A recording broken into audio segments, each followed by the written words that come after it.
Good morning, everybody. We're going back for some more Kerbal here. Good morning, Fricks. Good morning, Ultimate Dude. No, you are not too early. I am just starting. I just started the stream a few minutes ago. I was just waiting for the first ad break to pass over on the Twitch side.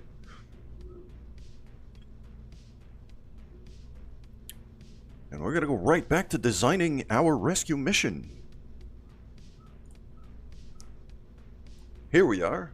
This is the thing we currently have in space, and this is the thing we're gonna need to land on the moon. Now we need to design an engine pack. We need an engine pack to get this thing to the moon. And the first logistic problem that we have is we gotta be able to, well, dock this thing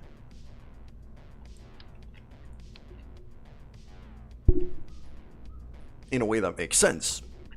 So,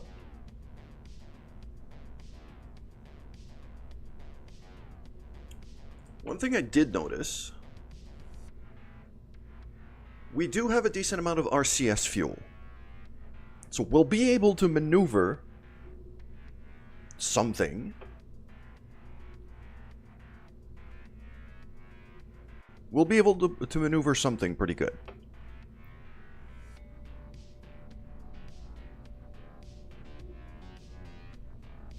So,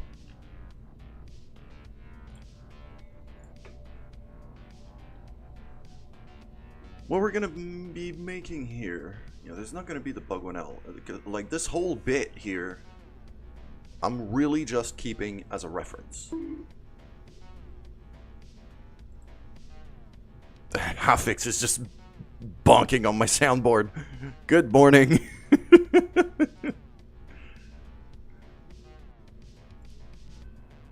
Yes, that bonk. I needed that bonk sound in my soundboard. I had to. Halfix, you join us at a critical time.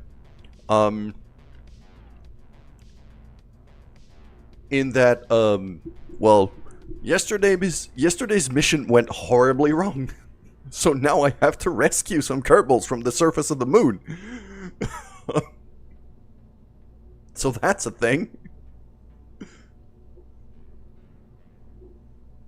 All the words in your head have been sucked out by the magnetism of my genius. Yes, I am such a genius that I now have 3 Kerbals stranded on the North Pole of the moon. So, that's a thing.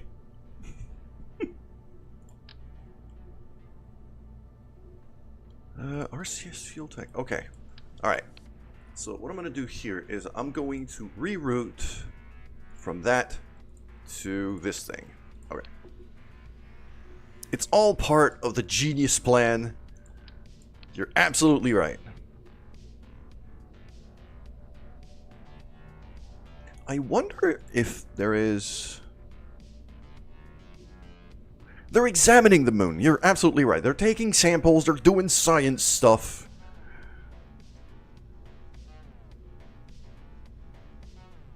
As they should.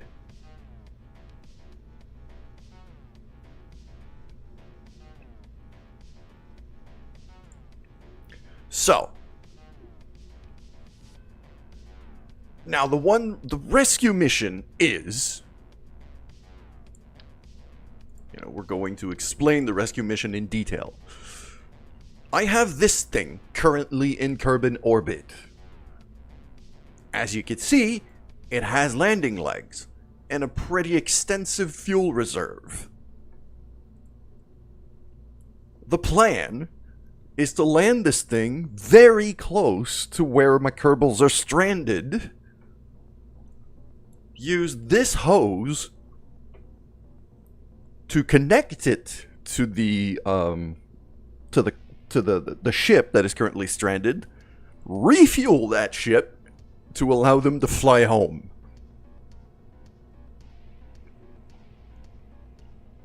This thing is now in Kerbin orbit. Now what I have to do is design something to dock onto it on that docking port to push this thing to the moon. So we're going to do our first big docking maneuver in Kerbin orbit as a rescue effort.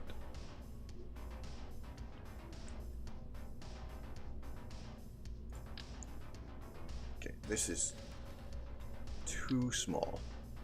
That looks about right. No, too small still.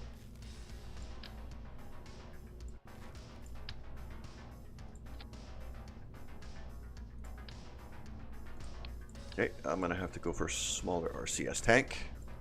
Alright. So, I'm gonna want a couple of RCS fuel tanks here to be able to maneuver this thing. But even more importantly... Ah, yes. I had a thought here. I'm gonna need a control unit for this thing. So... I believe I have a service bay. I'm gonna need a little structural tube of some kind. Or maybe just a smaller RCS tank. Yes, I'll do a smaller RCS tank than that service bay. With this service bay that I can open up like that, which I'm gonna turn around because this is kind of the front-facing part. I'm going to throw a Probodyne Hex probe core in there.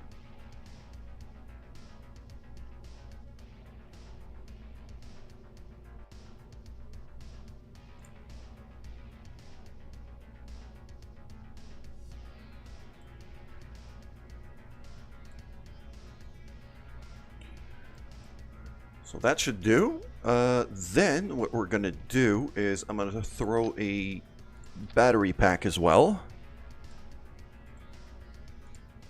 We could close that. I'm going to throw some deployable solar panels on the side. 2 of these. To keep the battery going. Probably going to need some extra batteries as well.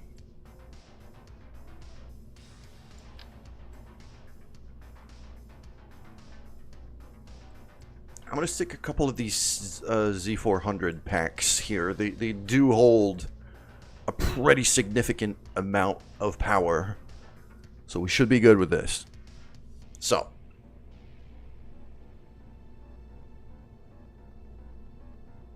Now, the thing I'm thinking of.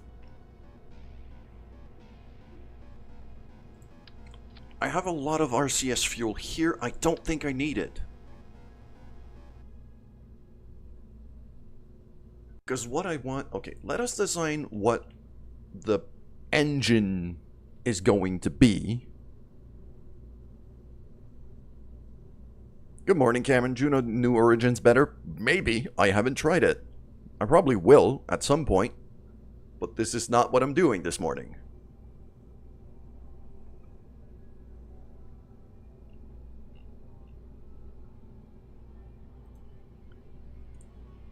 Okay, so I got this. I got electricity. I have a bit of RCS fuel.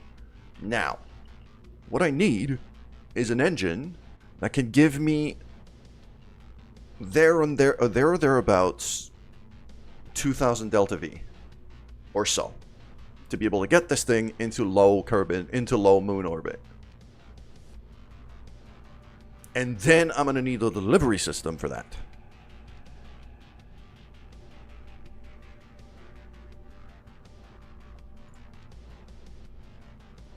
So,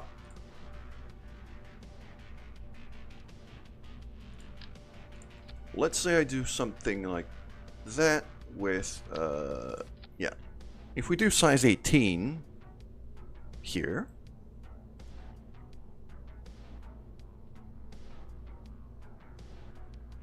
with a couple of these big tanks, KSP, you have to mod everything. Well, I do have a significant amount of mods already installed.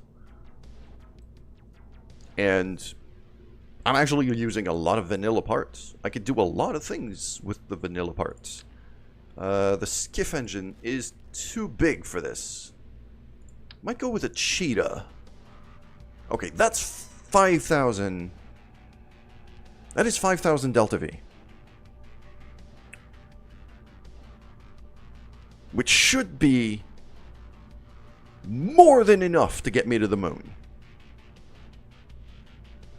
Now what I need to do is deliver that in space along with what I need to be able to dock it. So,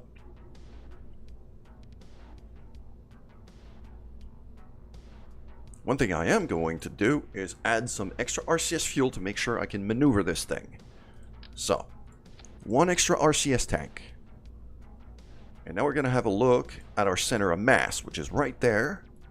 So what we're going to want is some RCS thruster packs kind of spread out around this.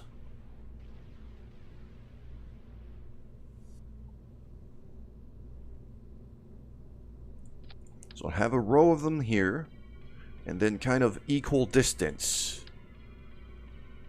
on each side. And then a row.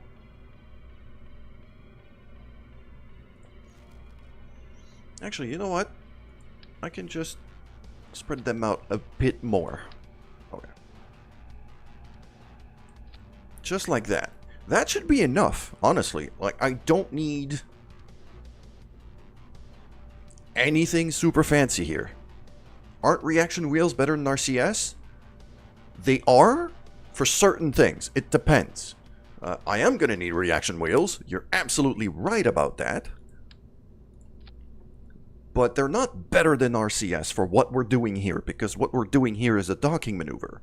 So, basically, I need to be able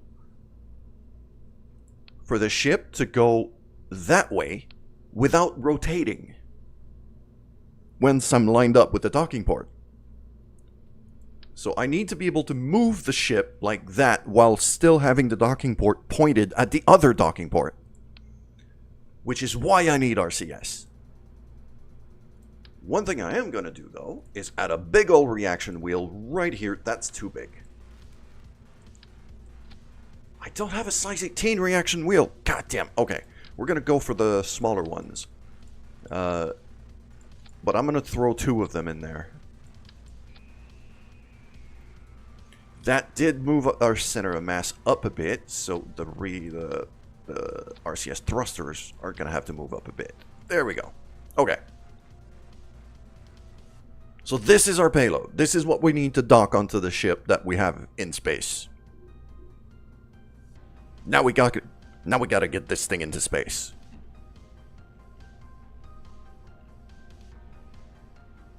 Am I building a space station? Kind of. Not really. Not this time. Very soon. This is going to be part of a rescue ship. The refueling rescue ship is actually this. I just kept it here for reference. But that bit is already in orbit. That bit is already in space. Now we're going to take this, dock it onto it, and this is going to be kind of a transfer engine to move this thing to the moon.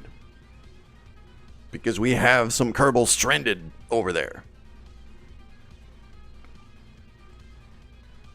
Well, not stranded. Experimenting on the North Pole with no fuel left. So. Well, now it's just a matter of calling upon our old friends. Speed and power.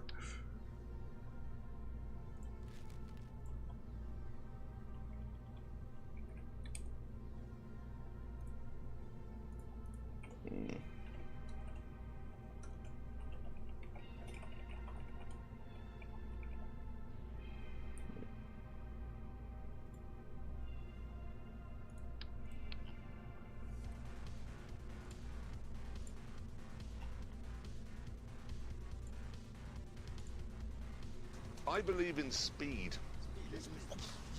Power. Power and speed solves many things. It solves many, many things. Especially the problem we have right now is getting this thing into space. What is that mod that shows extra information about the ship? This is called Kerbal Engineer. and it is the most essential mod of every mod ever, in my opinion. For the very simple reason that, yeah, it does give you a whole lot of information about your ship and is incredibly useful. Speaking of which, if I want that information to still be available once I'm in space, I need to install one of these little chips on the ship itself. So I'm going to throw it right here. It weighs nothing, so it's not going to throw anything out of balance. It just needs to be there. Okay, cool. So now it says almost 4,000 meters per second. That should still be plenty to get me where I need to go. Although, yeah, that should be enough. Okay, so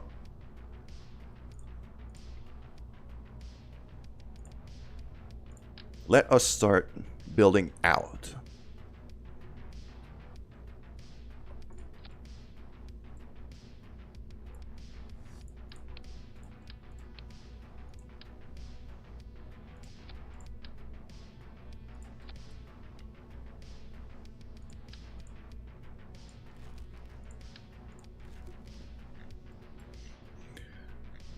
We are very much going speed and power here.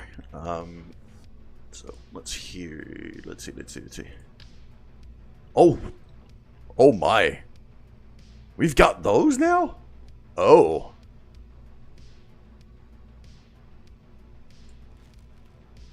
Okay, I don't think I need to go that massive, as tempting as it is.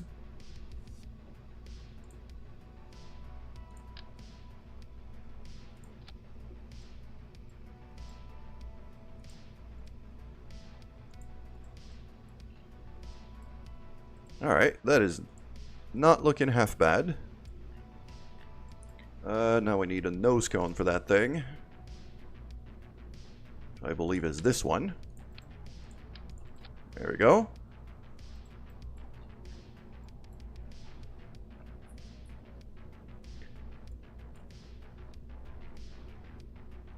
And I'm gonna need some fuel ducts plugged onto there.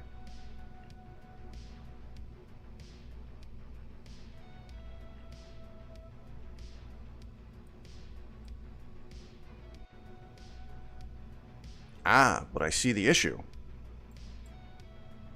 My thrust to weight ratio is actually not that great.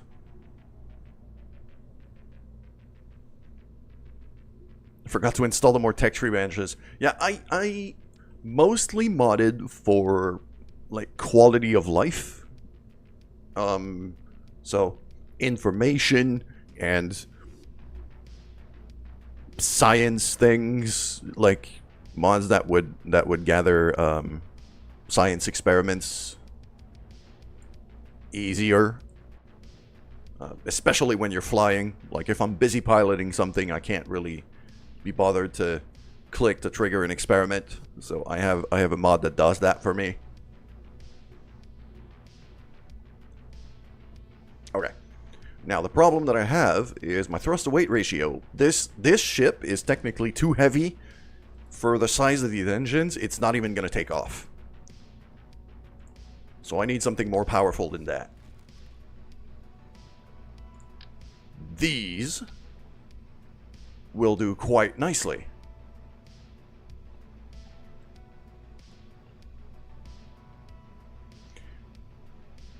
And then I'm going to take another set of these.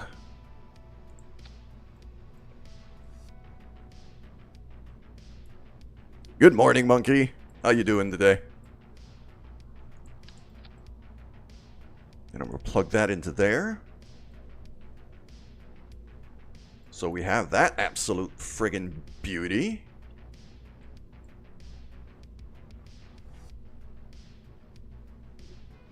I'm doing quite good. We are in full-on very quick design mode here. Oh yeah, it's got plenty of Delta V. But the problem is, like, I wanted to make sure to have enough Delta V in that center tank to get a fairly hefty payload to the moon. So I wanted to have plenty of spare Delta V here. And the other thing that I want, okay, it's these. It's gonna go like that.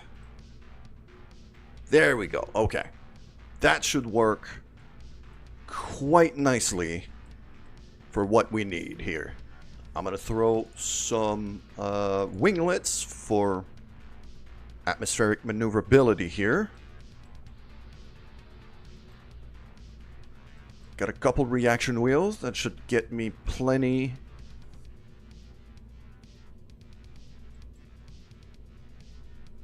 of what I need. I'll just throw that. Yeah, I'll throw the solar panels on the.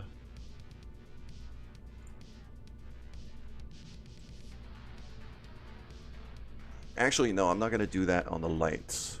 I'll do that on the custom one here, action group.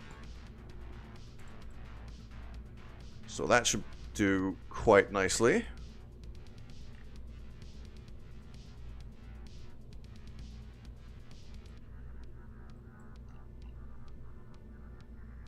I'm not gonna have an avionics cone for this, but I don't think I need, like, I don't need to be able to pilot this thing. I don't need anything too fancy here. So I think I'll be fine.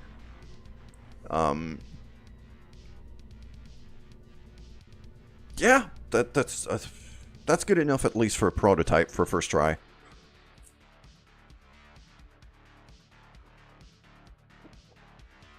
It's extremely useful. Those action groups are very nice. So, what we are gonna go here, rendezvous with. Oh, I think it might be qualified as a probe here. Bug1L, probe. Oh, crap. Okay, which one is it? Let's go back to the tracking station and figure out which one we actually need to be targeting here.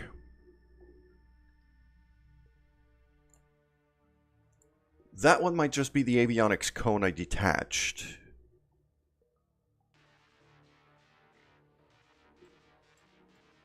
Ah, okay, no, this is the one. This is my target.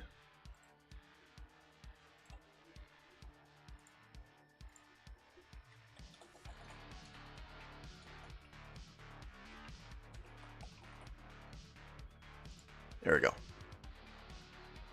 Bug1L payload. Okay. Cool. Back to the Space Center.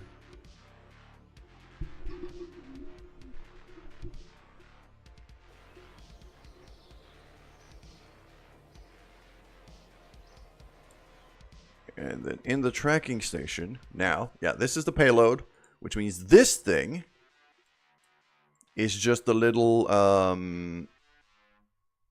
that's the little avionics cone we had at the top just to be able to get it to space. This thing is not useful anymore.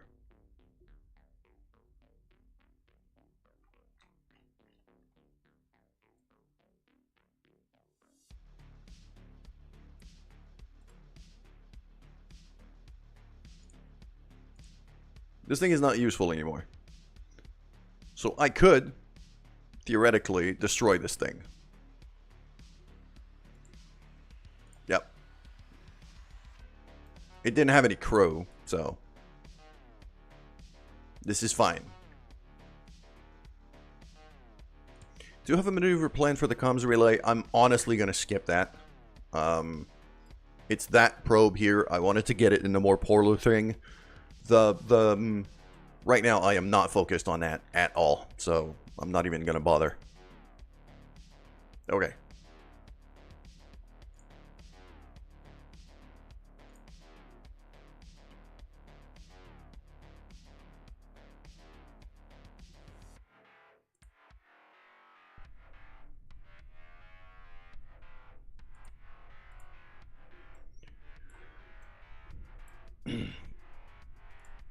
Aiming for the payload.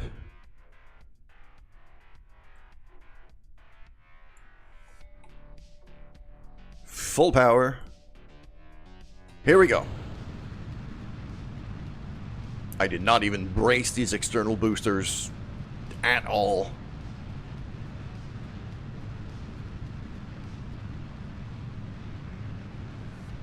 Alright. I'm not going to accelerate too much just yet. There we go. And I don't want to angle too much right now because the first ones to go are going to be these ones. So I don't want that one to bump into me too hard. So we're going to burn that first stage first, and then we're going to turn even more.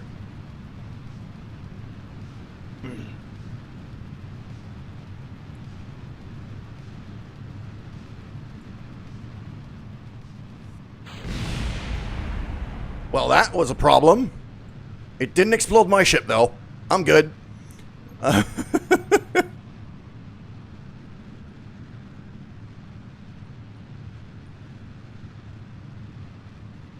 Yeah, that sounds... That is exactly the Kerbal way. What do I think about Kerbal 2? I haven't really been able to play it because the resources that it requires are beyond what my machine can pull right now. How's the Kerbals on the moon? They're still sciencing. They're still observing. They probably just, you know, had communications about this particular debacle. So, that's a thing.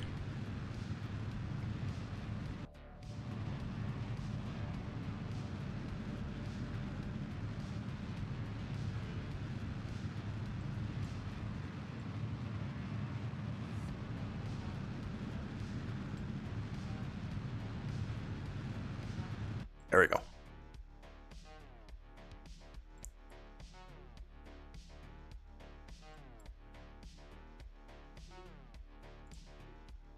I have supplied them with food. I mean, food is nice. I like food.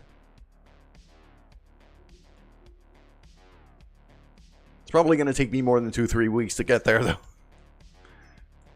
In-game. Mostly because we do have a docking maneuver. So, that tends to get tricky.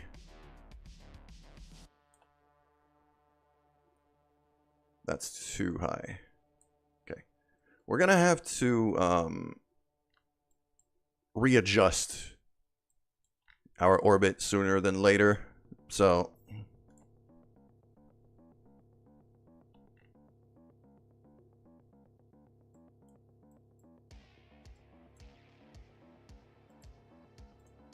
actually, advanced tweakable so you can make a more stable rocket. I'm not even sure I installed advanced tweakables, to be honest.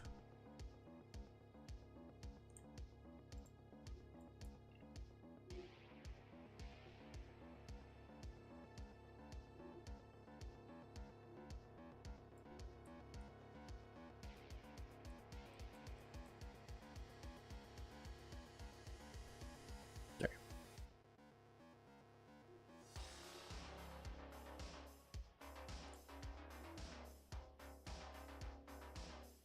We're gonna need to fire off quite soon here. That maneuver doesn't need to be super precise. I just need to round out an orbit. So...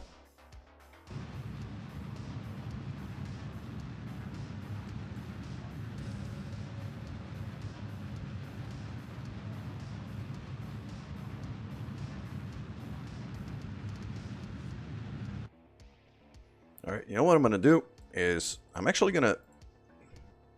Ah, yes, that fuel is still full. Okay, cool.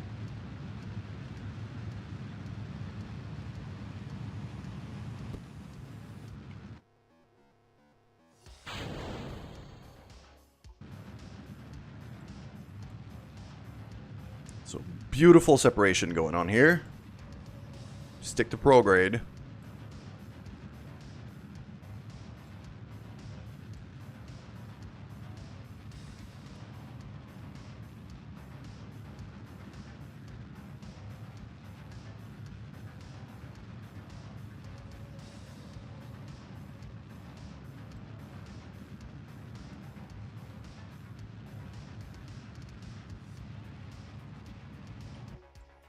Okay, we're gonna wait a bit. I'm gonna restart boosting at Apoaps. Just to try to line up a few things here.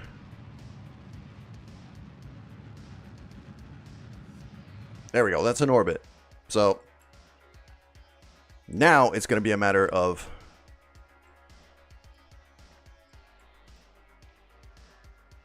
figuring out exactly, because we're at a higher orbit, what's gonna happen is that the payload is slowly going to catch up to us.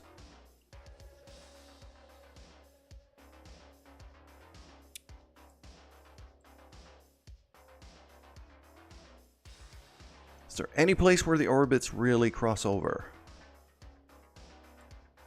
Kind of there.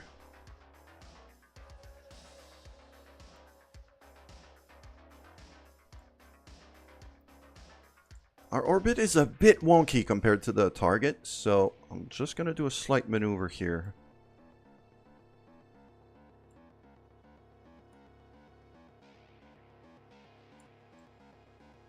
To line them back up. Yeah, that looks pretty good. That looks pretty good. So we're just going to time warp to this.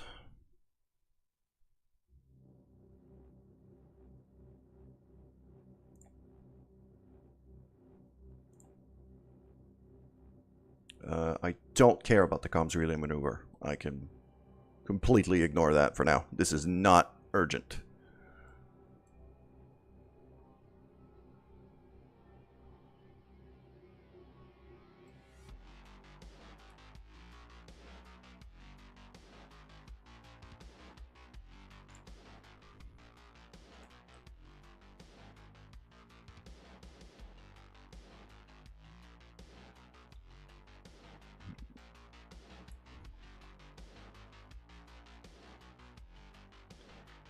Yep, I'm just going to point this thing where it should be.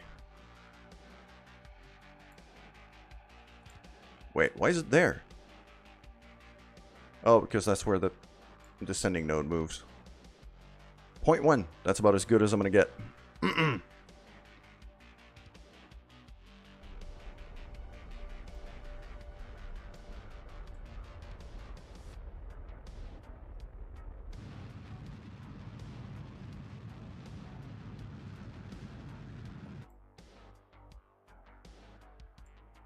Okay. Now I'm noticing something else, though. Is that our orbit is lower than the target orbit here, but higher there. That's something we're going to have to fix. So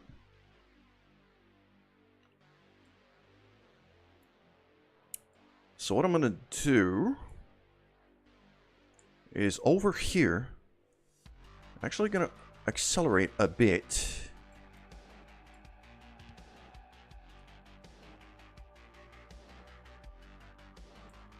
To bring our whole orbit higher than the target.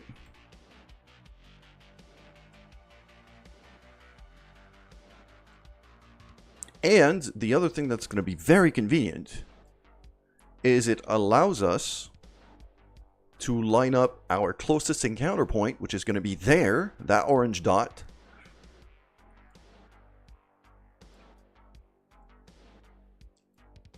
basically at the beginning of the daylit part of Kerbin. Because docking at nighttime is a nightmare. You don't see where you're going. So having our closest encounter basically at sunrise, considering which way we're going, this is as perfect as it can be. So I'm going to switch over to line up with prograde, because that's going to line up with the maneuver as we get to it. So.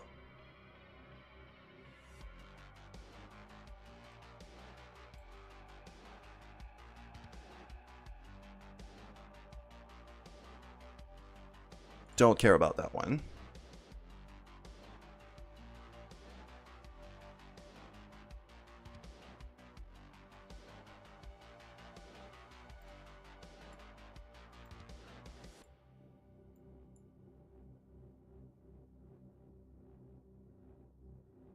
That one I do care about, but that's the one I'm at. So.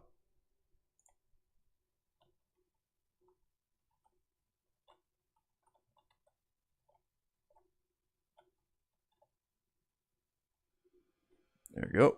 Line that up. What a beauty.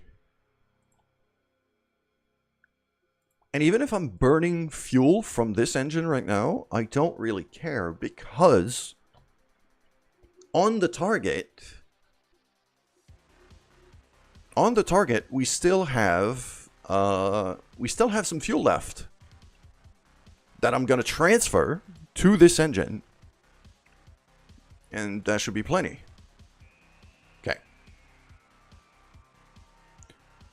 What will be the rescue mission's code name? I honestly have not even thought of that. Okay. That looks about right. Yeah, blue line just slightly above the green line everywhere. So that means now that this is going to catch up to us very slowly. So, I'm going to create an alarm here for... Do I not have, like...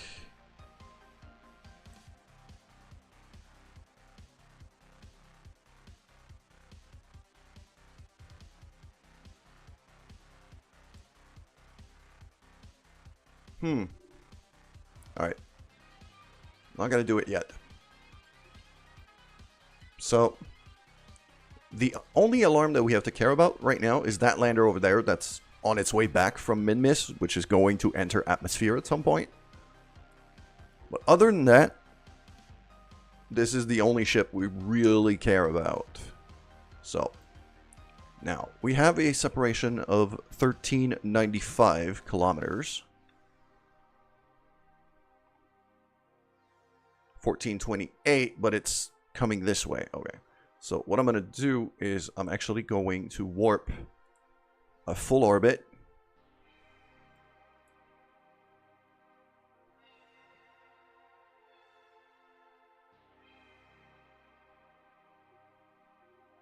Which is going quite slow because we're in low orbit.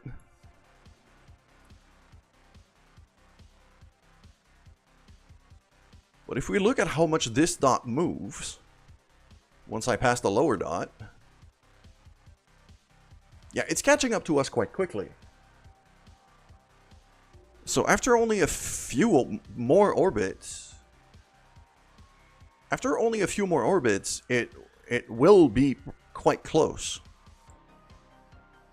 At that point, we're going to have to readjust. But for now, we're just going to time warp one orbit at a time just to make sure I don't overshoot it, because I do tend to do that.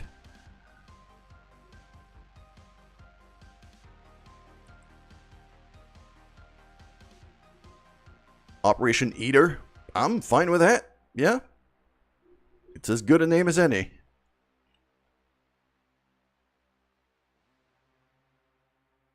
$14.03. Cool.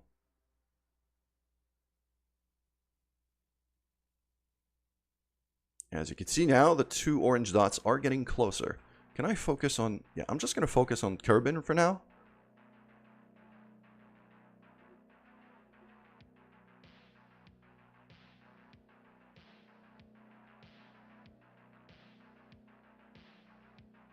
And now we see the two ships are actually getting a fair bit closer to one another.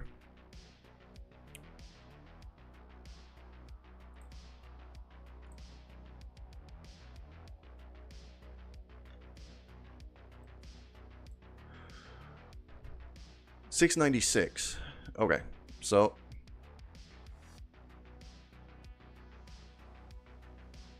$515. So we're gaining about 170 kilometers per orbit. That's a lot. We're gonna need to reduce that number quite soon, as you can see. So what I'm gonna do here, because on the next pass, the node is probably going to be about there or quite close. So I'm going to add a... No, not that. I just want to maneuver. That's the one. And get our orbits a lot closer together.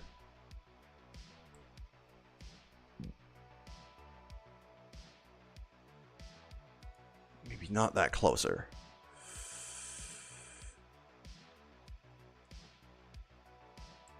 Aha, there we are. Okay. So that way now the gain per each rotation is going to be a lot less, but we're going to be a lot more precise. This is where the precision maneuvering is starting. And we might have to interrupt that from the lander coming back. Because right now it is at the peak of its orbit, which means it is going to be accelerating a pretty good amount to re-enter Kerbin atmosphere, and it's going to be there in about 5 hours in game. So that could get... Let's just hope we're not in the middle of the frickin' docking maneuver as it happens. That could be a problem.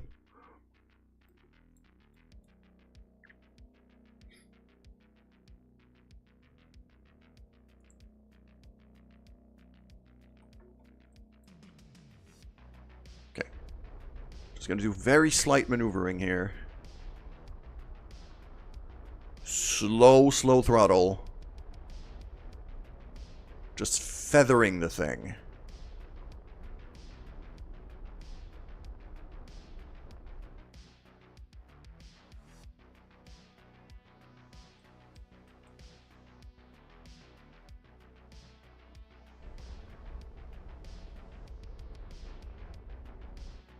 Okay.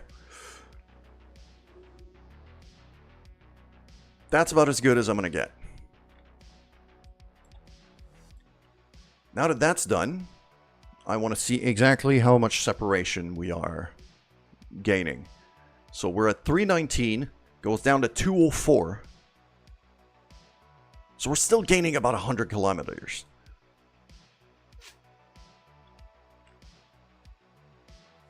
So 2 more orbits, and then we really have to start maneuvering. Okay. I'm going to drop a save right here.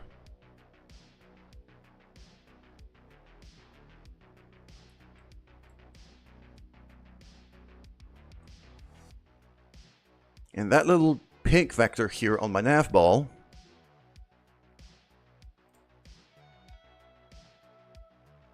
oh, the bots are showing up in Twitch chat.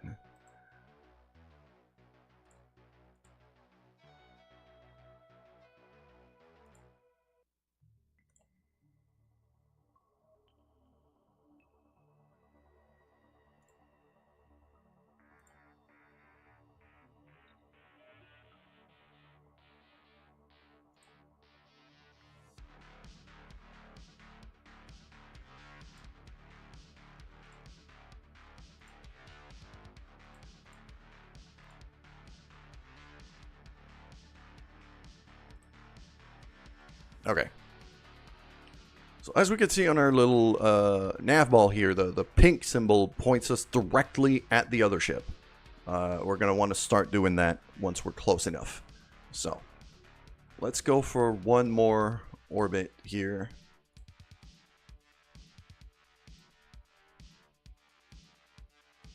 I think we're going to have enough time to finish up the docking maneuver before the other ship opens.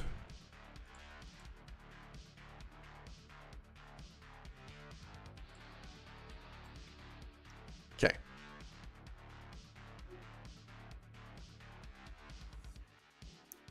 $98 kilometer. Okay, yeah. This is the moment. This is the moment. So we're gonna go relative to target. That's a lot of velocity.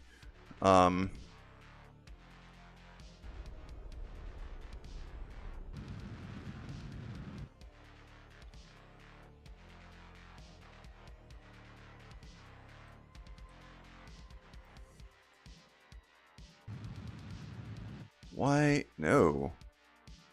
This is wrong. I need to kill relative velocity. There we go. There we go.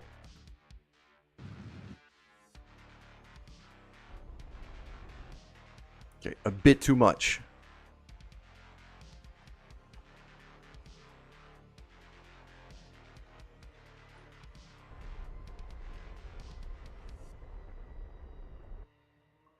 Look at that. Oh, this is perfect. So separation 11 kilometers at a relative speed of 9.4 meters per second. So we're basically going to be parked by each other at that moment. This is exactly what I want. Now, the thing I'm going to do here is we're going to switch to target because I want to make that docking port nice and accessible and visible and easy to find. So, what I'm going to do here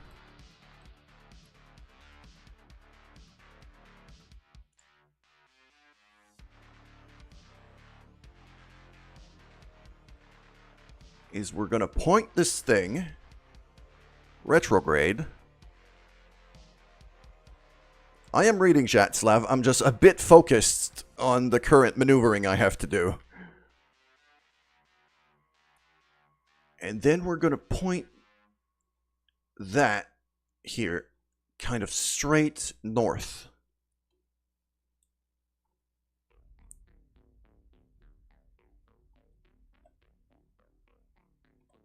Like that. Lights on. Straight north, which means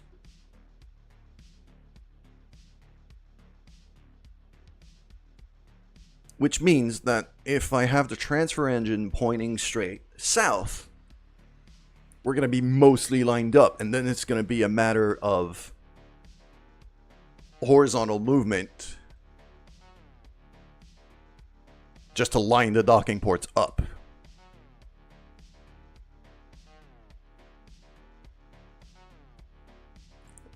Look at target, points the camera. Yeah, the other ship is directly ahead of us right now. So.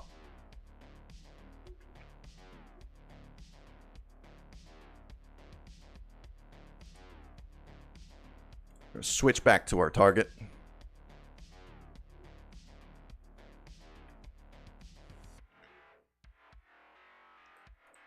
Batteries are full. That's good, because we're going to be retracting the solar panels for the docking maneuver. We don't want to bump them or shear them off.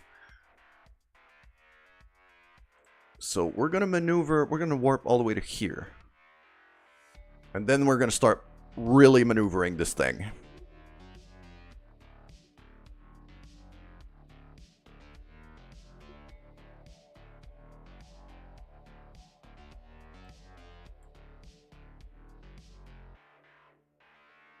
There we go.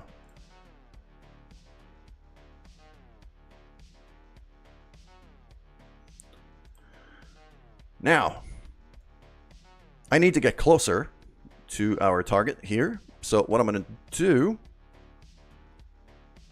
is I'm going to point myself about here. I want to pull my prograde vector towards the target vector that we have right there. So just like that.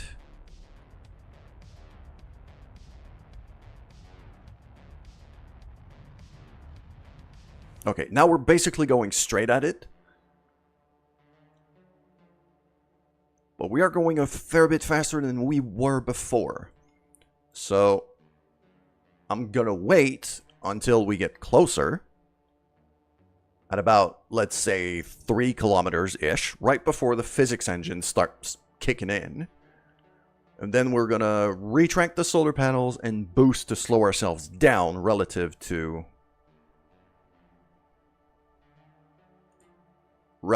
our target. And while we were accelerating, we were pulling the prograde vector. Now we're going to be pushing the retrograde and try to keep it as lined up as I can. So Okay, we're starting to drift away a bit, so... Bit of a correction burn. Just like that. And then a bit more about there. Yes. What I want is to keep these two vectors lined up.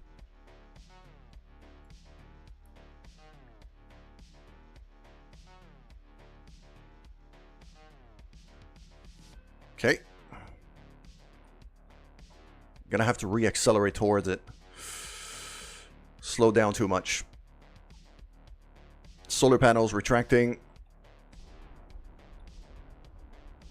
And I'm there, as you can see, I'm barely giving it any throttle right now. I'm barely giving it any power. This is where we need finesse. This is where we need a scalpel and not a hammer.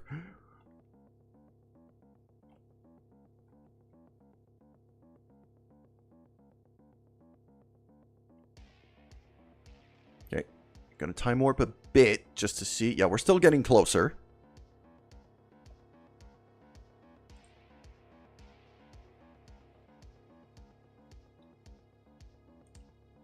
We're gonna be running out of light at this point.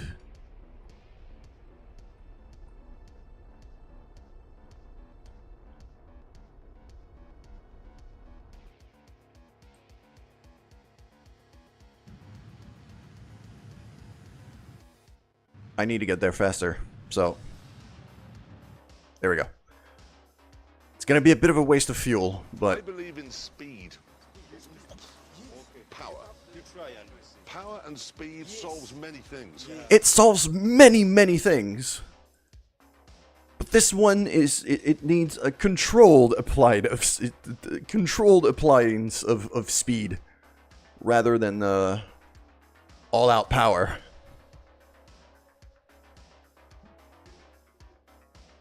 I'm not very good at nuance, usually, but I kind of have to be right now. Okay, we're within 1 kilometer of this thing. Let's slow right on down.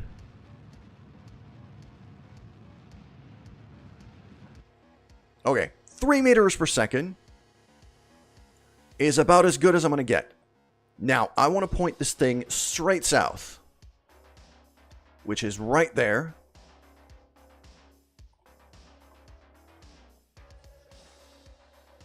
Just like that.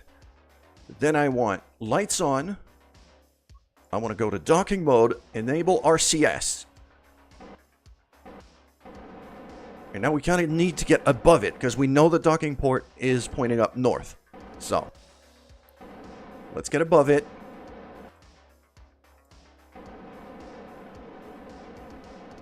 There we go. We're slightly accelerating, which means we are translating to where I want to go. Okay, this is forwards. Okay. So my camera angle is about as good as it's going to get.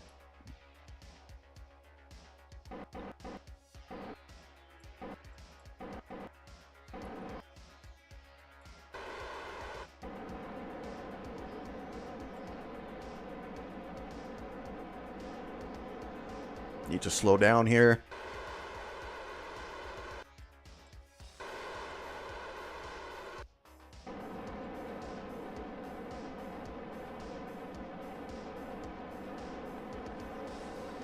Oh crap, we're gonna overshoot.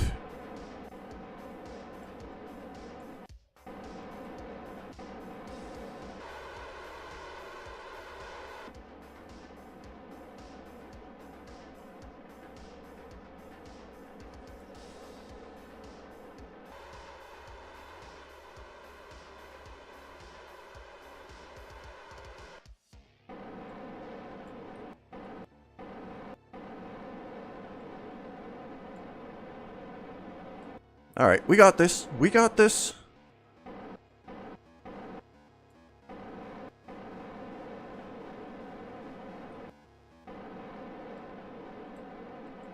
This is looking good. Yeah, we're lining up quite nicely here.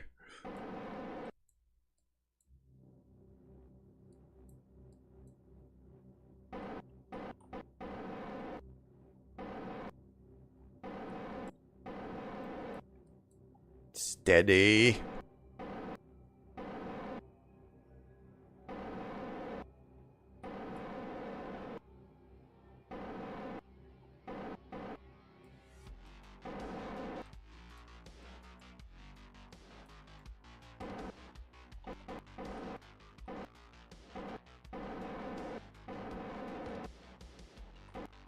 There we go, line it up.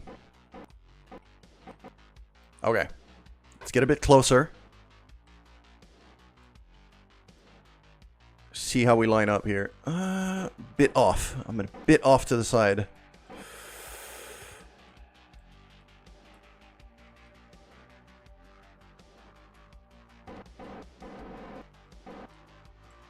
Docking 68 RPM. I am not rotating this thing. Just need to... Oh, we're just there. There we go. Perfect. Docking completed. Freaking beautiful. Okay, SAS off because it's trying to compensate for a lot of things right now.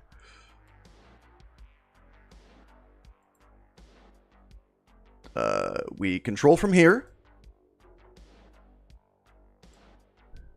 And what we're going to do now is that. We're going to transfer the fuel. It was an Interstellar reference. I haven't seen Interstellar in a very long time, so I don't completely remember it, to be honest.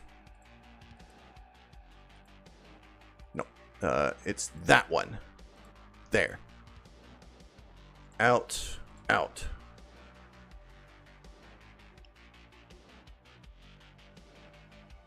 Okay, this is about as full as it gets.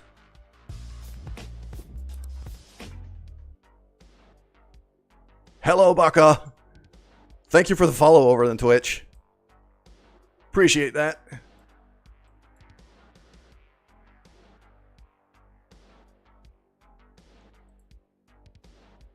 So now we're going to decouple this big old fuel tank because we got everything we could from it. Dropping off a lot of mass that we don't need anymore. Okay?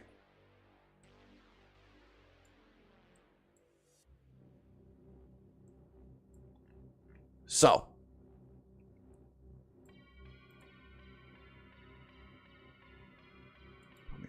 Okay. Yeah, we're about as good as it gets here. When it comes to symmetry. So. Autosave is kicking in. And I have...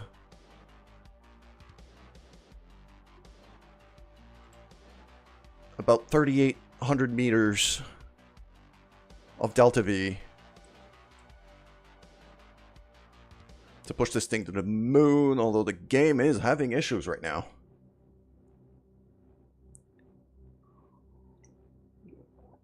It is there's a lot of physics going on here. Okay. So stabilize the thing. I'm going to want that to go there.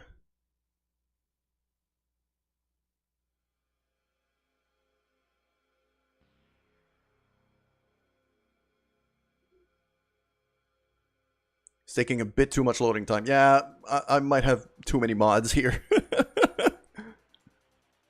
That would be my guess. Okay.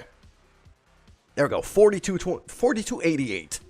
So that's I got 4,000 Delta V at my disposition here to get to the moon and land on the right spot on the moon.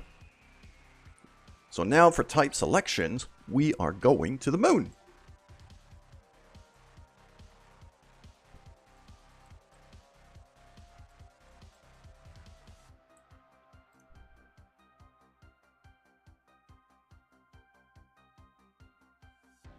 Cool.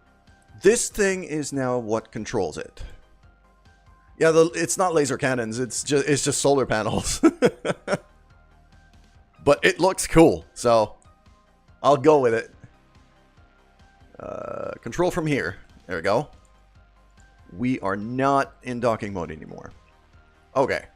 Now it's time to plan a route to the moon.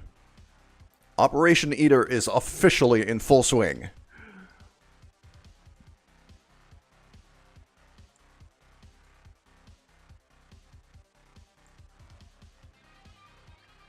Is that just escape, or is that a moon encounter? That's a moon encounter. Okay, cool. So...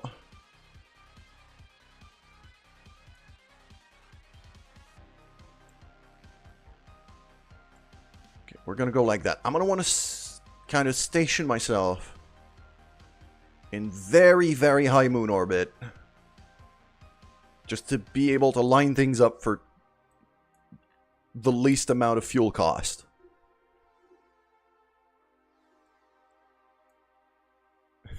Power! Yeah, it's going to be an 800 meter burn. How many hours have you got on KSP? I'd have to look at my Steam to be able to tell you that. Just hold on a second.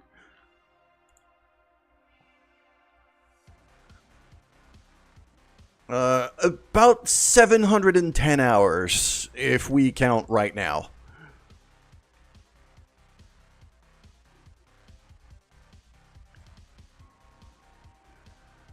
So yeah, just a bit north of 700 hours.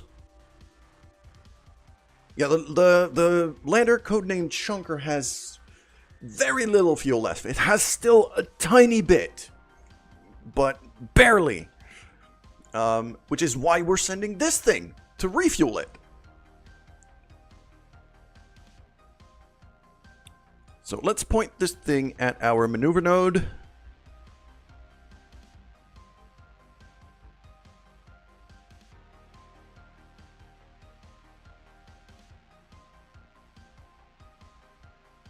And drop a save.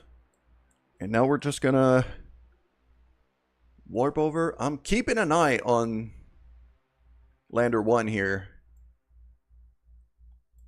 It is definitely starting to accelerate towards Kerbin. And that thing is going, it is on suborbital trajectory. It is planned to re-enter Kerbin atmosphere in a few in-game hours.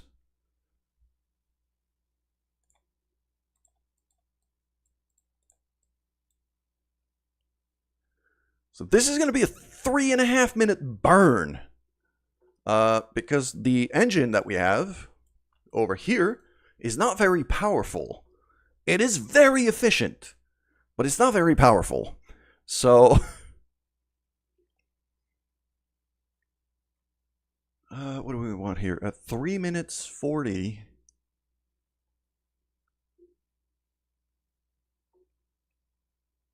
So I'll want that at 1 minute and 15 minutes, a minute 50.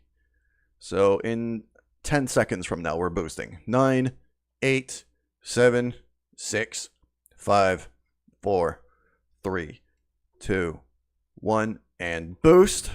And we're going to be boosting for a very long time. So...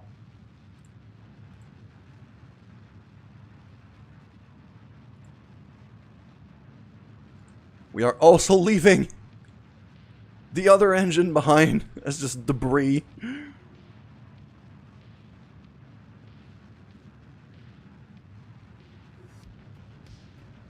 Make it a 4x speed thing. Because we have a docked connection, I don't know if we should. Yeah, no, I can't because I'm accelerating right now.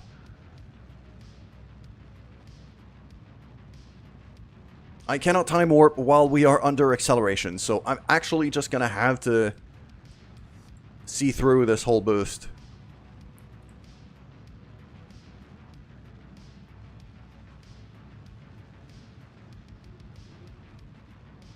We did a whole lot of research on the surface of the moon, and one thing we might do while this thing is on transit towards the moon...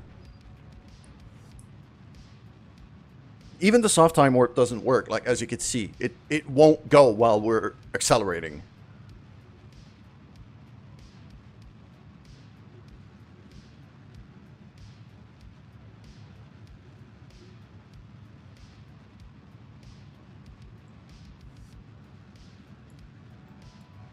Half fix, you're absolutely right. It is a money shot. It looks magnificent. I wish we were on the daylight side of the planet right now, though. That would make it even better.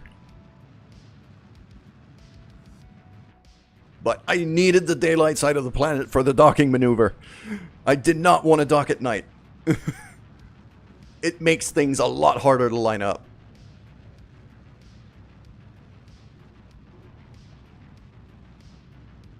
Okay, we're about halfway through our burn.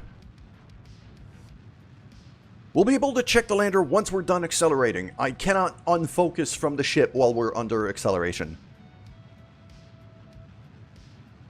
And even if I could, I wouldn't want to, because I would be very scared of overshooting.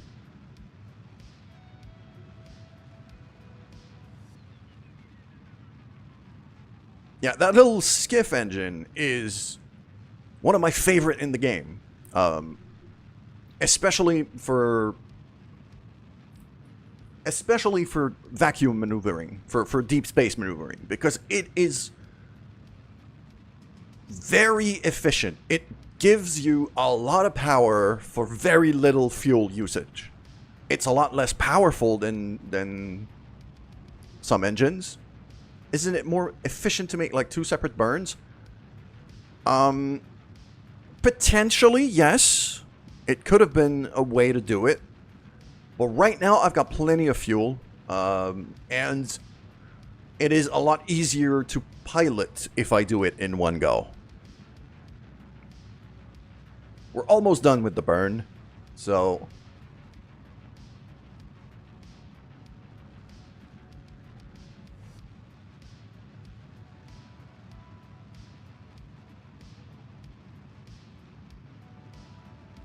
And the separate burns when it comes to efficiency actually really depends on the type of engine that you're using. The skiff engine that I have right now does have pretty decent specific impulse. So I could have done it in several burns, yes, but...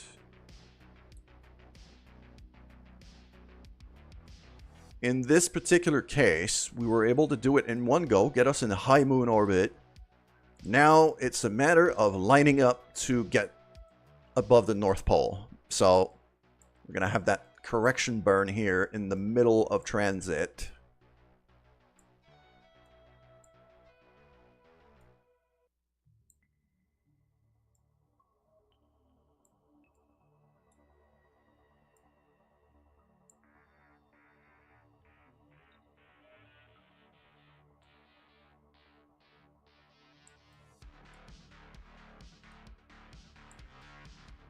There we go.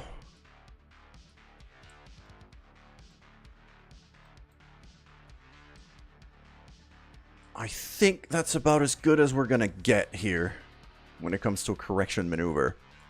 So that's 1 hour. World first milestone? What is that? We have completed a rendezvous maneuver. That's a whole lot of money. That is a whole lot of money. I'm not entirely sure. Like, I know that specific impulse is supposed to be a measurement of efficiency rather than power. But I would have to read about it a bit more when it comes to being able to explain it specifically. I am not, you know... I am not an astrophysicist or a space engineer.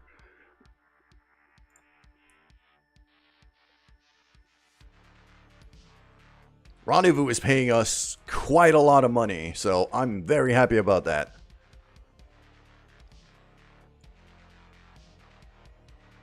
Now, there we go. So that would put us in an orbit, and then we're going to start maneuvering around to target. So, first maneuver, the correction one, that maneuver here is going to cost us 149 meters per second. The second one, I could check using this little window here, is another 250. So all in all, I'm burning about 400 meters per second of delta V. Just to get into that green orbit here.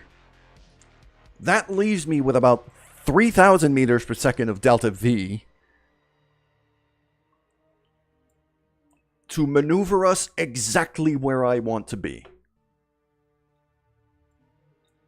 Which is gonna be, like, about 9 to 10 kilometers above where the Chonky is.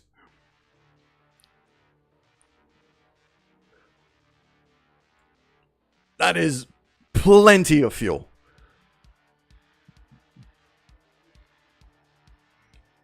To the point where what I think I'm going to be doing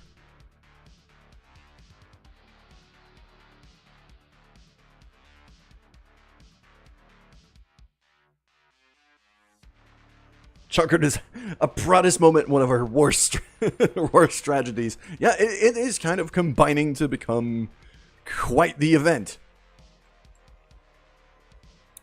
I think what's going to happen is I'm going to leave this thing in moon orbit as kind of an emergency refueling station.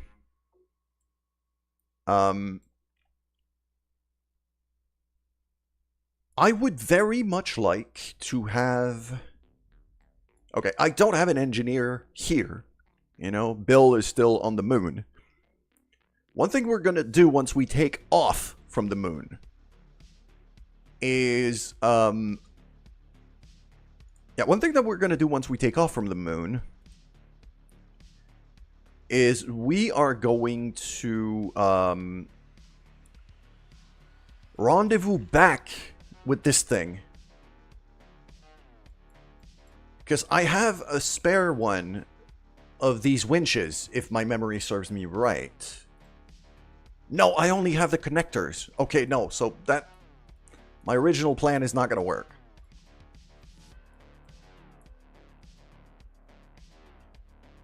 I could leave it around the moon as kind of the basis, like a start to a space station. The very first piece of a space station. Leave it in very high polar orbit.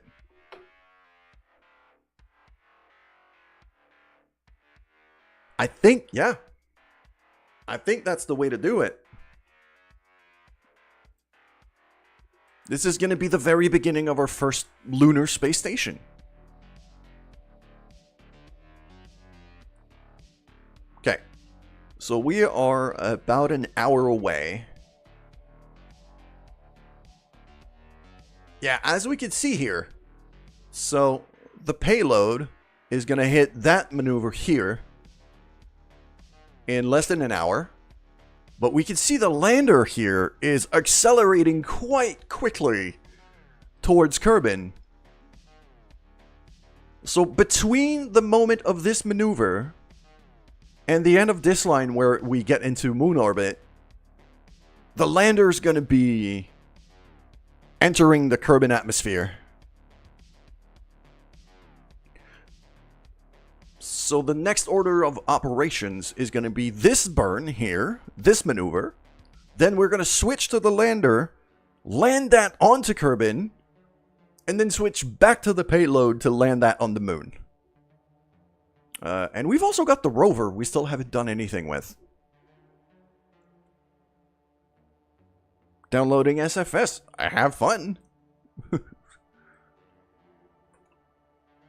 I'm eventually going to try that game. Just right now, I'm very engrossed with the drama that is KSP.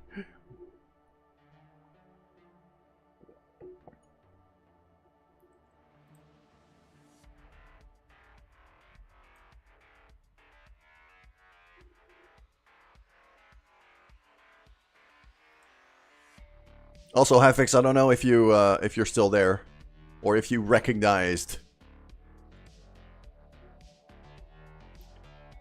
the old follow sound on the Twitch side. I couldn't help myself.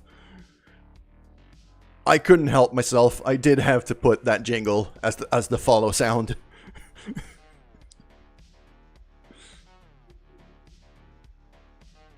Okay. So we're going to time warp a little bit here to get to our next maneuver. Solar panels are out. We're recharging the batteries as we go.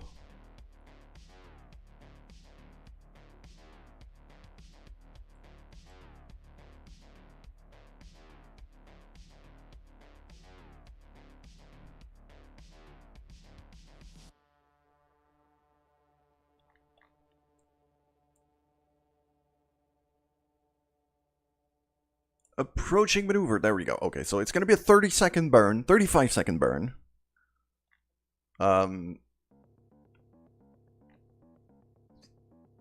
So as you can see, like, 35 seconds for 150 meters per second is not, you know...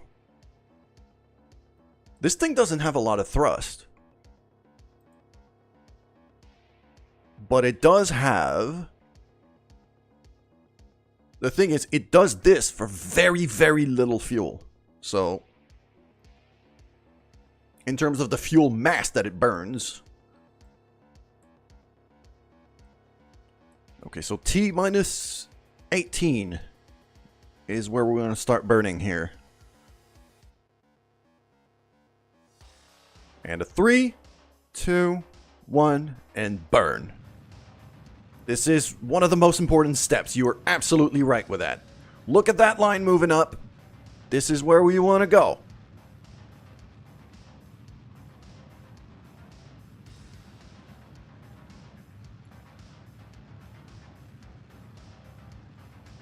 And then it's going to start rising.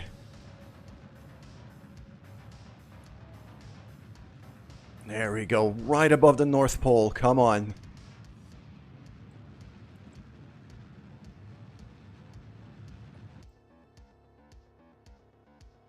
That is about as perfect as I can make it.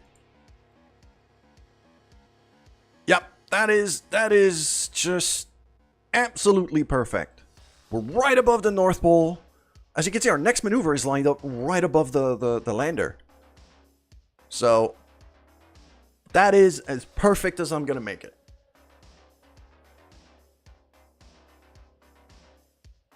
Absolutely wonderful. Now, let us turn this thing to line up for our next maneuver right away. And it also gives our solar panel a good amount of sunlight here to keep the batteries going. Our next point of concern, though, that one is just a change of SOI. I don't care about that one. So, that alarm I can get rid of. Ah, it auto-recreates it.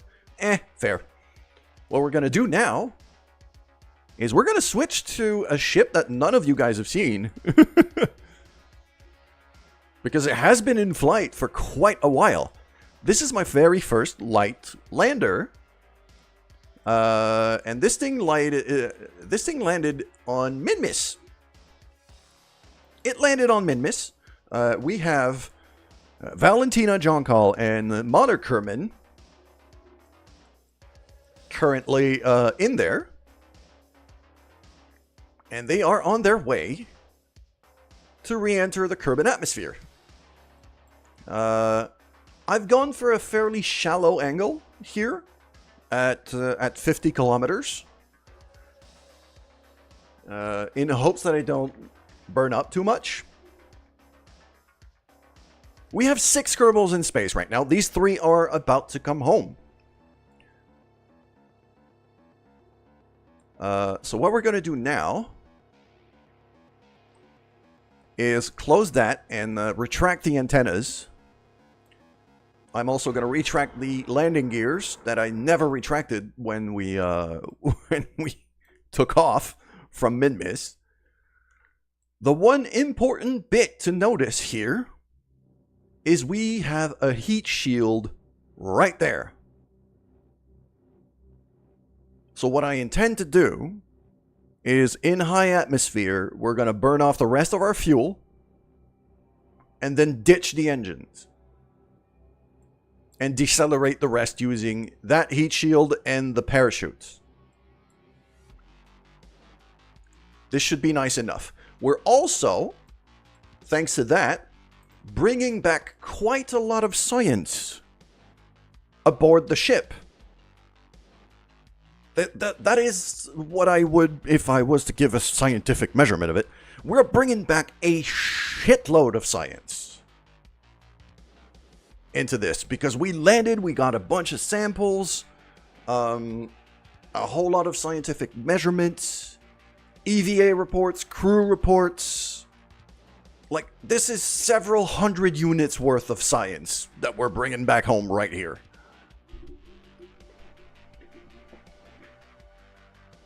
So this is a pretty big deal. I really have to not mess this up. Welcome back, Tat. How you doing today? And there is Kerbin right there. Okay, the rendezvous thing is now useless. The vessel thing is now useless. The only thing that really matters is heat.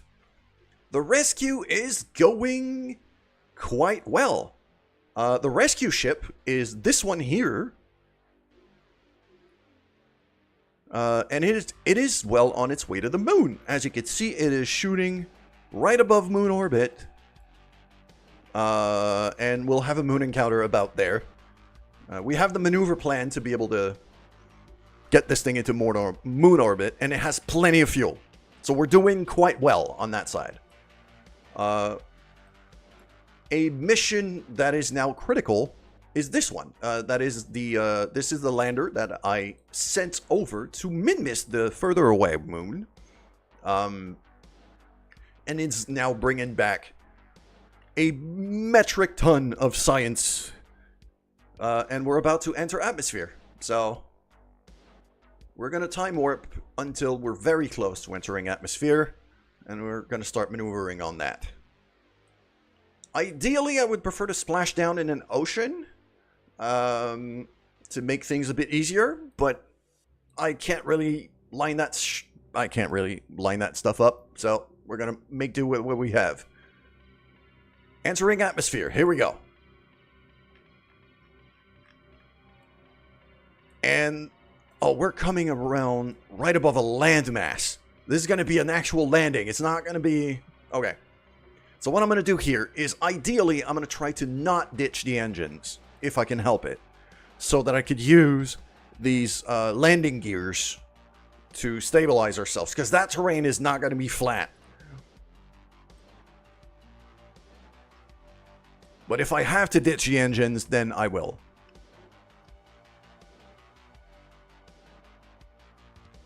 So I'm just going to time warp a bit here.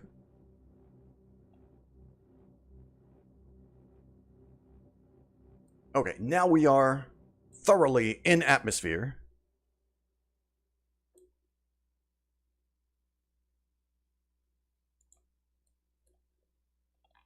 I could try to aim for that lake. It's worth a shot. I don't think I have enough fuel for that, though.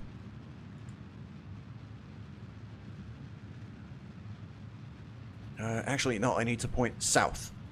I need to point south. Bring that vector up. Oh no, I'm accelerating. This is bad. Okay, right there. I don't think this is... No, this is not going where I want it to go. There?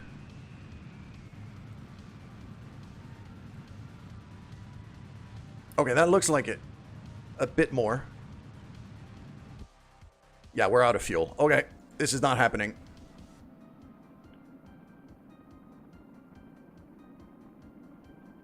A lot of thinking and searching, managed to find something to eat. Yes, sustenance is important. We are going quite fast. But right now, the engines are holding on in terms of heat. That meter is not going up.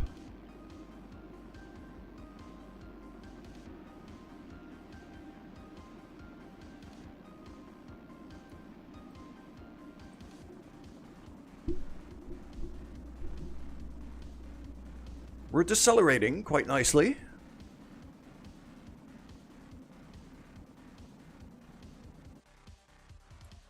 We might overshoot this. I think this is going to be... Yeah, we're going to shoot right back out of the atmosphere. So this is just a braking maneuver for now.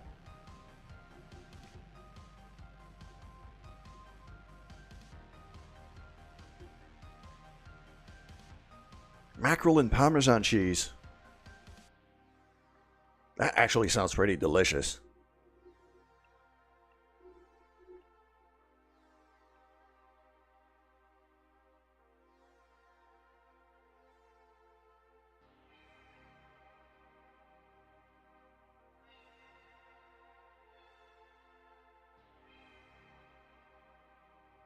Okay. We are shooting right back out of the atmosphere. So this was just the first braking maneuver. We're not going to be landing on this pass. Yeah, we're right back out of the atmosphere already. Cool. Did it give me... Yes, it did give me another alert here. And by the time we come back around, we're going to have to be maneuvering the next burn for the rescue ship. So we're going to switch back over.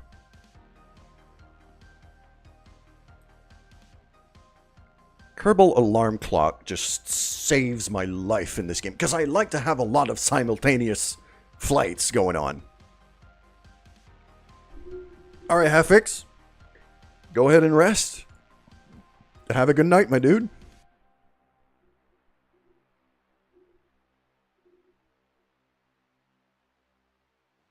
Okay, we're gonna warp ahead. You hate cheese for some reason. I mean... I see nothing wrong with liking or hating cheese. That's all up to you, dude. When in doubt, more power. That's exactly what I'm doing right now.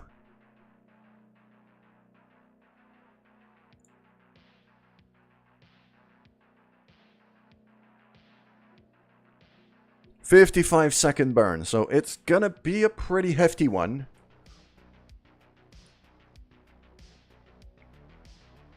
Well, we got this.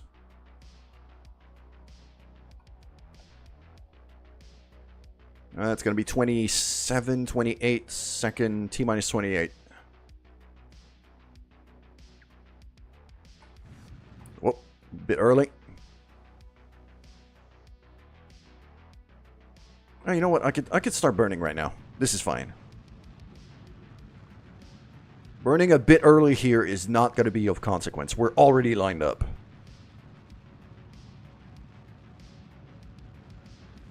It's just going to prevent me from overshooting. I'm good with this.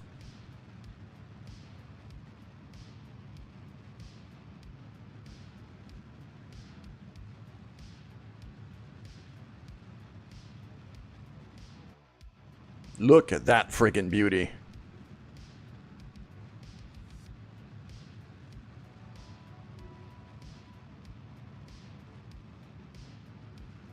Sour cream fries or fries with ice cream. Sour cream I could get. Ice cream, not for me. That's not gonna happen for me. Okay, cool. Okay, this is a very good orbit.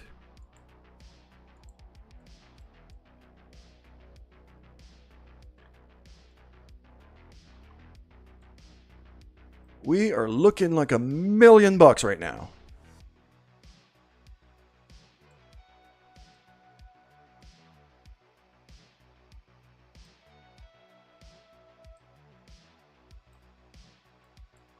Dipping the fries in the ice cream. Yeah, I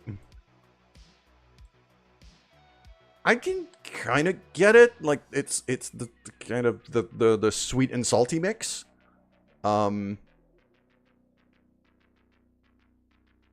It's just for me the temperature difference doesn't make any sense.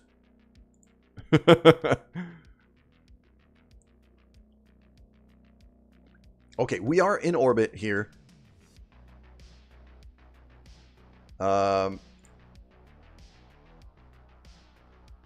We're gonna go back to the lander. We're about to make our second atmospheric braking. So, there we go. Point this thing retrograde.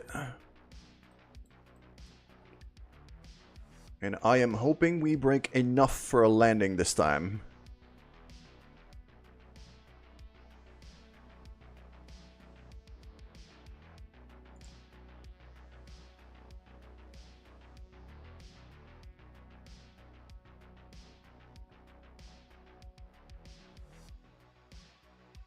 There we go. Entering atmosphere.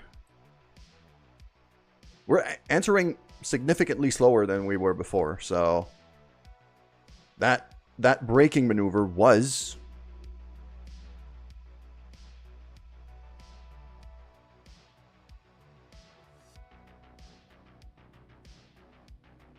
paying off, because we were well above 300 meters per second last time we entered, so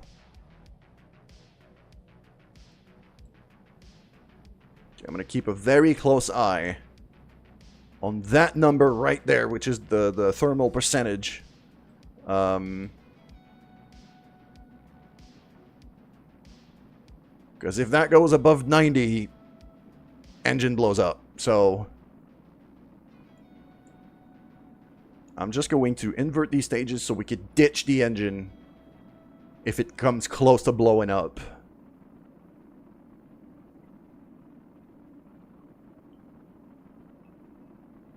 We're pretty steady at about 59%, so right now, we're fine. This is coming down quite nicely.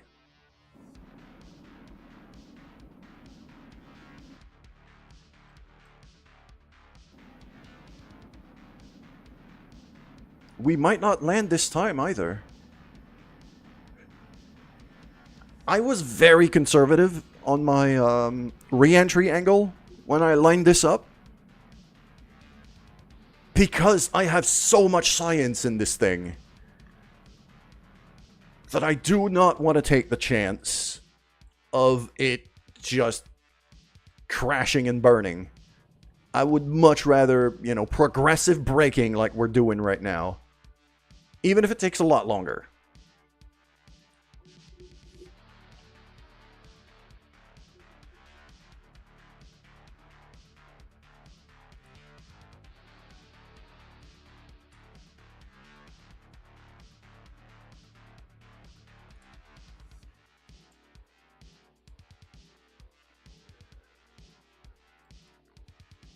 Yeah, we're shooting right back out of the atmosphere, but we're still slowing down. We're below 100 kilometers now in terms of apoapsis, so this is fine. Heaviest vessel to orbit the moon achievement. Oh, that's useful. That's the rescue ship.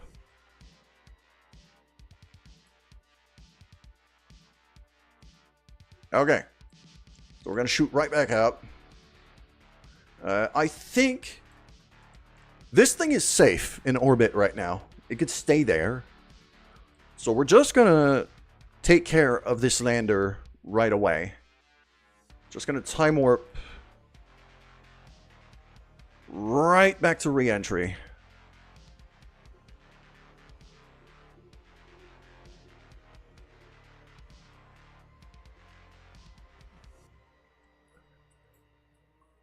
Orbital water glass. Yeah, it's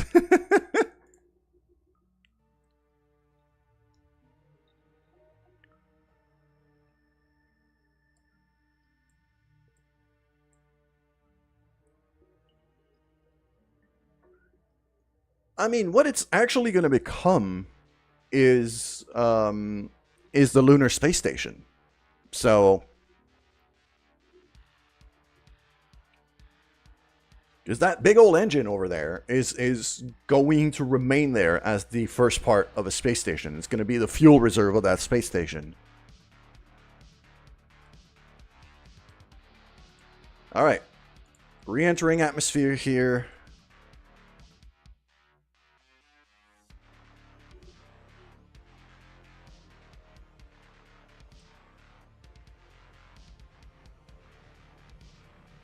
I am physics warping this one because I know the engines can take the heat.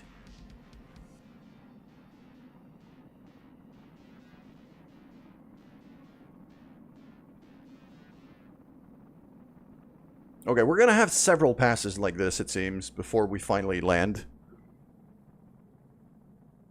Are we gonna use the external booster Mayhem rocket to make the station? It is gonna be...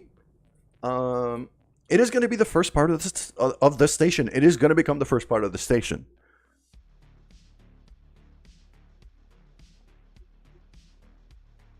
Because it has a docking port, it has a good amount of fuel capacity. So as long as we can go and attach like a fuel processor to it, as well as some ore storage, and some extra docking ports, a science lab. You know, it has a docking port, so I could start building a station around it. And that's what I'm gonna do. I'm gonna build a big old polar lunar station.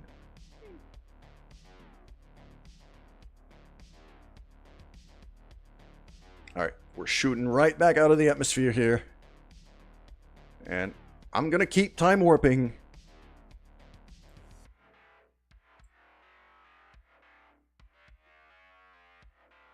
Entry in vertical makes more drag, you should slow faster? Yes. The possibility for overheating, though, is quite high. But I could point this thing to, let's say, normal vector, like that.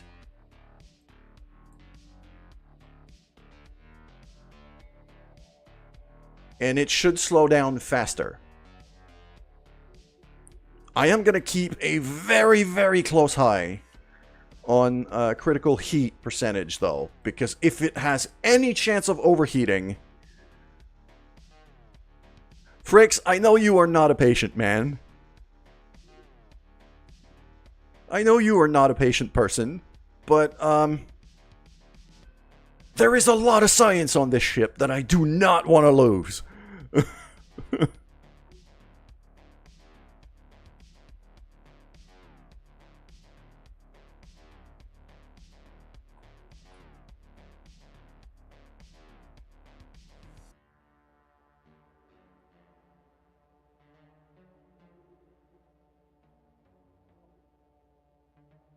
So we're gonna stay like that for the, yeah, it's funnier this way, no shit.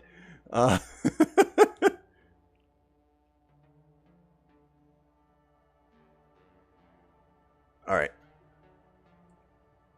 As long as we're in high orbit, I'm okay with this. I'm gonna get ready to stick to retrograde here.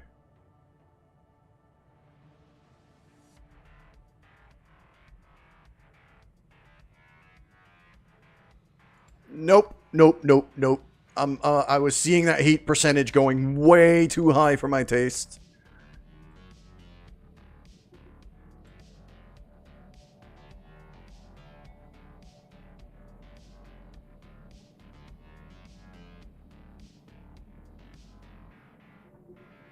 The engines are a lot more heat resistant, so...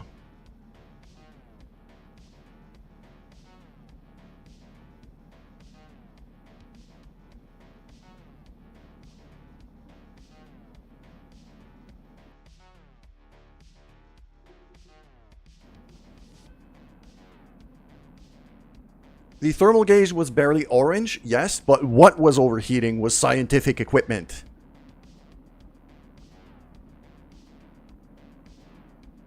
Which contained probably several hundred units of science in there. I cannot take the chance of it blowing up.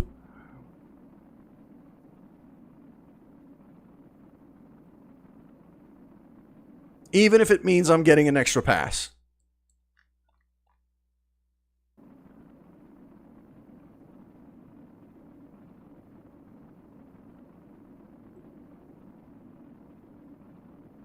Yes, several hundreds. I'm expecting this ship in general to contain about 800 science.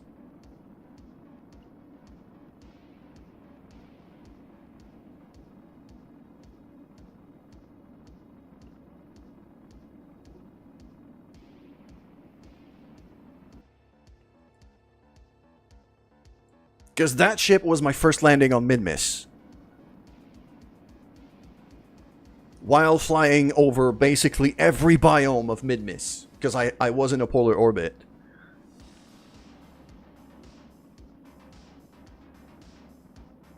Along with ground samples, crew reports, EVA reports, pressure readings, mystery goo, material study. Like, I have a lot of science on this thing. Okay. Okay, we're landing this time. We're not shooting back out of the atmosphere. And it seems we're going to be making a splashdown, an ocean splashdown, which is perfect. Because that means I can ditch the engine if I want to and use the heat shield if it really gets too hot. But right now, we're doing well. Valentina, actually all three of our Kerbals are having the time of their life right now.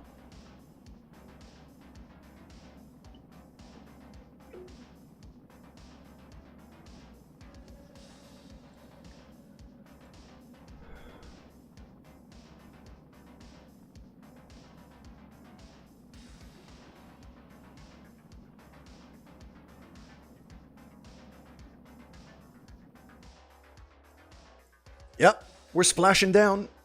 We're going to splash down in the big ocean. Right as the sun rises, too. What a view. Look at that.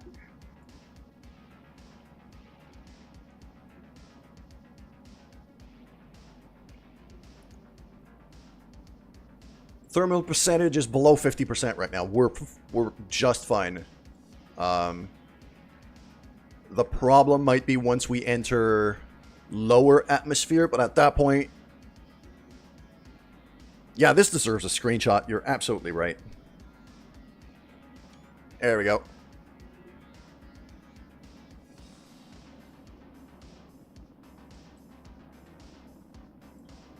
And, yeah, once we hit lower atmosphere, if I have to, I'll ditch the engine. There we go. Sun is now rising.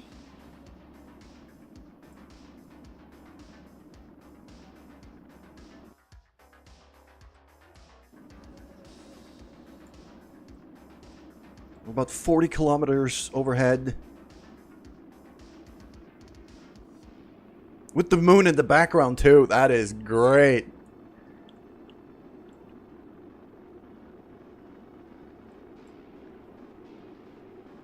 Oh, yeah. I know I have enough parachutes for the whole thing. I'm pretty sure I have enough parachutes for the whole thing. So, what I'm going to do is I'm going to stage 1 right now. Because those parachutes are configured to deploy when safe. So...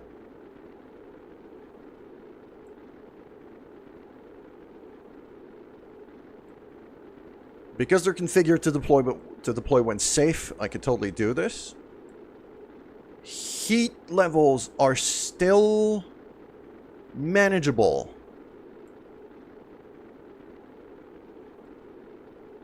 Look at that. What a sight.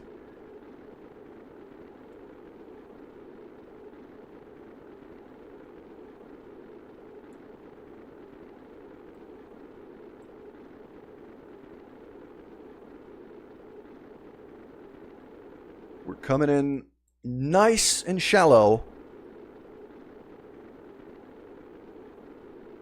We should slow down very nicely to a level where our drogue chutes can deploy pretty easily.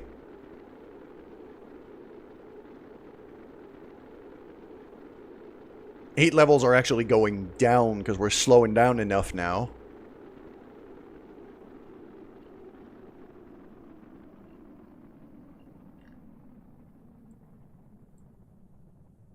Getting some texture glitches here.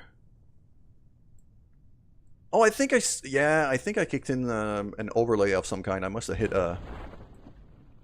I don't know what that hotkey for this is, though. I don't remember. But this is fine. We're just going to recover this, so...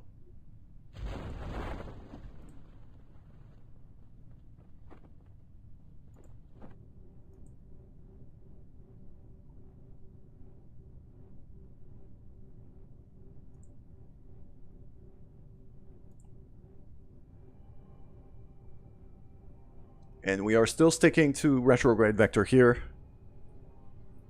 So that way the parachutes are slowing down both laterally and vertically.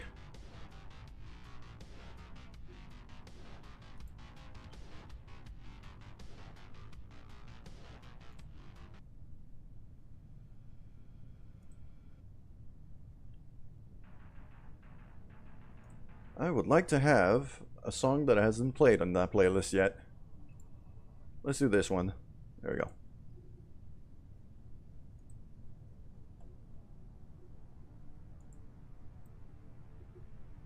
Okay. There we go. Droke shoots. First deploy. Slowing right down. And then the other ones are going to deploy at 1,000. Right here. Beautiful. And now we're below 10 meters per second, so I don't even need to ditch the engine. I could just keep it. We're just going to splash down like this.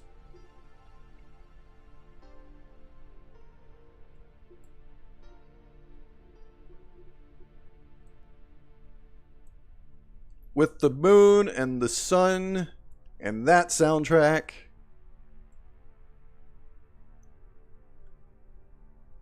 This is a glorious day.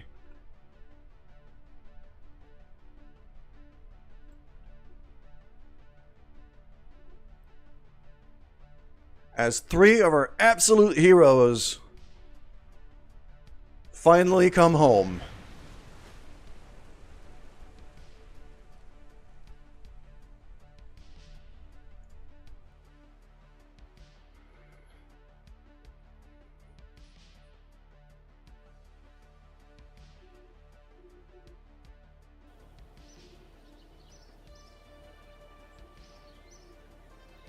Yep.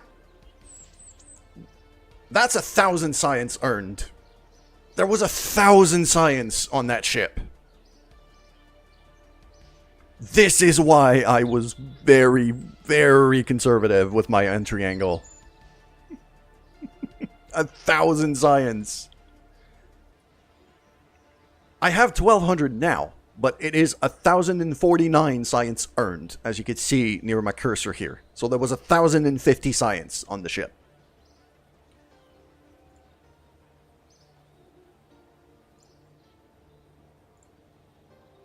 Which is quite a lot.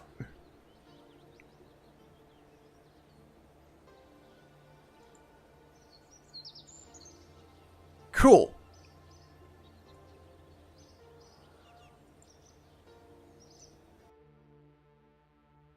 That should give me access to quite a lot of what remains.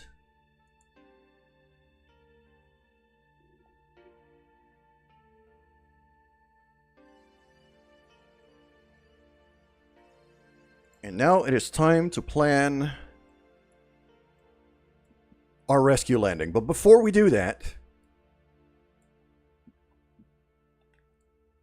I'll give you this view here. Unless, yeah. Actually, you know what? There. The moon and Kerbin in sight right here. I can unlock a lot of stuff. Yes, that's the point. Before we do that, I've been going for about 2 hours without a break. I need a little bio break as well as you know, some fluids from my body. So I will be back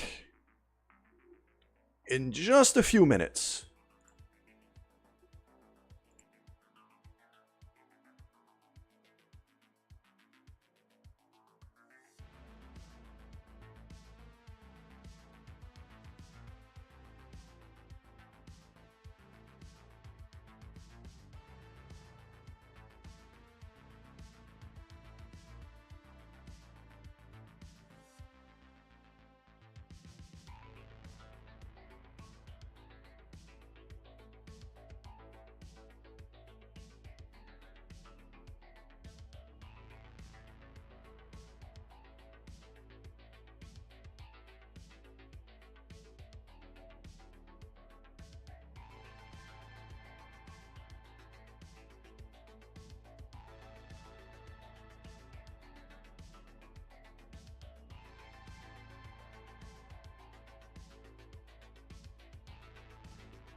Okay. I have now obtained... I've now obtained some coffee. Some water. Wash my face. Everything is fine. I did get a bit sweaty during that last maneuver, so... I am glad to not be sweaty anymore. Cool. Now it's time to get this thing down on the moon.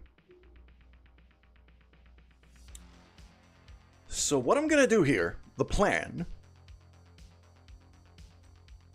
is... because this thing is eventually going to become part of my space station, what I want to do is I'm going to maneuver this thing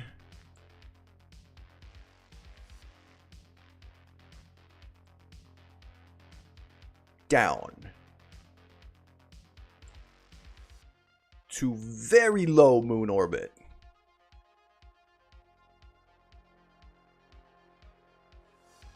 "12 kilometers is...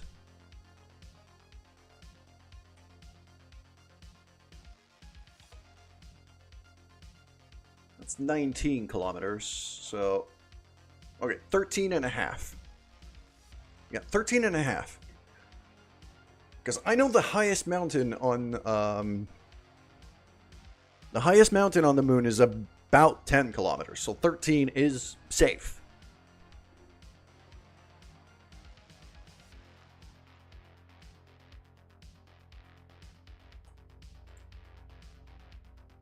And so now,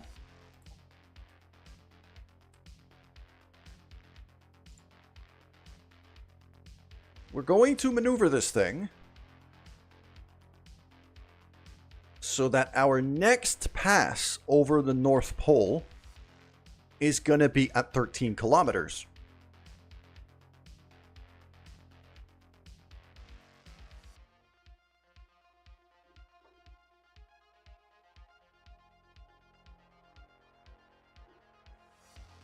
Oh yeah, I should have removed the UI. Forgot about that. Sorry about that.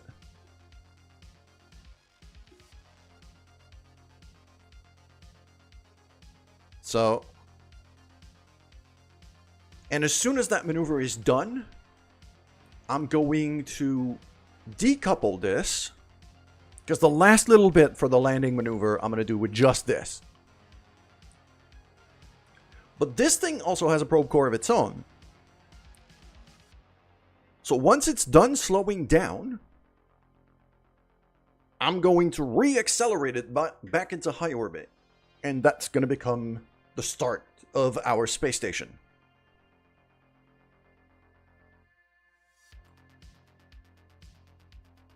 That is the plan.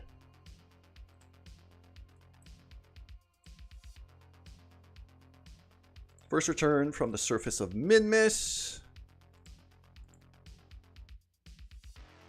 Yep, gave me a bit of money too. Very nice. Cool.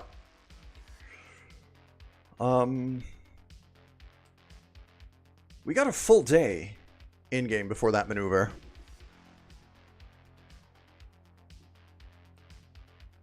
So you know what? As a bit of a practice maneuvering here, I think it's time to...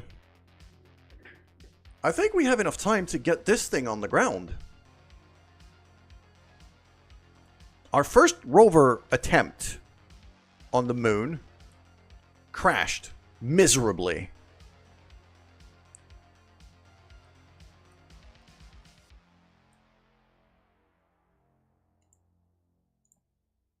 But now at least I can get some maneuvering done. Let's get that into low moon orbit, and then we're going to figure out exactly where we're going to land this thing.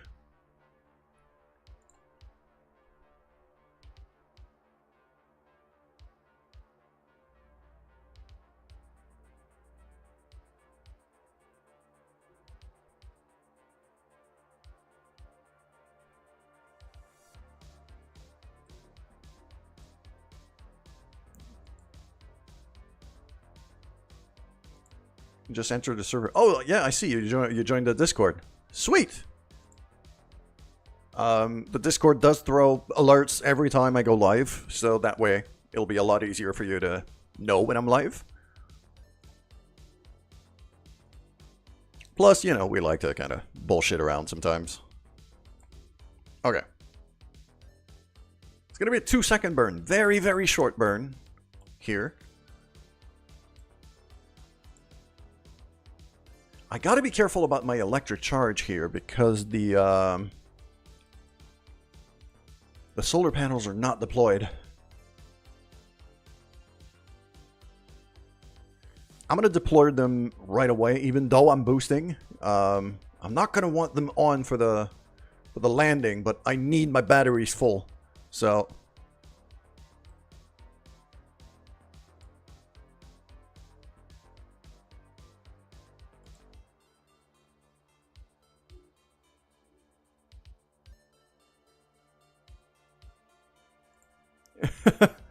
why is there...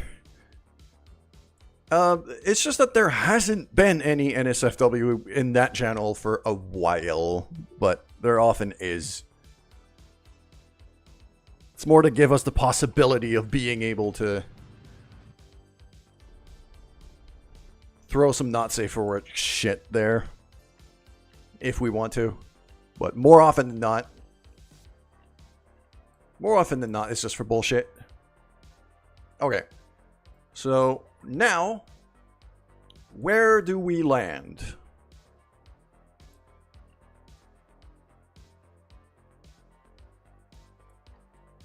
If we're gonna aim South Pole, kind of, I don't really want to aim for a pole, though. I'd rather have something we can recharge our batteries easier.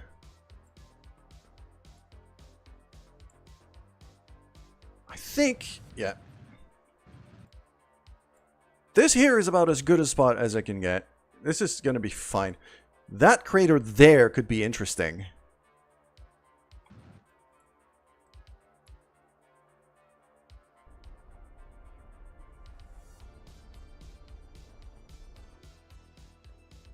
I think we're going to go for that crater there.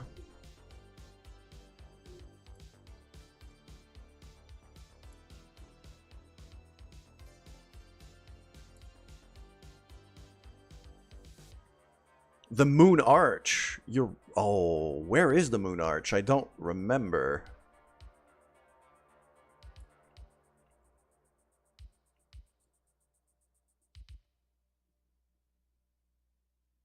I don't remember at all where it is. Then again, like, this is a rover. I can drive this thing.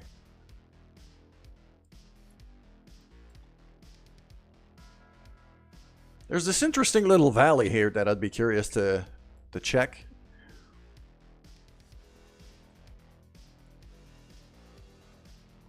Alright. So now what we're going to do is we're going to warp to about here.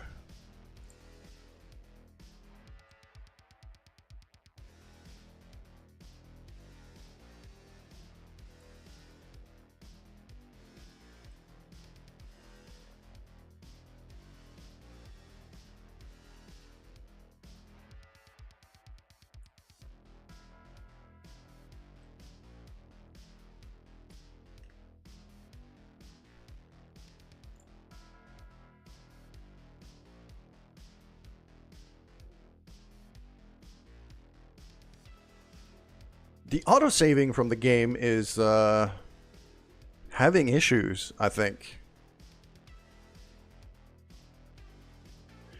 I do have a mod to manage my save files. I think that might be causing the issue. Can you send the position of the Moon Arch on the Discord? Yeah, sure, go ahead.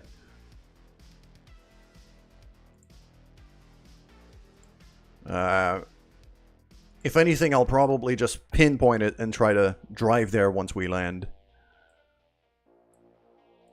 Or maybe even send a manned mission over there.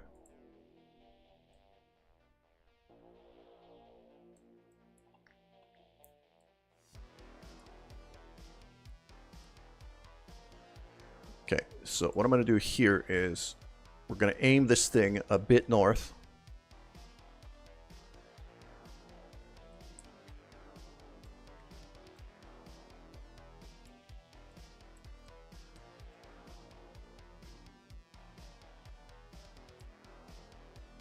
Yeah, the problem is that has an extra texture pack. From the coloration, it might be up here.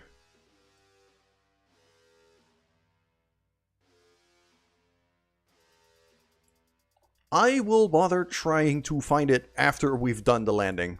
Right now, I'd rather...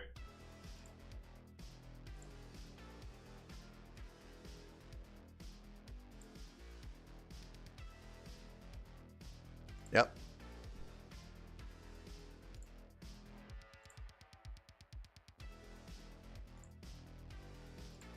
Okay, none of these are that useful. Start boosting like that.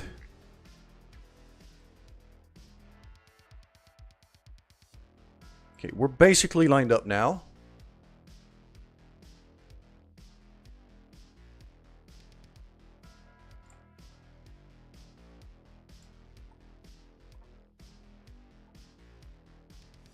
What we're going to want to do is I want to gain a bit of height and also kill a decent amount of our lateral velocity here.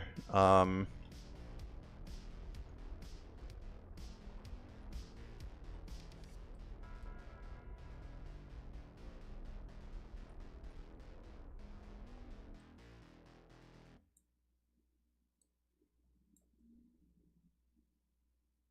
that big engine is just going to blow up. I'm just going to ditch it.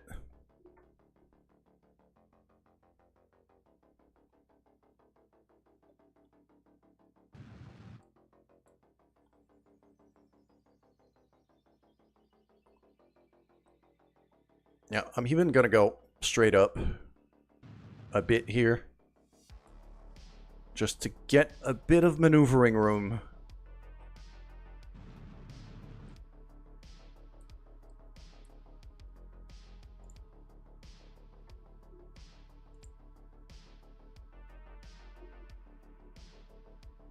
That map with Easter eggs could be interesting. Now that we're going to have a rover down there, I would be able to drive to a lot of these things, I believe. And if not, I could plan some missions. Yeah, that could be fun. Okay. So, this is the target crater. This is the crater where we're going to land. So... Again, I am going to turn myself a bit north here. Just like so.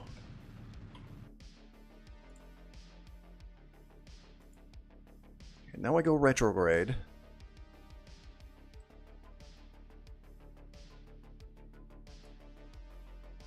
Okay.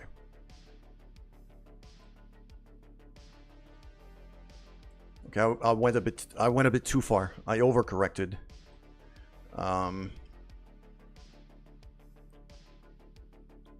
So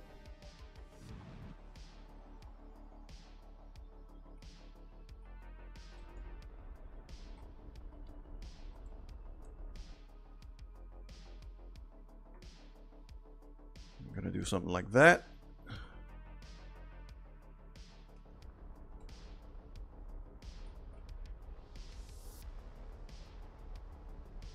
And then something like that, and then south.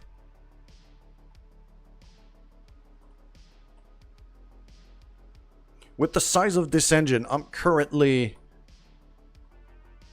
basically currently doing surgery with a hammer.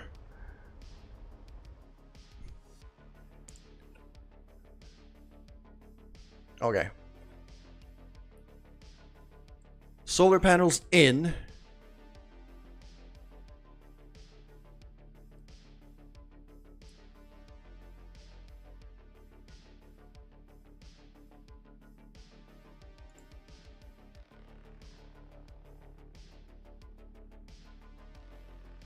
$210. I think Okay, I think that once we get above the crater in question, I'm going to stick to strictly horizontal. I'm going to kill most of my horizontal velocity, then ditch the big engine. For that reason, I want that decoupler in particular, that stack separator in particular, I want it pinned to my UI so I can decouple at any moment.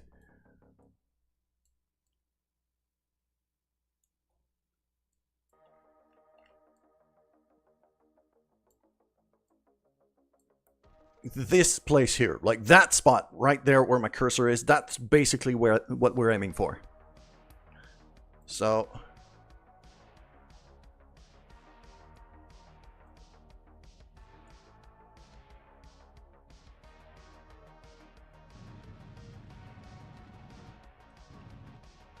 that'll do. That'll do. Decouple that. There we go.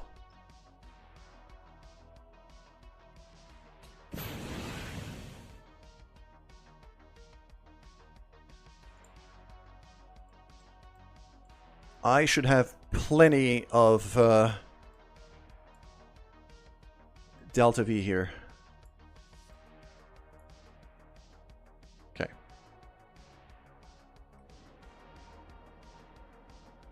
I'm going to start slowly slowing down. Just to make sure this thing, you know... We're probably going to witness this thing blowing up, so... Actually, no, it's going... It's separating quite quickly.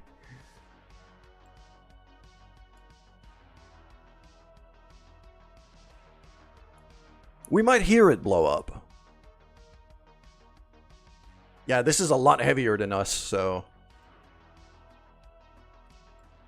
Look at that! What a beautiful thing. Alright. We're 9 kilometers above the surface. Coming down, accelerating quite quickly. So I'm going to start slowing down.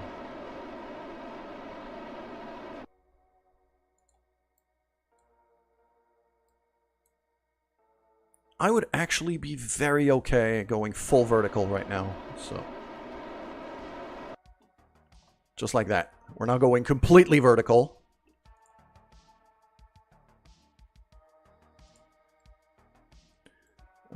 This is a slope, though, so this might get a bit tricky.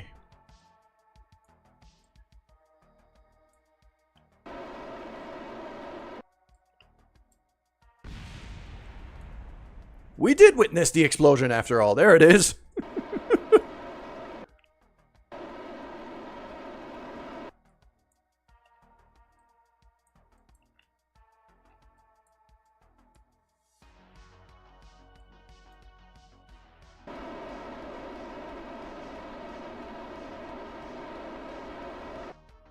There we go.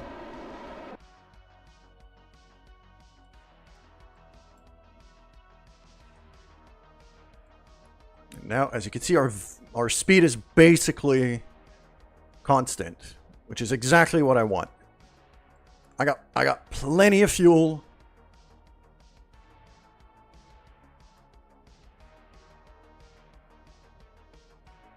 Correct a bit just to make sure we're going vertical.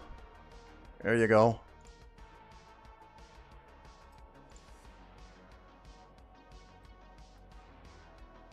One kilometer. Lights on.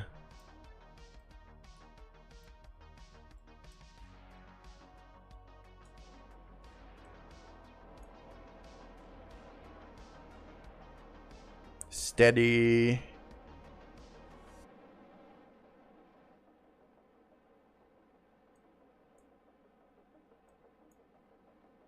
Very steady.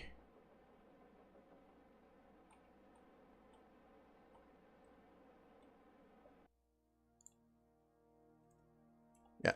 And I do... What I'm slowing down with is this little sky crane that's on top right now. Which is a lot better of a design than what I had on Minmus. Much more powerful.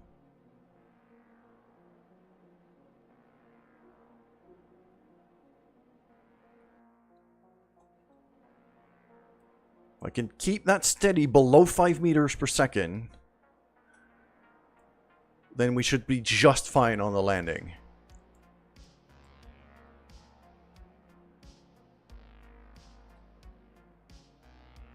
Like 3.3, 3.2 is basically perfect landing speed.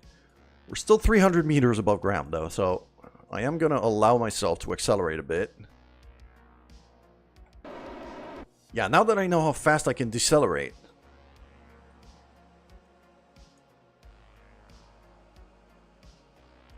I like the rover too. It's one of my favorite little things I've built so far.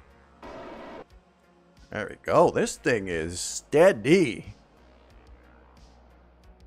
Flying like an absolute dream. Now I can actually rely on my shadow over there to see how high I am.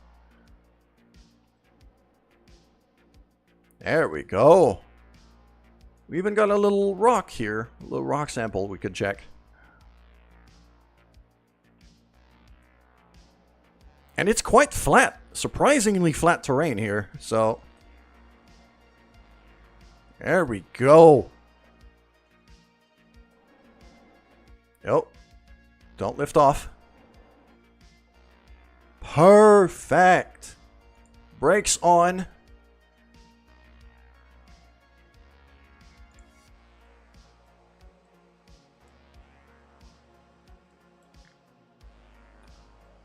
SAS off, brakes on. There we go. It's sliding a bit. Well, we got this.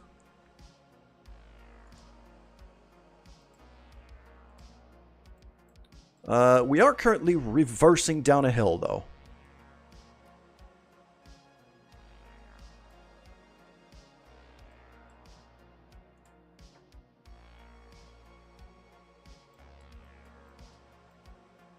We are currently reversing down a hill. Okay, brakes on.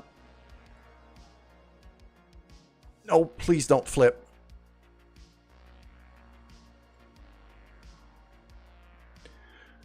So here's the problem that we have now. Is the sky crane is too heavy. The sky crane is too heavy for us. I'm gonna have to ditch it.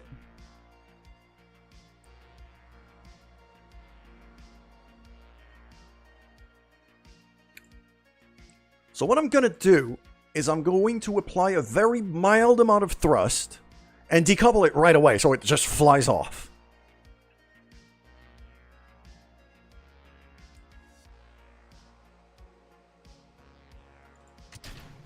It didn't engage the engines. Okay. Don't blow up, please. Whoa! Physics engine, please. Okay. We're fine. Solar panels out.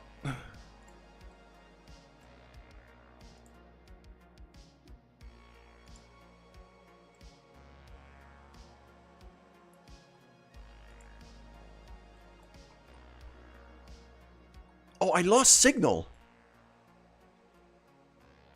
What?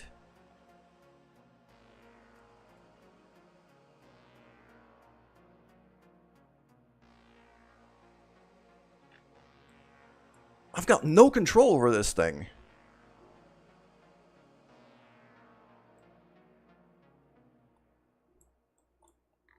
I mean, it is slowly sliding down a crater. So, eh. Right now it's not flipping. The no signal is concerning, though.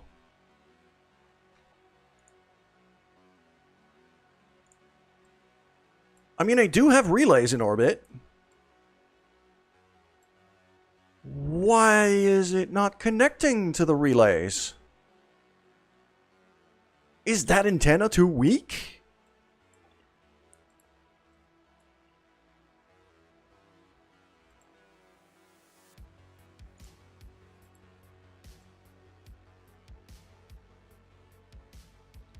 That antenna might be too weak.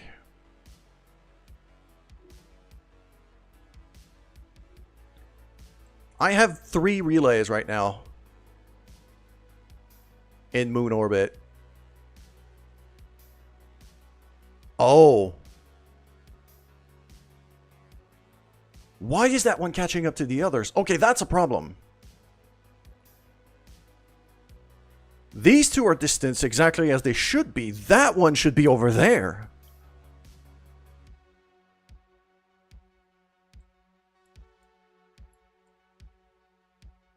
And this thing should be able to reach this relay.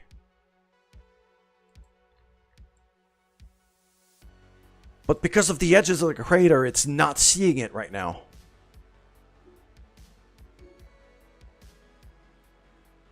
Okay, so the problem is one of my relays is not where it should be. If we look closely, I got one right here. And the rover's down there.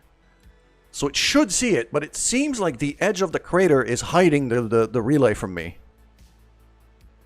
But the bigger problem is, I have this relay here, and this relay here. That's fine. I have a third relay, which is right there.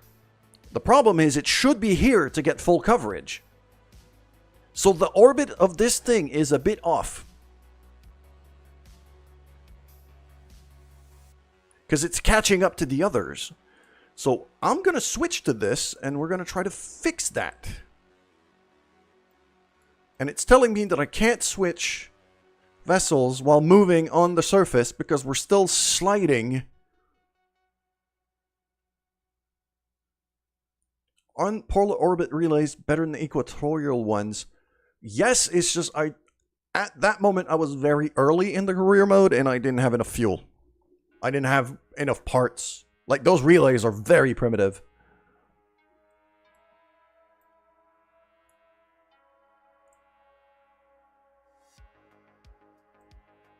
Okay, if you could just kind of stop sliding around.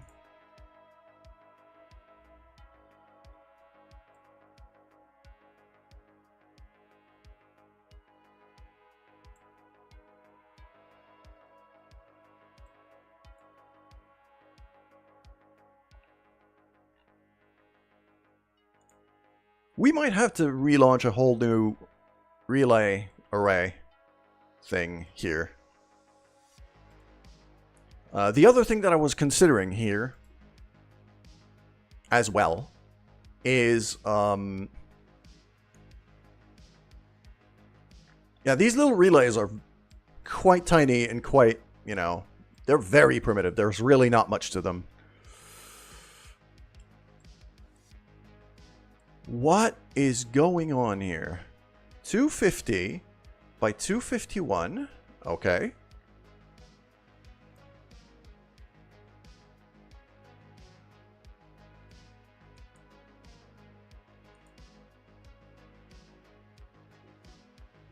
You're back from SFS. Welcome back. 247 by 250. Okay, so this thing's orbit is too high.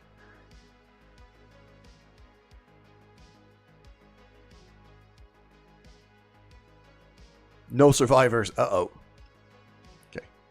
So, alright, let's think here. 247 by 250.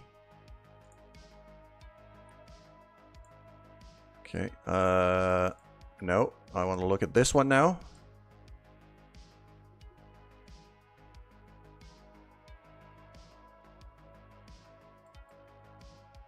$249 by 250. Okay. No, not that. I just want to switch. So this thing's orbit is too high, is what I'm understanding here.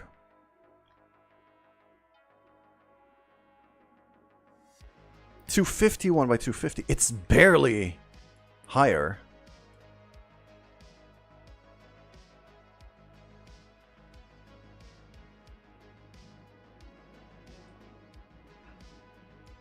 How am I going to do this? They're intermittent in their location all the time. Yeah, that's what I was trying to do here. But I misaligned one of them, clearly. Because that one is on a slightly higher orbit than the others. Which means the other two have been going faster than it. So eventually it should get back to there. But it's going to take some time. I might need to rethink this whole relay comms system.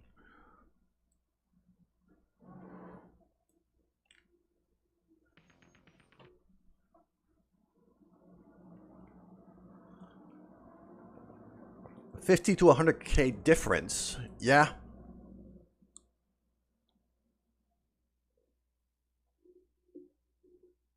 Because in here, I'm at wait.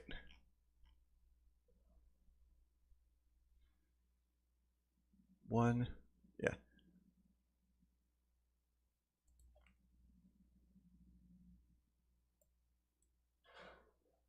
So yeah, so Moon Relay 1,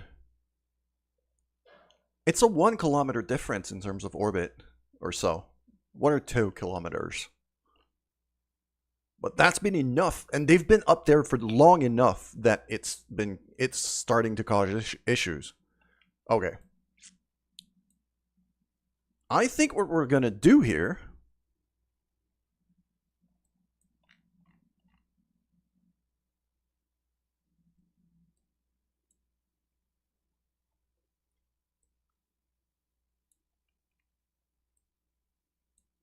do I have enough juice to put at least one of those on a polar orbit?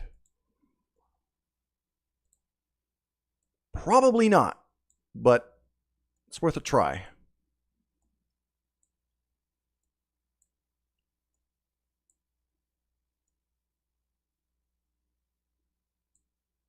Actually, I do have enough fuel. So if we build that kind of a that kind of a maneuver here,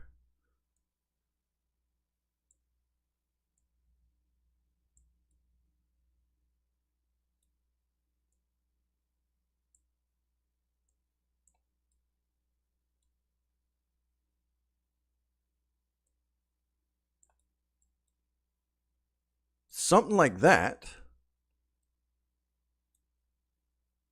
I have enough fuel to do this, so that should already help our coverage by a lot.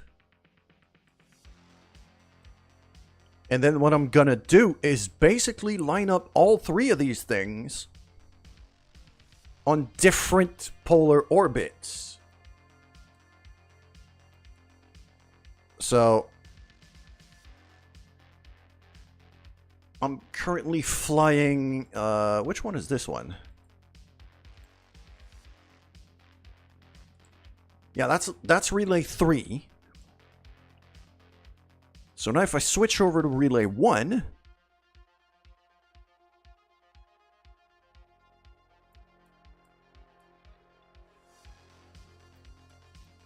I've lined up relay 3 to go on a polar orbit about here. So relay 1, I'm going to do it, but here.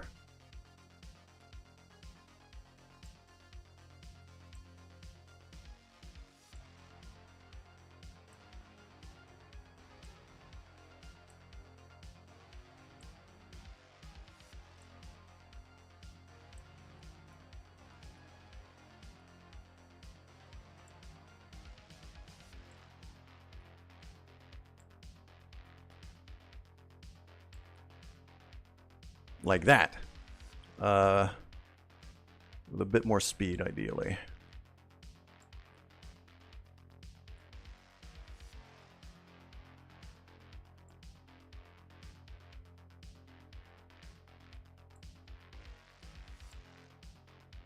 Just like that. And then relay 2 would be due to maneuver just about right now.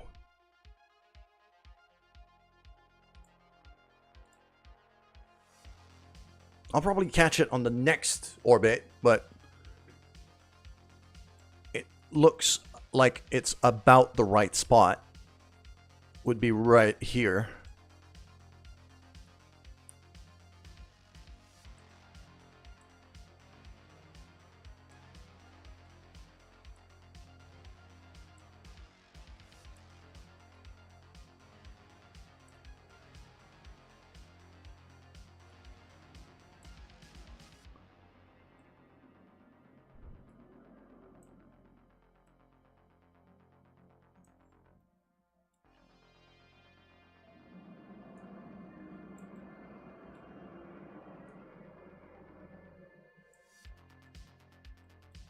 Something like that. Even if it's not perfectly centered, that should work quite nicely. And that should help a lot with the coverage.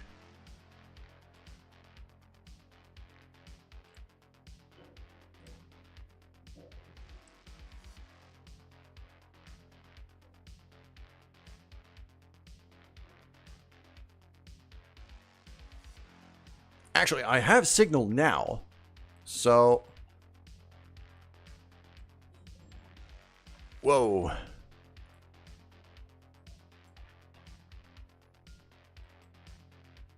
No.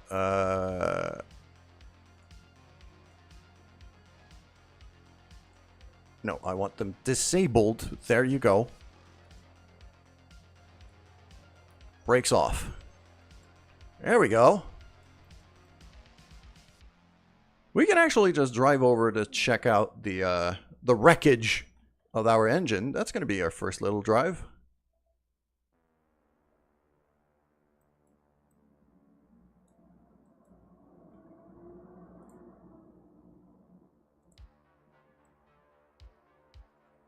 How's the rescue? I mean, right now, yep. Why those rovers look like some kind of mechanical insect? Just because I needed the solar panels to be at an angle. I needed the solar panels to be at a bit of an angle, so that way, if the sun is behind us, like it is right now, I could still catch it. And if it's right above us, I'm still going to get some sun as well. This is why I did it that way. So, to the bottom of the crater we go. Let's look at the crash site of the engine that we ditched as we were landing.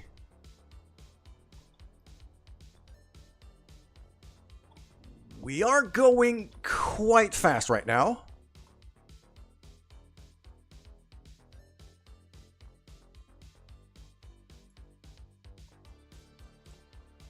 Let's start hitting the brakes here.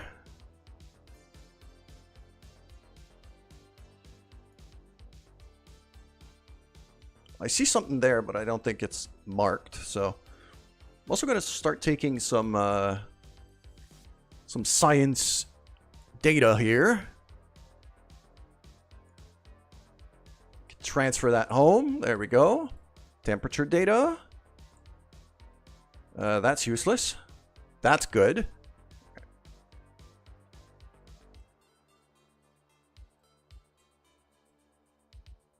There we go. Wonderful.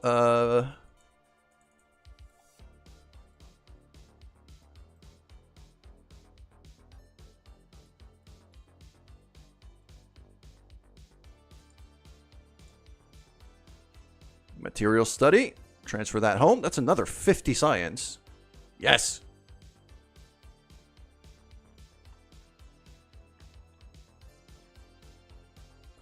And now it's actually, yeah, it's actually seeing one of my relays right now. It's just that the relay was out of position before, so I lost control.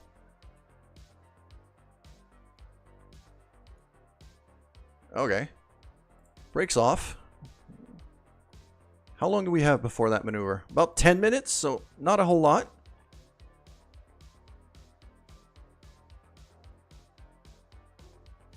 What does delta V do? Delta V is a measurement of, well, it's a measurement of speed. It's a measurement of difference of speed.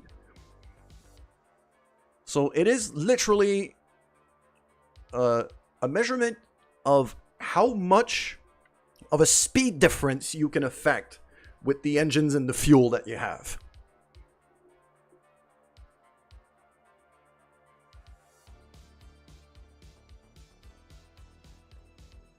because, you know, all speed is relative.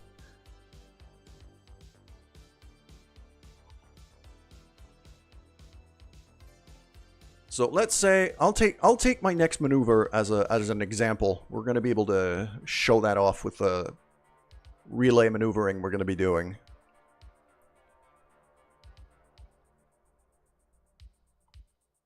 So I'm just going to break this thing to a stop. These tiny rover wheels really don't have a whole lot of tractions. They really kind of slip and slide around. Okay, so relay 3, let's switch to that. So, if we're looking right now, our moon relay, our current velocity is 380 meters per second. Well, orbit is really just constantly falling towards a planet and constantly missing. That's what orbit is.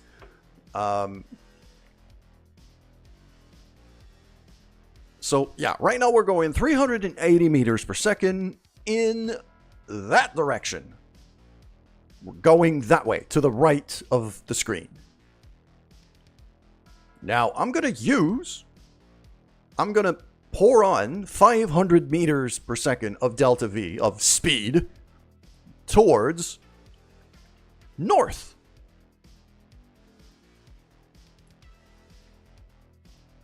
What do I make a lunar helicopter? Well, the moon doesn't have any atmosphere. A helicopter needs air to work. So that would not work at all. I need atmosphere to be able to pull that off.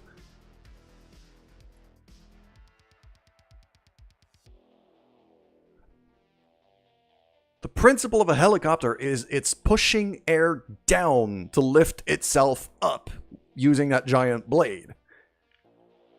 So, with no air, that's not going to work.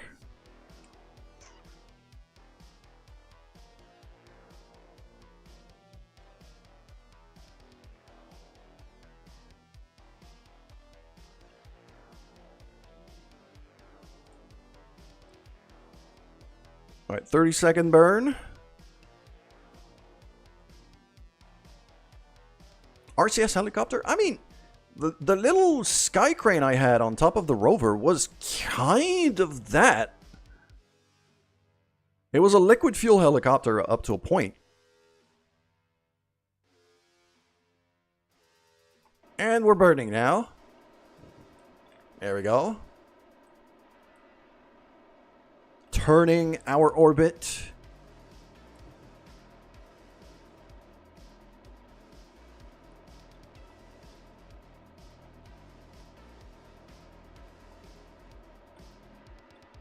It is being a bit fiddly right now. Okay.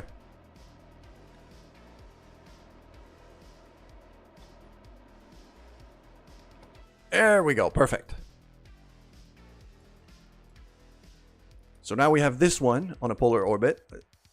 We're going to switch to this one, which is the next one.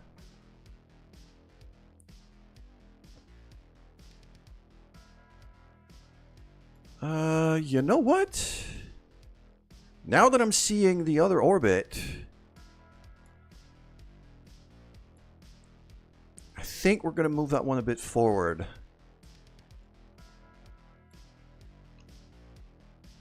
About there. About there looks about right. Gonna give it a bit more juice. Because I want that orbit to be a bit higher. I do not want these satellites to collide with one another. That would be a friggin' nightmare.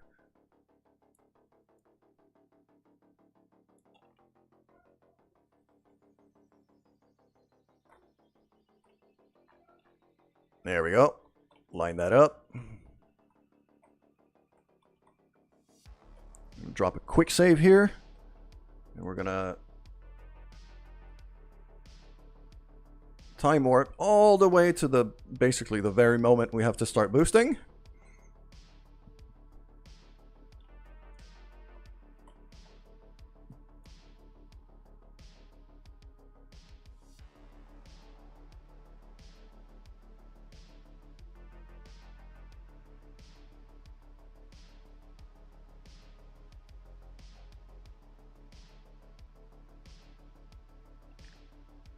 Yeah, just to go back to answering your question, delta V is basically a measure of acceleration, of how much acceleration you could put in a certain direction.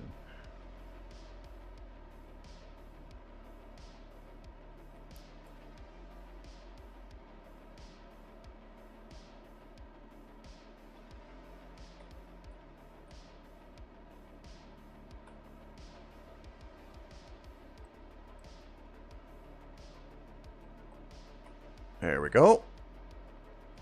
There we go. Perfect. That's our second relay. All nice and set up. And now the third one.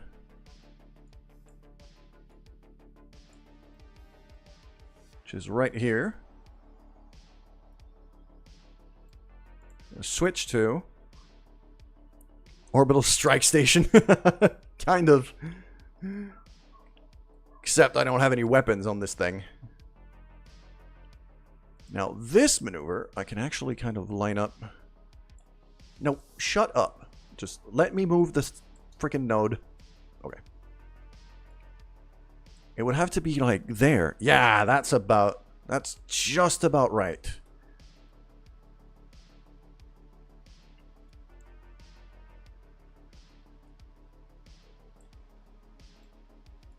No.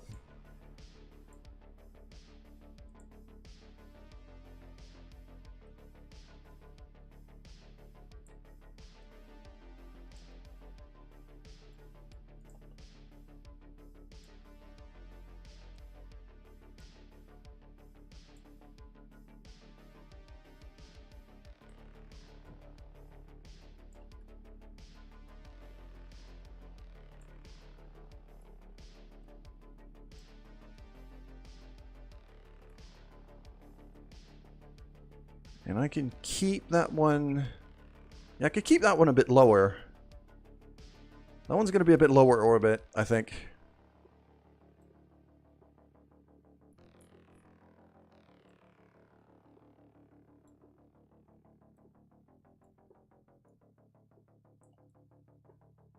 It's not perfectly polar, but it should be good enough for what I needed to do.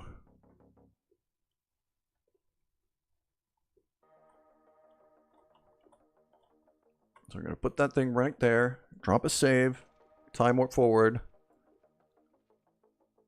And then I think it's going to be time to start lining up the rescue mission. The actual rescue landing.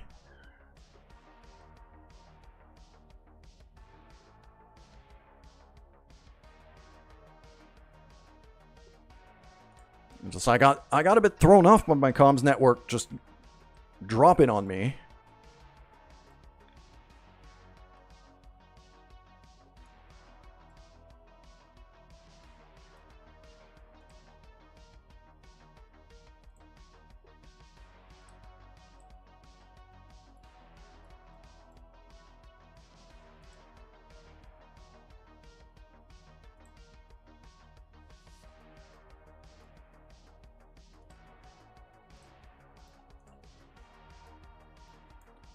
Why is this not letting me...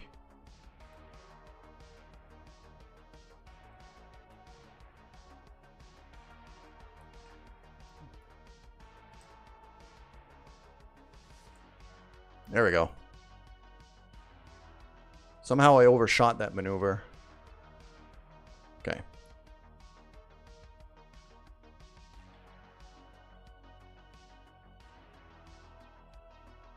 There we go.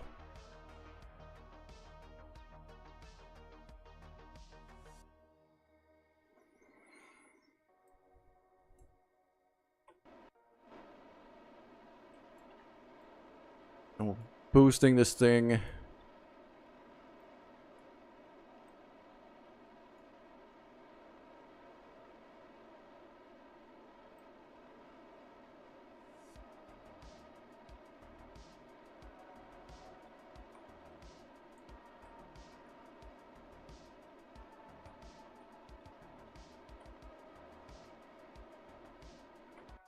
There we go.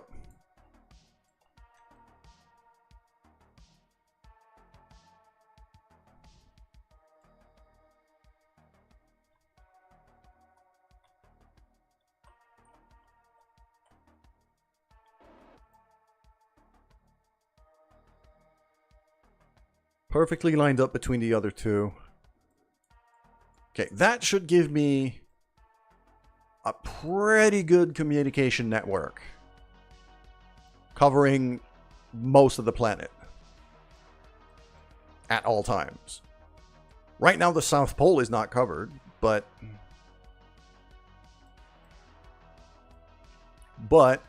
the other thing that's going to happen eventually is that our big space station over there. I do have this one too.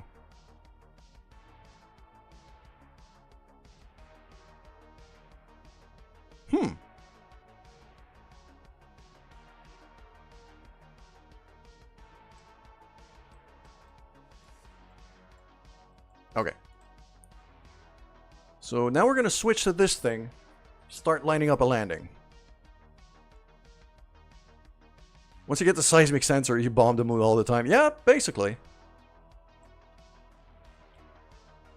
So it's going to be time for this maneuver here to get us into very, very low moon orbit. And we're going to start maneuvering to land this thing. So.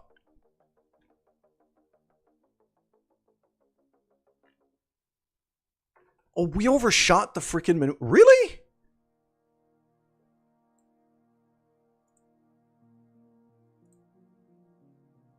Okay, I guess this maneuver is in 2 days.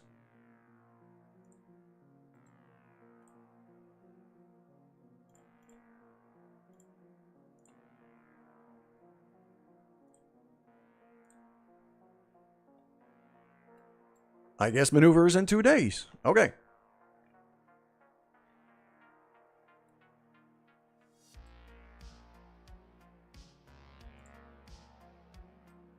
Now, that comm relay here has been in space for a little while and is a bit useless nowadays. It's basically just trash hanging out there. I think I'm going to get rid of it.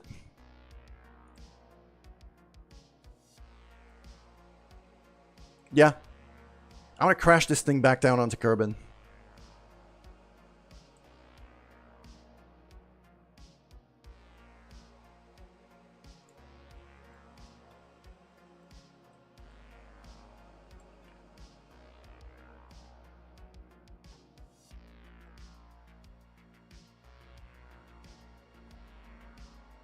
I know I had a maneuver planned for it. I don't really...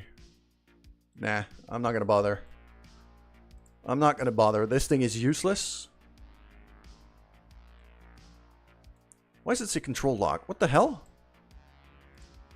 No.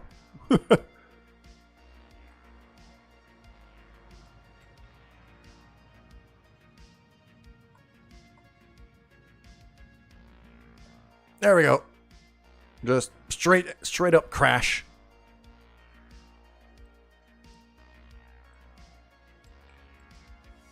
Just gonna check if I have any valuable data on this. I don't even think I do. I don't. There's nothing on there.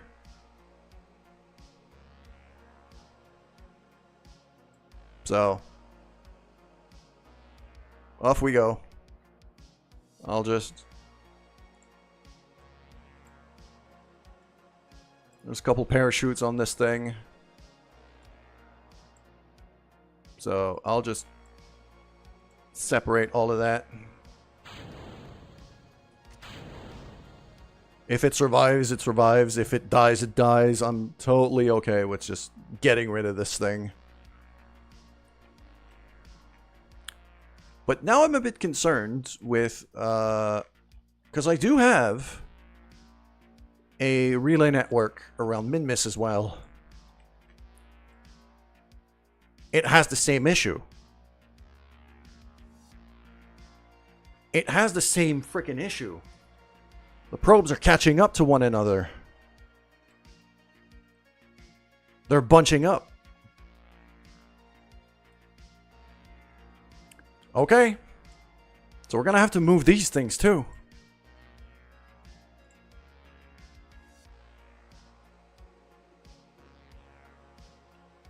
And they're the exact same model. They're the exact same probes.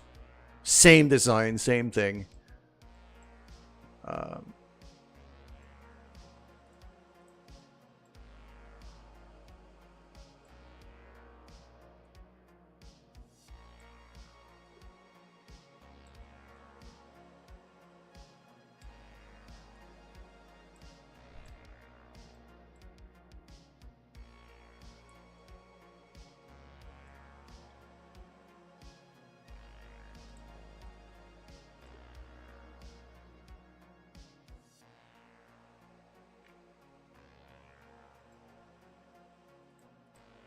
Yeah, that's relay 3. Okay.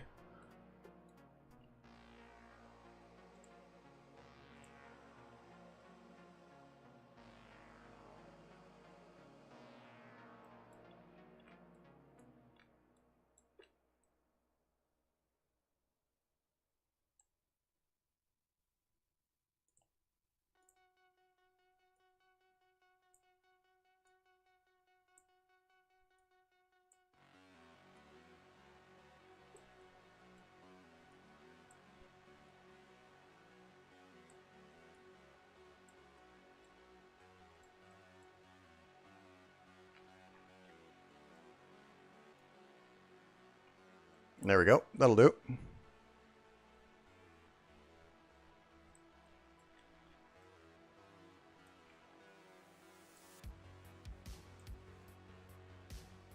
Once we get to relay 1, that would be...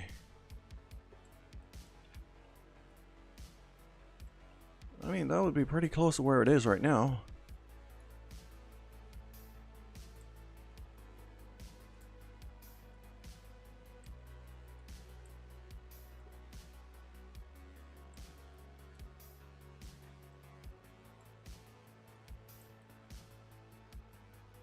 Yeah, something like that.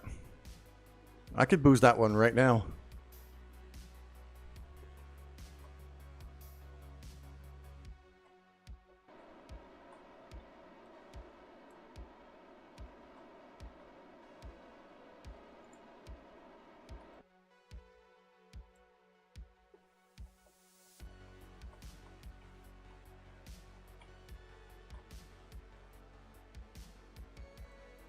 There we go. Close enough. That'll do. That's the first one.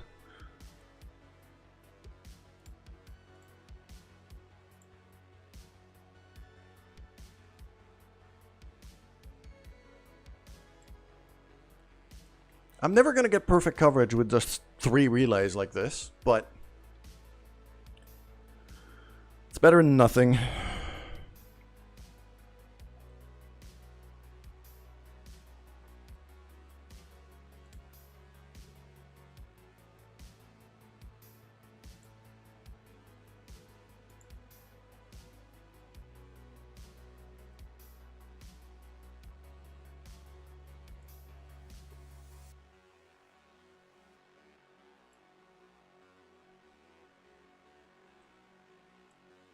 And because min-miss gravity is so low, the delta V I have to spend on these maneuvers is a lot lower than around the moon.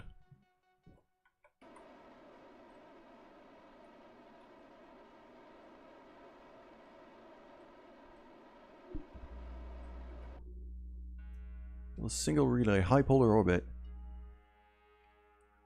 Yeah, that's kind of the... that relay is going to be the space station. That one big relay you were talking about, that's going to be the space station. I'm going to have a whole bunch of comms equipment on that space station.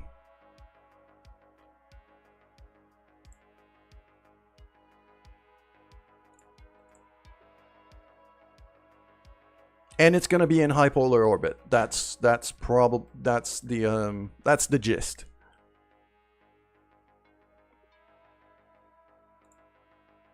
Yeah, high, like several million kilometers.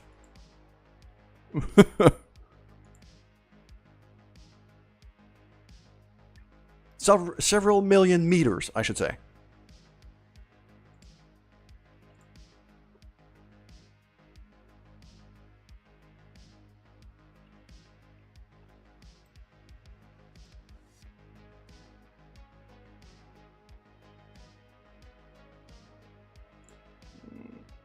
Ah, I forgot about that one.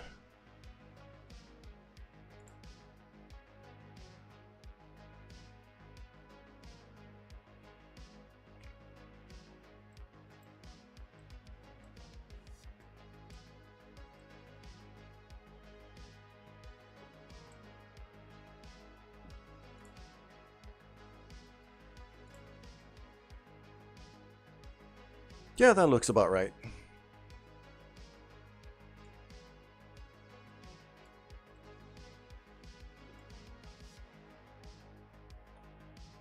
So let's turn this thing.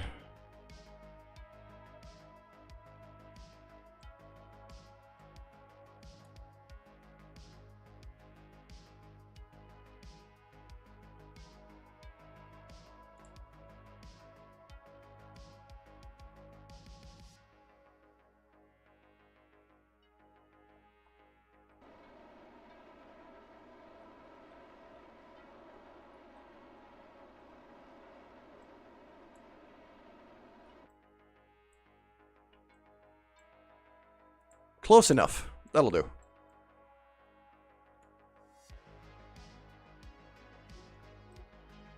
That'll do. Okay. Now. It's giving me an alarm for when the comm relay is gonna re-enter atmosphere. Yeah, we could watch this thing blow up. Should we?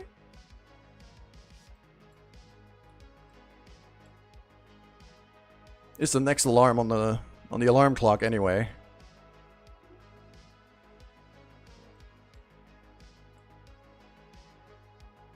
By close enough, I meant close enough to the orbit that I wanted.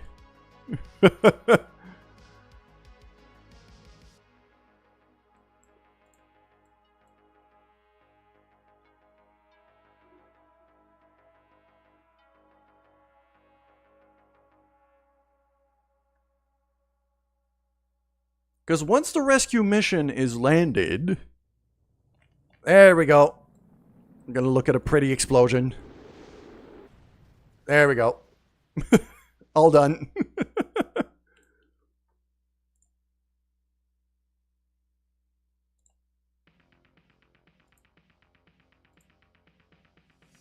So.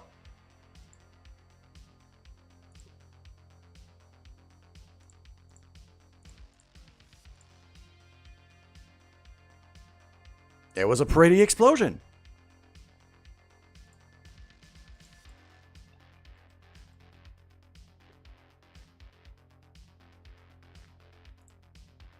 Oh, that was the big...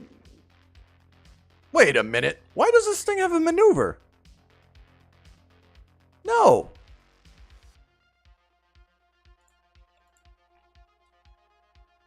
Huh? That's just an engine. That's the last of the little fuel reserve I had before we went to the moon. This thing can actually... This thing can actually just fuck all the way off.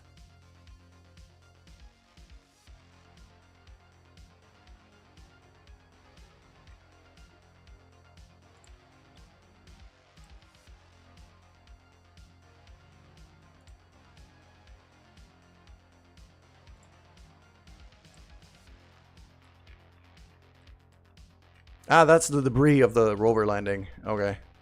I'm not gonna explode that yet, because I want to go see it with the car.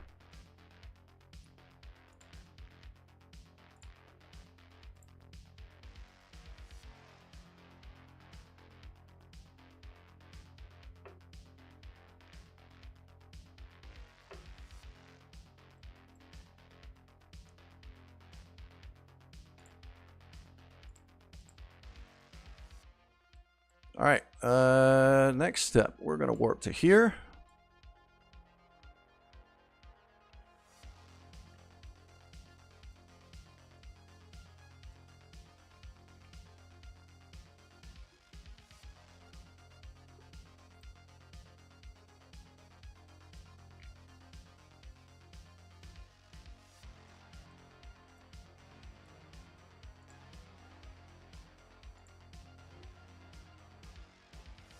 When you make progress in detect, not without mods. I'm not Elon Musk.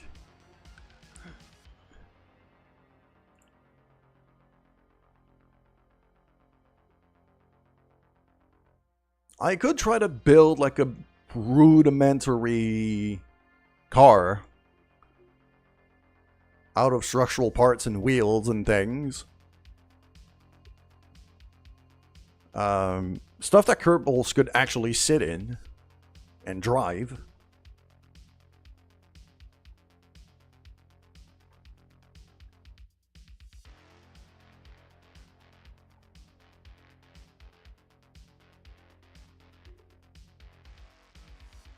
So I got him into Tesla with stock parts. I mean, look, the vehicle editor in this thing is pretty bonkers. So I'm not particularly surprised.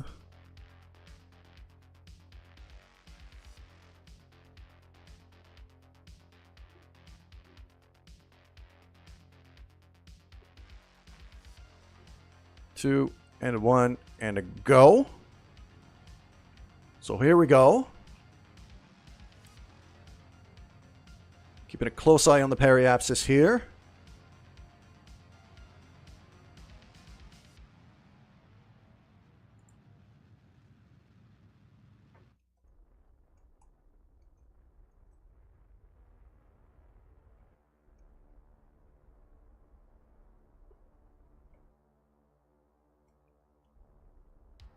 $13 kilometers. There we go. Perfect.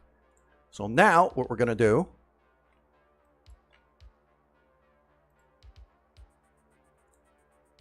we undock. And I'm actually going to control this thing instead.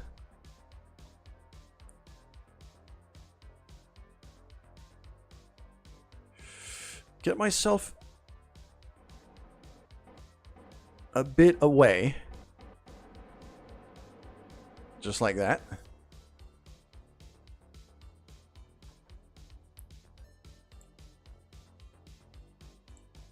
Because I'm going to want to turn this thing around and re-accelerate it to high orbit.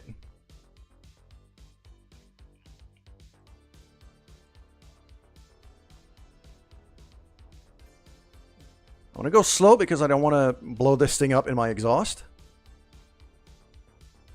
And now it's far enough away.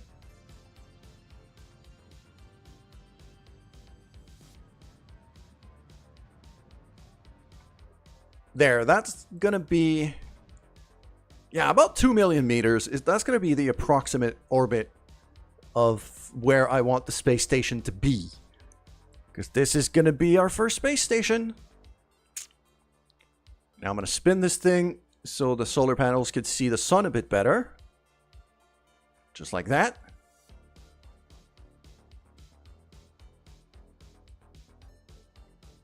That's about as good as it's going to get.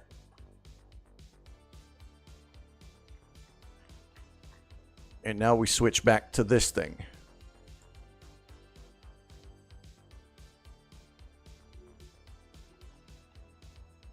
Because this is the dangerous bit now. This is the very dangerous bit now.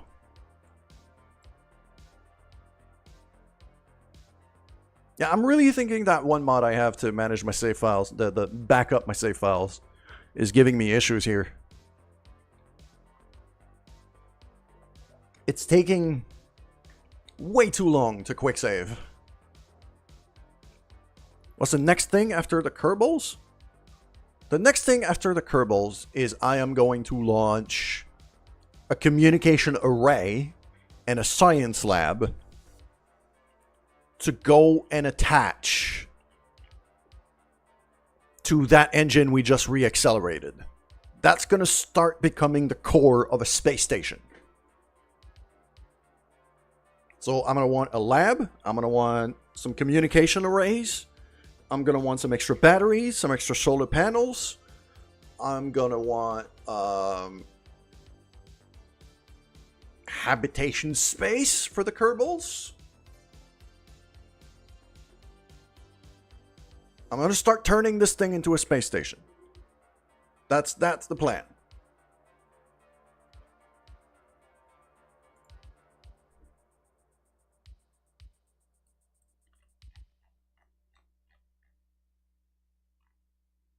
So now,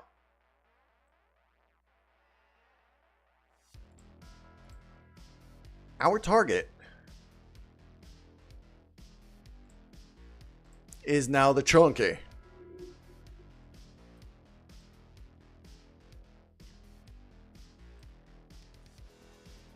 And as I'm seeing right now, our orbit takes us right above it. We can land this.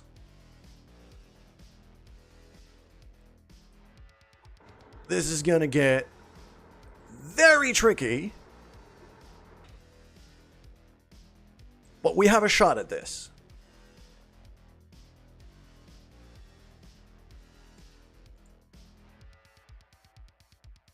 So, I'm actually going to drop like a full save.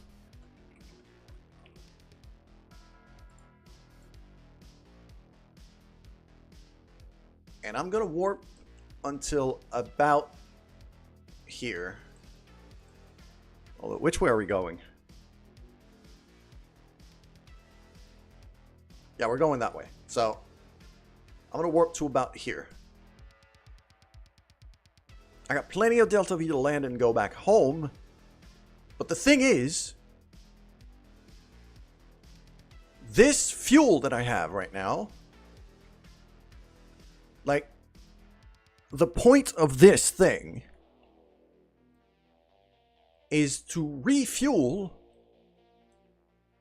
the lander that is currently there. The Kerbals cannot mount this thing to fly home. So I want to use as little fuel as possible from this reserve. Why is this tank not full? Crap, it burned it equally. Okay.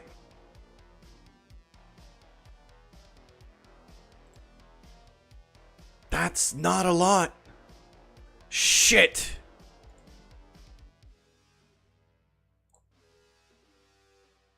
I hope that quick save was before I decoupled.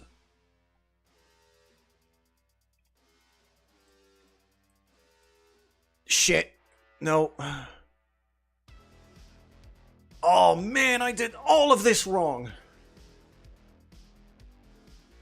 I forgot to turn off fuel transfer through the docking port. So as we were maneuvering, I burned the fuel in the reserve.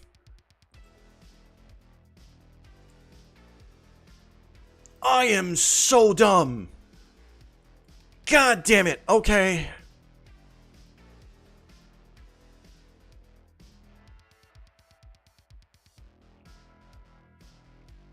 Because now this tank is only half full. It's not enough. I forgot to deactivate the cross-fueling either in the VAB or everywhere else. I need to dock back on. I need to dock back on. Because otherwise this is going to go horribly wrong.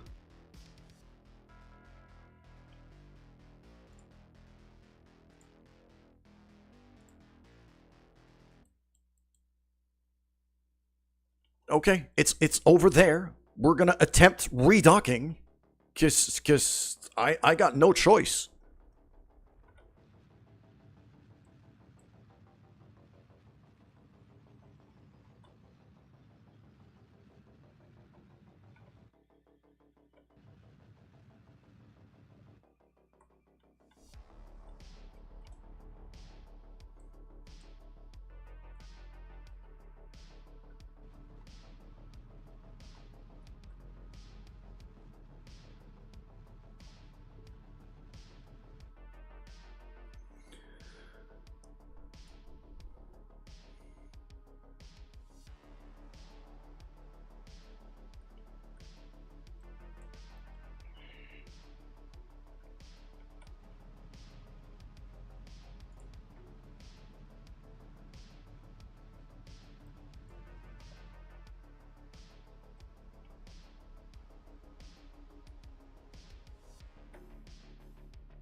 I'm suborbital with the moon. So, yeah, if I fuck this up, I crash.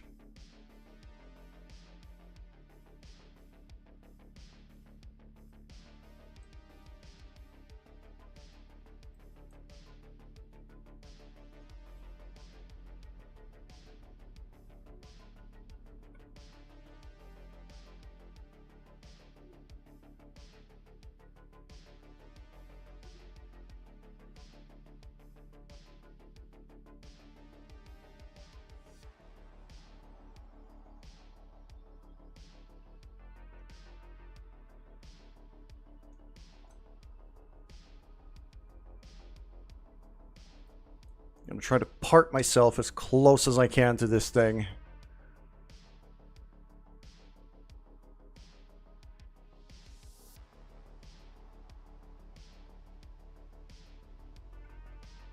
There we go. Camera switched again, so I'm no longer on crash course.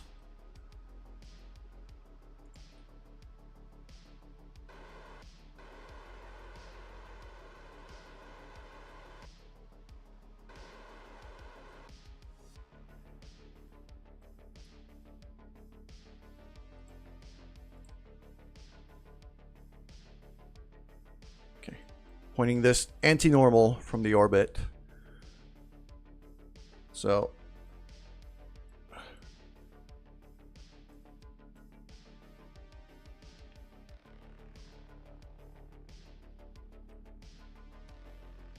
where's the docking port? There it is. Why are you not letting me? There we go. That's what I wanted to see. All right. Now. I need to turn this thing.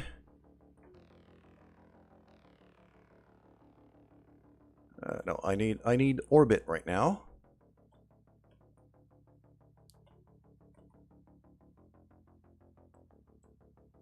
Okay. Yeah, I'm seeing where. There. Right there. This is where my nose needs to point. All right. Back to docking mode. Okay. Just give it a bit of a spin. That way. No, my nose is not pointing the right way at all. Crap.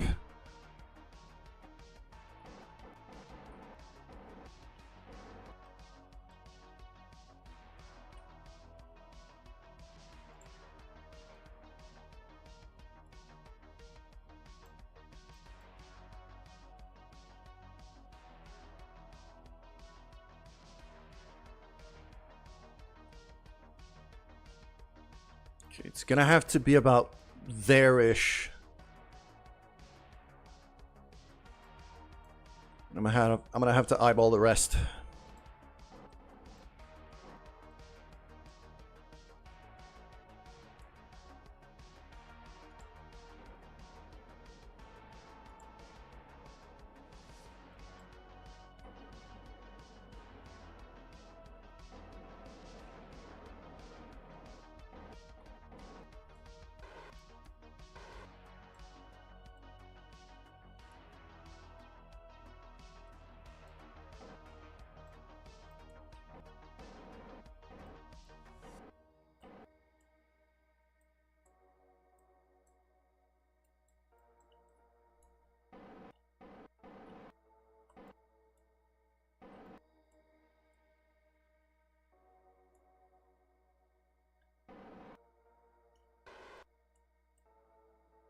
Okay, we're 10 meters away.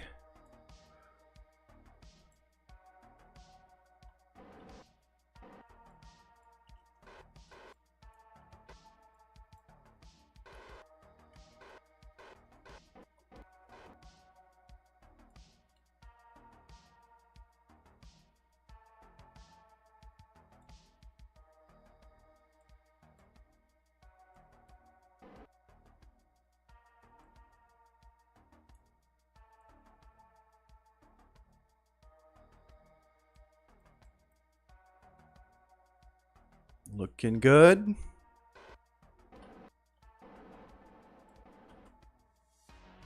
Please connect. There we go. Come on, line up. There we go. Okay. In.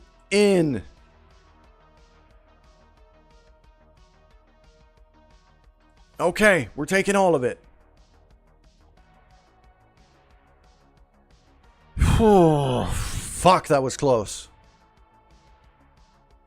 That also means that that engine cannot fly back off. Now.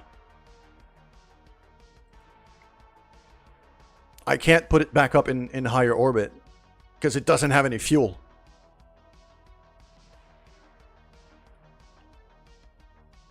So I'm gonna have to crash it down.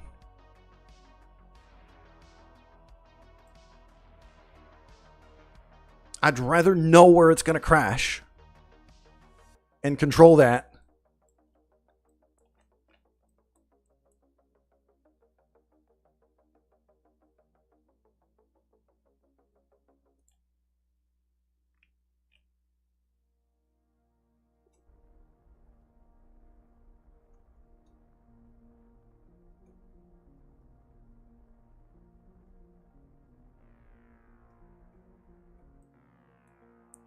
Yeah, the point of crashing is far enough away from Chunky that it's not going to be dangerous.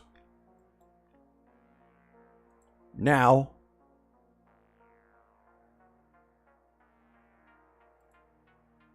we undock.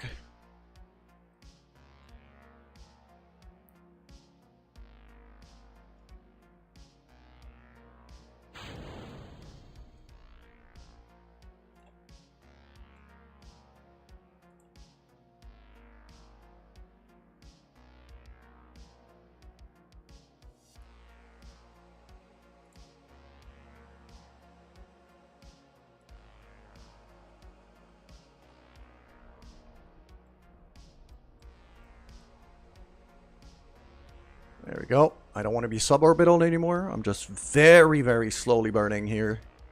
There we go. Just to dodge that engine thing.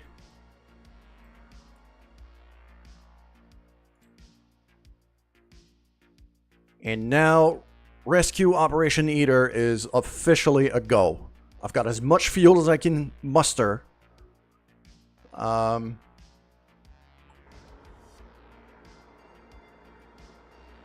3,600 meters per second of delta V.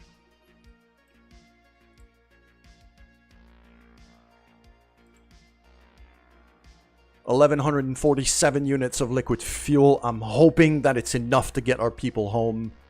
To land this thing and get our people home.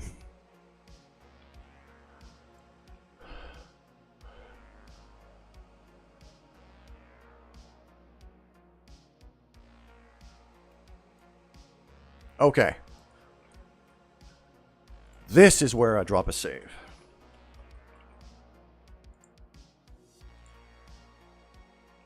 Emergency unplanned docking maneuvers. That's always fun. Okay. We're going to warp to here.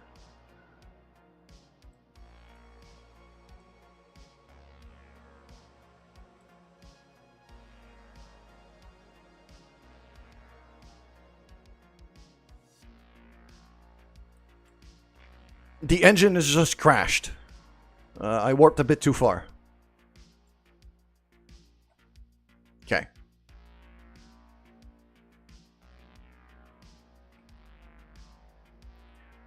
And now it's going to be a matter of absolute precision.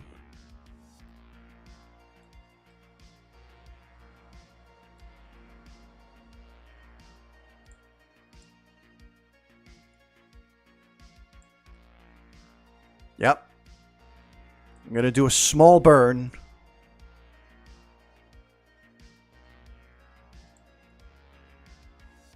To line ourselves up with our target a bit better.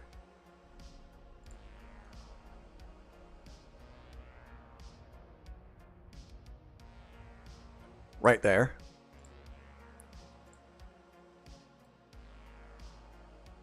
Because we need to land within 30 meters of this thing. I have to be extremely precise.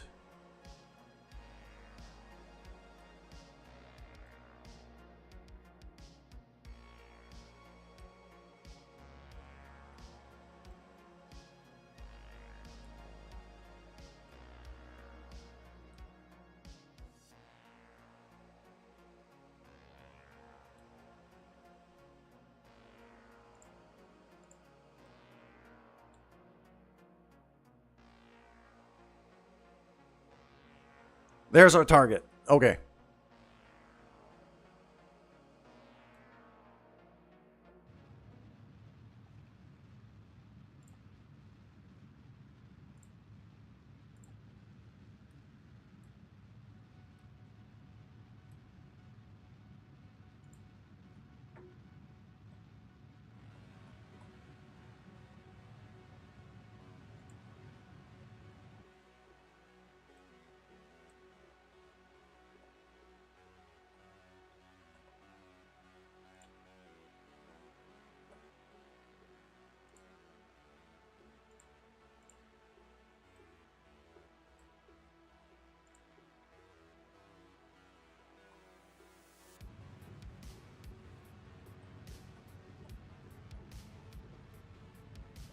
There we go. I want to put my apoapsis basically right above the target here.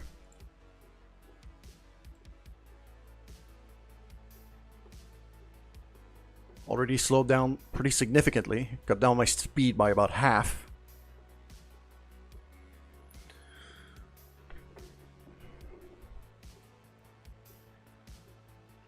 And we know that this is very mountainous terrain, so I'm gonna have to be very careful.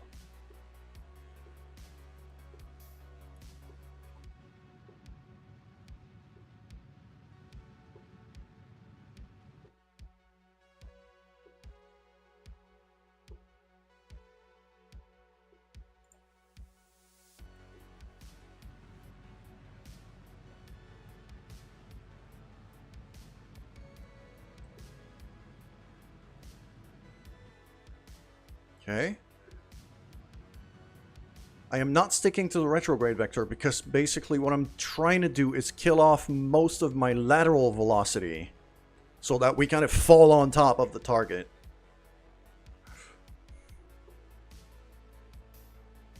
Yeah, they're right below us now. Almost.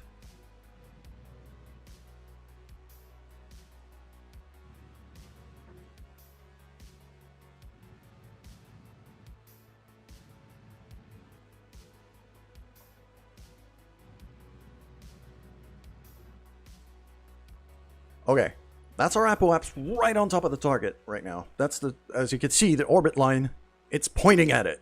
Literally. I can actually line us up even a bit better using these vectors here. Like that. Okay.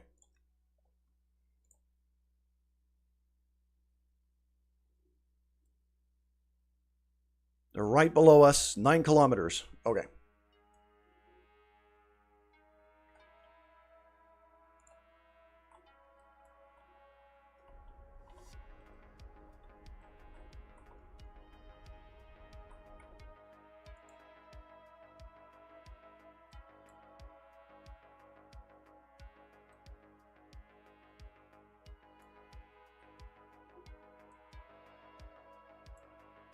This is nerve-wracking maneuvering here.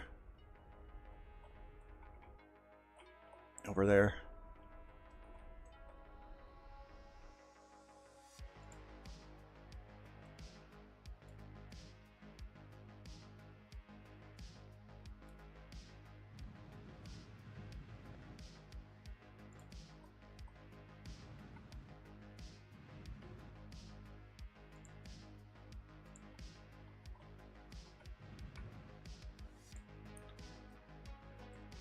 Two kilometers.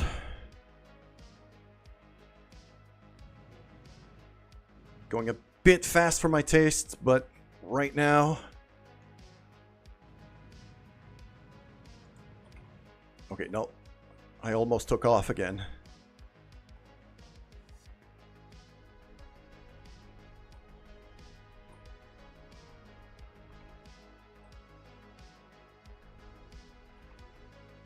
The most essential part of things here is to keep these vectors lined up.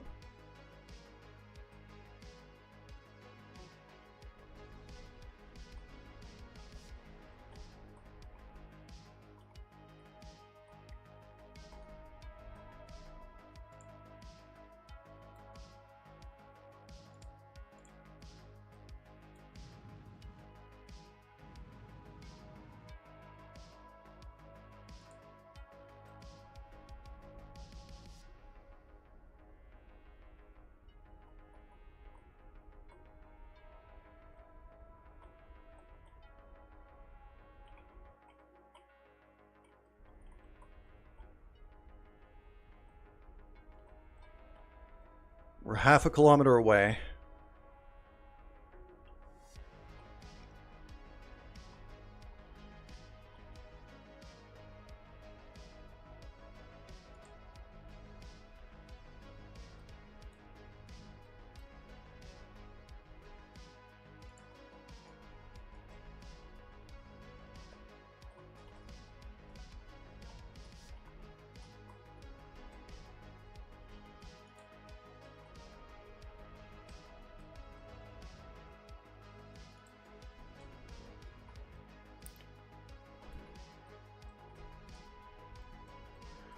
Oh, come on. Okay. Oh. Steady. Oh, no, no, no, no, no, no, no, no, no, no, no, no, no. Get on your freaking legs. Right now. Holy shit. We made it. We're 20 meters away. We can connect this thing. Oh, I am so dropping a save right now.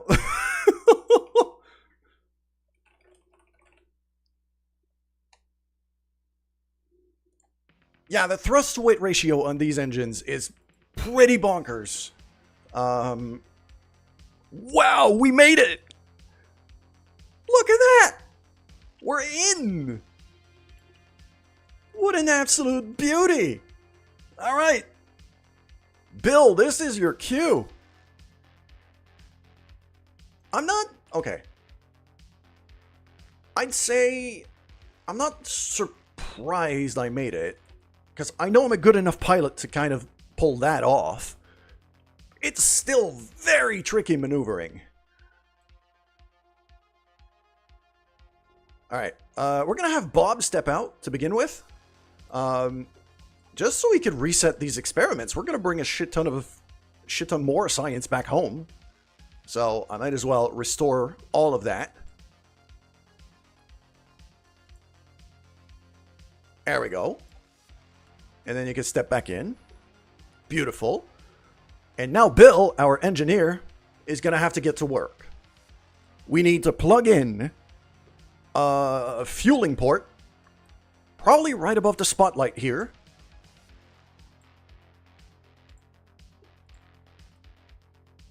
There we go. So probably right above that spotlight here, I'm going to plug a fueling port. And then I'm going to take... Then I'm going to take the fuel hose that's right there, run it to it, plug it in, transfer fuel, and then we fly home. This is all on Bill now. Yeah, look at how happy they are. They know the rescue's here.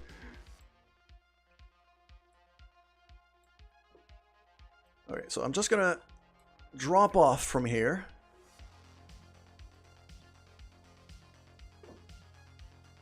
There we go. Just jump off with a bit of a spin. Okay. So. Yeah. Okay. First things first.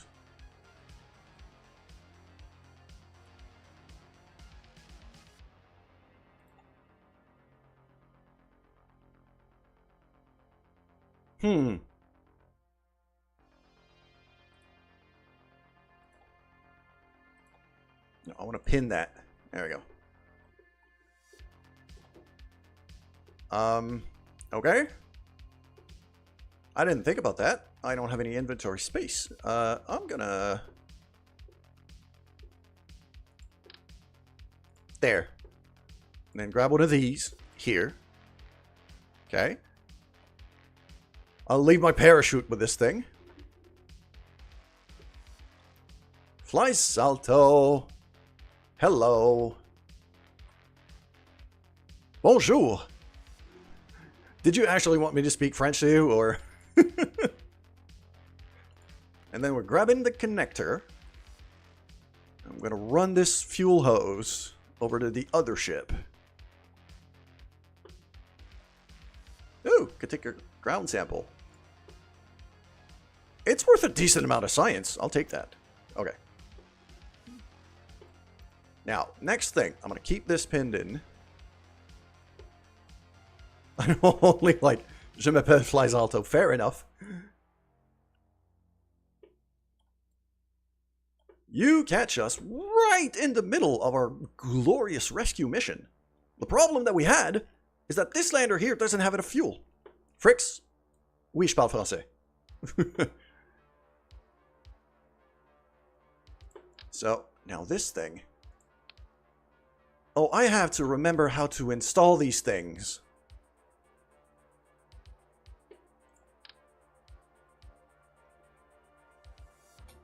No, crap. Come on. There we go. Jetpack on. Get back. I am French-Canadian, indeed. How? I don't remember the hotkey to frickin' install these things. I'm gonna Google that real quick.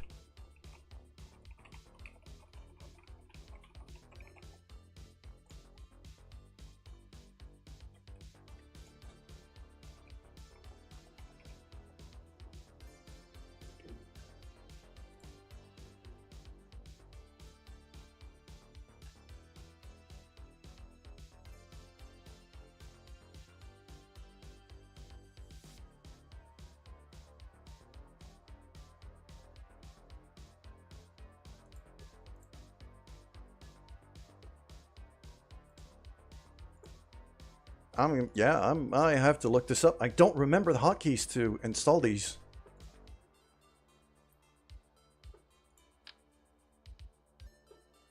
No. RCS off.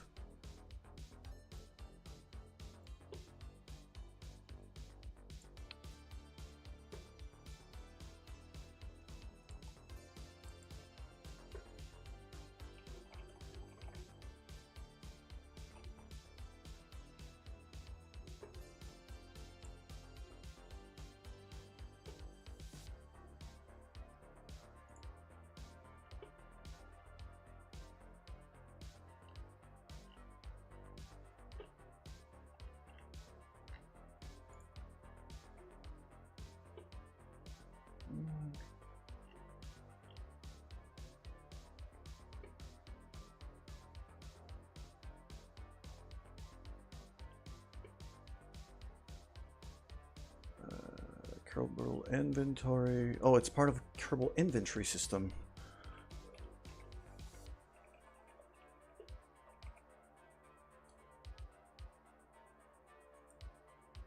I just need the freaking hotkey to install things.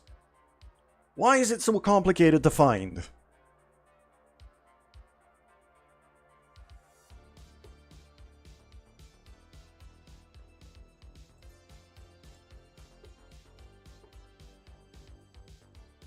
You need to go into EVA build mode. Yeah, but what's the hotkey for that? I don't remember.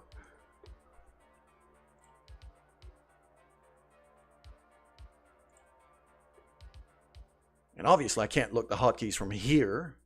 That'd be way too simple.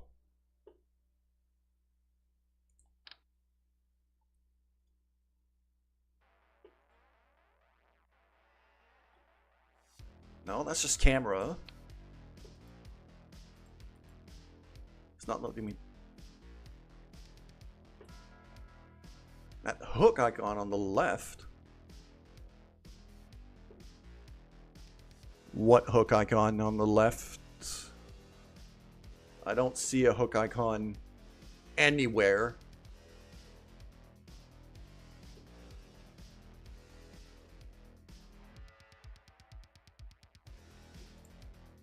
Ah, you might be right. There we go. Yes. Thank you. Boom. Connector attach. So I can switch to here and have that. I'm going to pin that.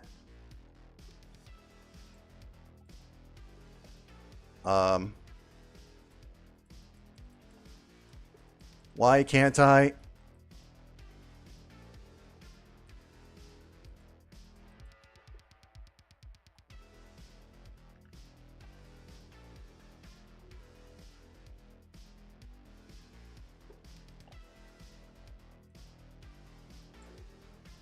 I just want to transfer fuel.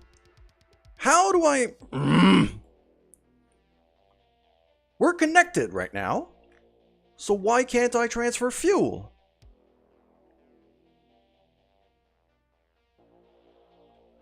Do I need to have Bill go over to that here and trigger it by hand?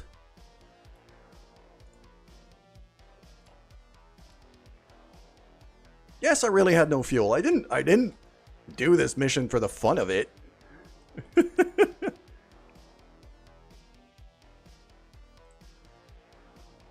Okay. Yes. Ah, there it is. Okay, I could transfer that. So.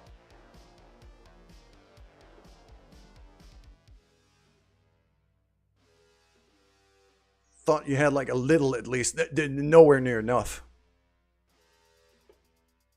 Connected right is chunky, so that. There we go. So now we're transferring all the oxidizer. And then after that, I'll transfer all the liquid fuel.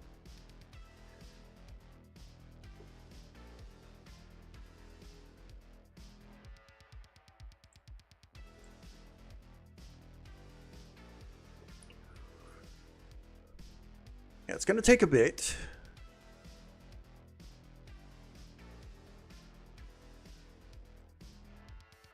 Or I could speed it up.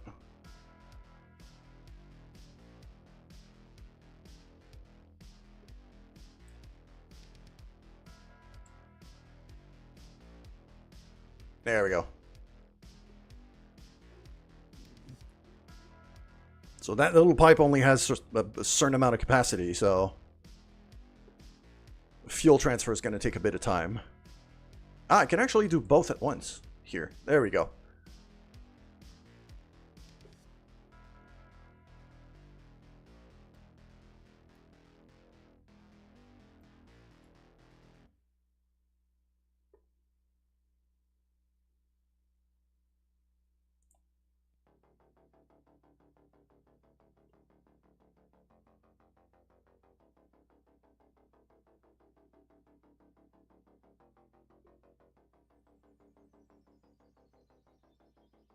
So Bill Kerbin is really proving his engineering genius here.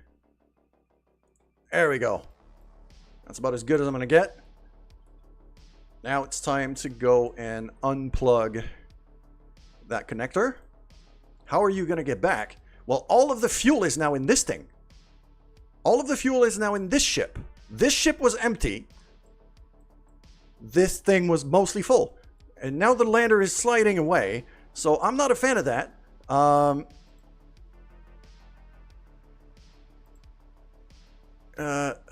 Detach. There we go.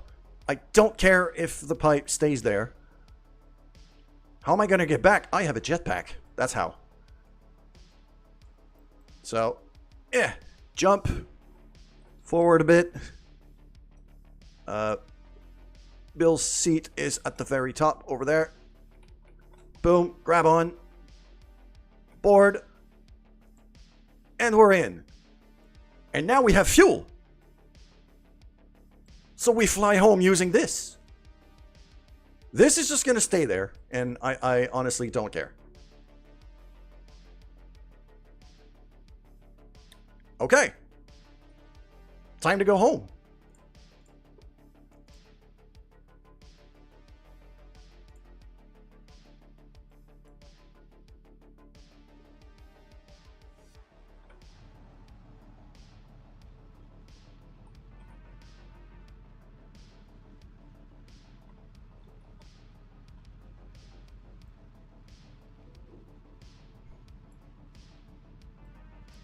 I was sliding, yes, which is why I didn't wait too much before taking off.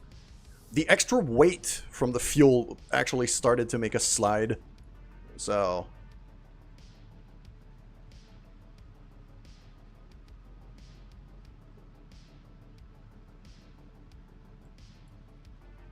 gears in.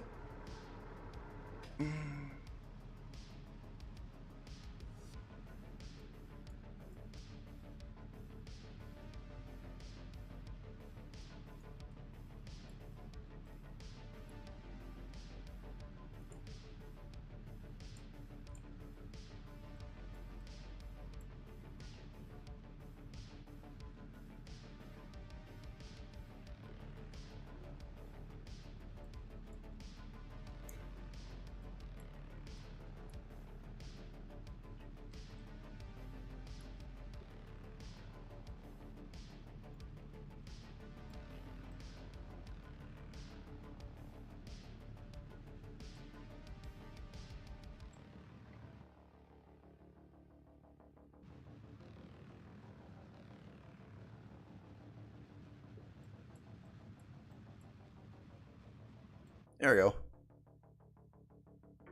There we go. And we leave this whole thing behind.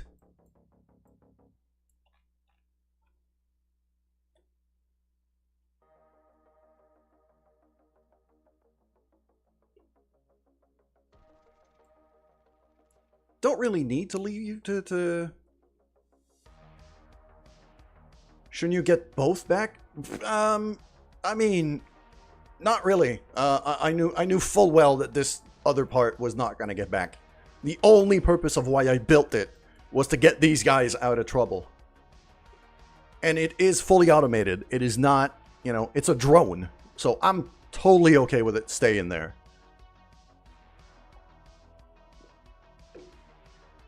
All of the science and the real resources I want to bring home are on this ship. So this was the important one.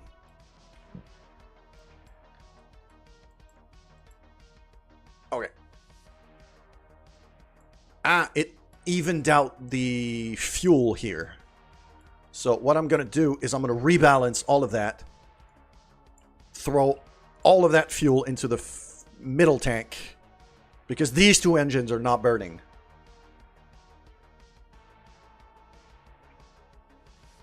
If it's in the middle tank, then it's usable. So, there we go. See, now my liquid fuel gauge has gone a whole lot higher because of that.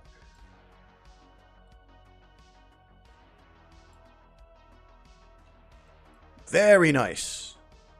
So what I'm going to do now is I'm going to warp to about here.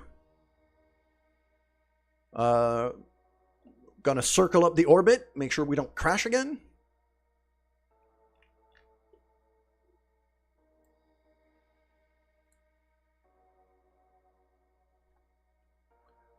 And then we're gonna start planning a maneuver to get home. So, just a bit of a burn like that. Just kind of eyeballing it for now. This is good enough. Okay. 100 kilometers. Cool.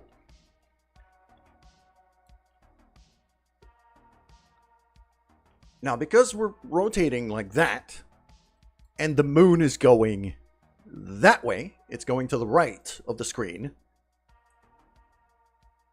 we want our escape burn from the moon to be that way, to the left of the screen. Human life is below robot life. Yeah, but these are not human. These are Kerbals. Kerbals are infinitely better than either robots or humans.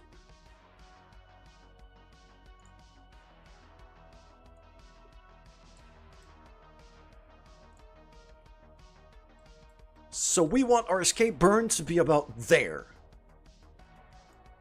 So that way, when we escape the moon's gravity, like that,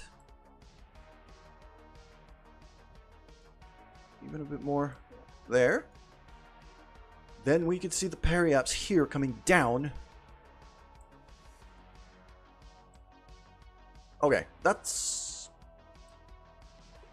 a good starting point.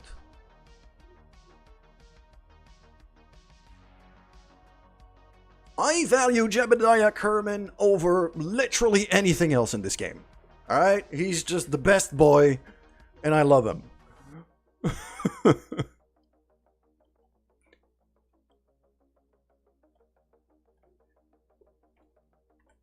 Okay, I'm gonna redeploy the solar panels here, make sure we don't run out of battery power.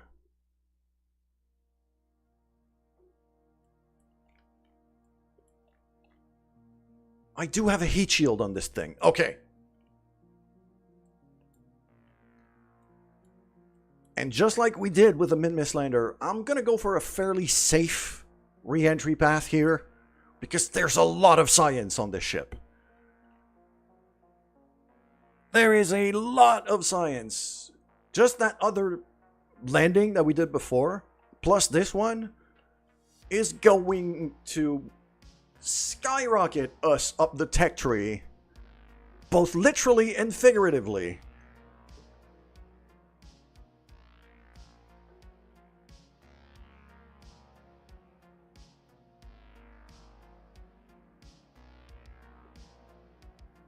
Okay, we got a 20-second burn ahead of us here. Only using 2 engines. Terriers are not super efficient, so I'm not using all 4. It's not worth it.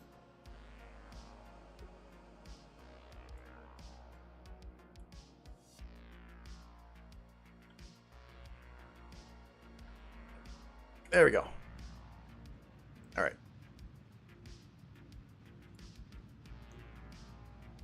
And then once we escape the moon and get back into Kerbin sphere of influence,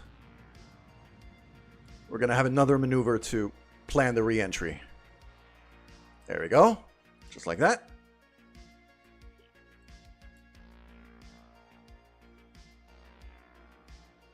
So the moon escape is gonna be there. So we're going to want to plan a maneuver about there to start coming down like that. And I'm going to want a periapsis of, I'd say, between 45 and 50 kilometers.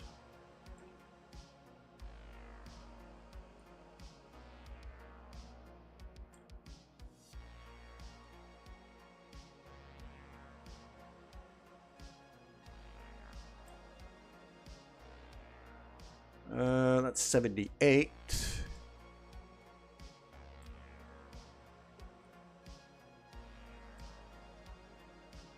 $46.9. Okay. That's as perfect as we're gonna get in terms of lining up this this re-entry.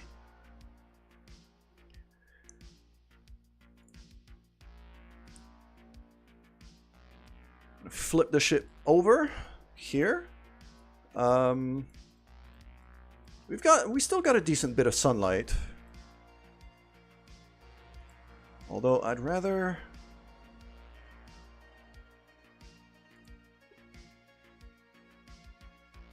okay, yeah. That vector is a bit better in terms of our solar panels being able to see the sun. Now, you know what? I'm just gonna turn this thing just like that. Basically make it face the sun. Just so the solar panels can get maximum exposure here. Our batteries are full right now, so this is not super concerning, but I'd rather not mess around with this. So, we are now going to time warp all the way to here.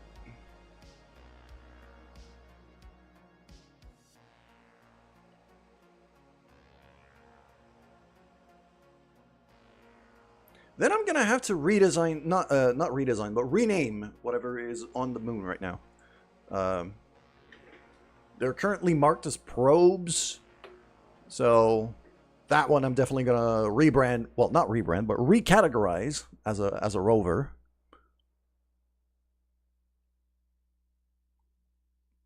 Okay, we're officially out of moon orbit. We just added a whole bunch of science again.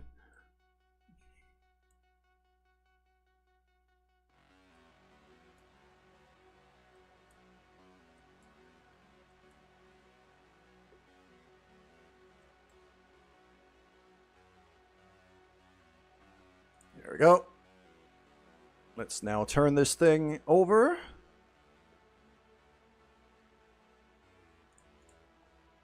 Now we got a 35-second burn, for which we have plenty of fuel. So this is definitely going to get us home.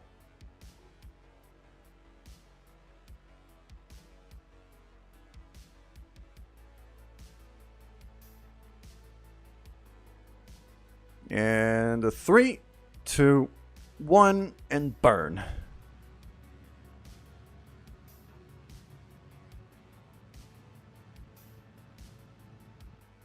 And now I'm keeping a very close eye on my periapsis right here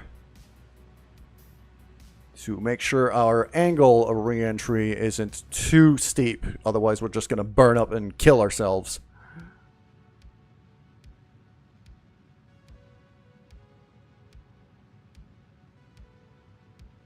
Okay, 600, 500, 400, 300, 100. Okay, we're going to slow down a bit here.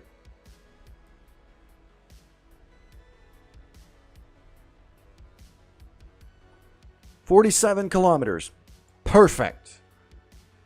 This is about as perfect as we can get here.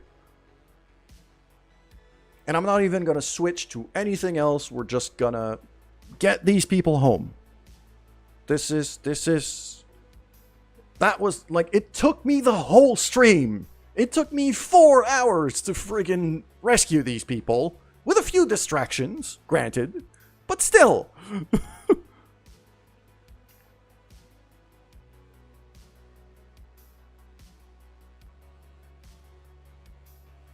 Alright. We are about to re-enter atmosphere. Right there.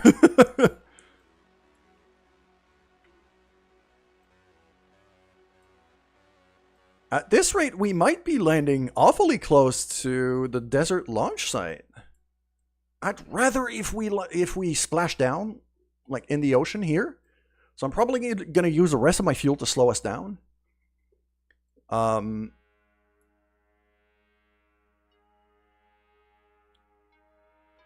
And the other thing is, we are now going to protect our very important scientific equipment that is inside this thing, as well as the antennas, the solar panels. We're going to retract everything so that it doesn't shear off from the wind.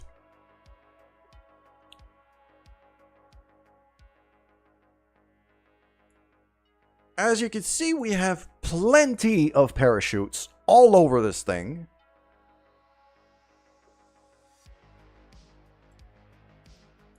So every bit of this ship should be... we should be capable of recovering every single part of this ship. That's what I'm hoping for. Because money is still a thing we have to manage in this game.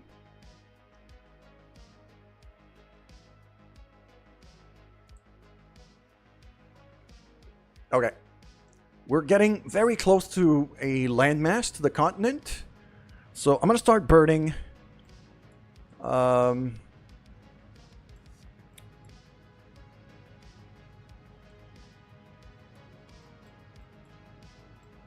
even, actually, you know what? We're going to use all 4 engines now. This is a moment to burn all of our fuel.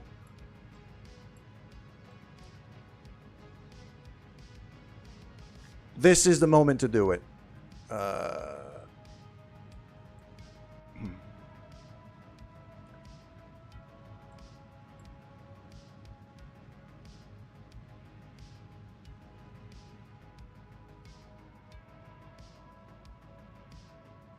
Okay, we're definitely landing now.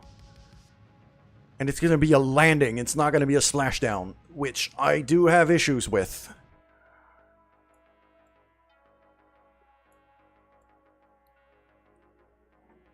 What am I going to do here? Okay. We're going to have to rethink our ways. I'm going to put every parachute here. Every single parachute of this ship is going on its own stage.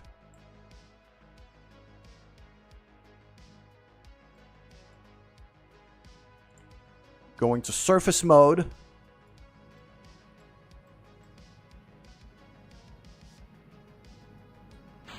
And I am triggering these parachutes to deploy when safe as soon as possible.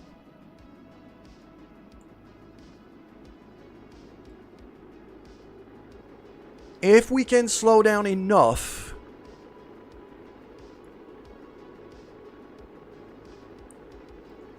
to not have to ditch the engines and land on our landing legs, that would be ideal. Heat is rising up very quickly. Nope. Ditching everything. And even that. There we go. Because we have a heat shield here.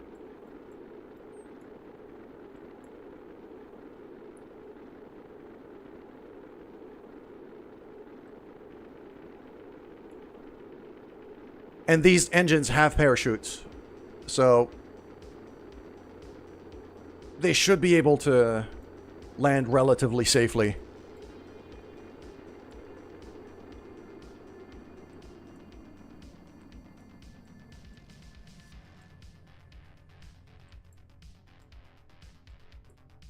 Yeah, landing every part separately is safer. Much safer.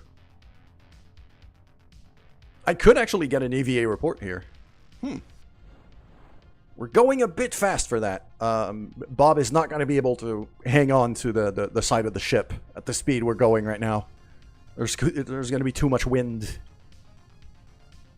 And the sun is setting just as we're landing, which makes it even more concerning.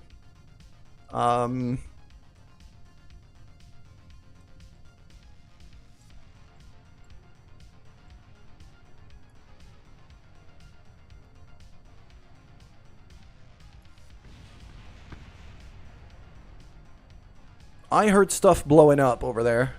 Yep, that's the engines blowing up. So we're not going to recover them. They're just crashing.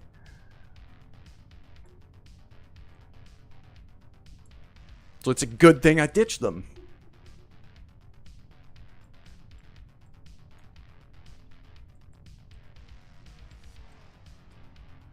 Yeah, only something like 700 kilometers per hour. That is, yeah.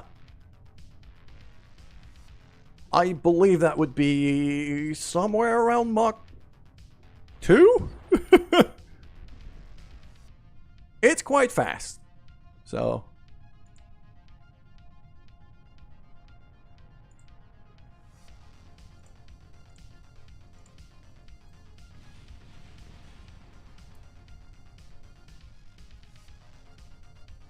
we are hearing explosions galore all around. I think we could take that EVA report right now. I will take that EVA report when the other parachutes. There we go. Now that they've deployed, we're going a very safe speed. Bob can just pop out, get the EVA report, get back in. Beautiful.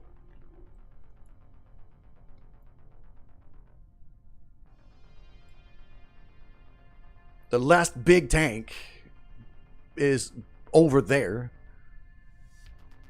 And it's falling down quite quickly, so I expect it to crash. Actually, I heard parachutes deploy. I think it's parachuting down.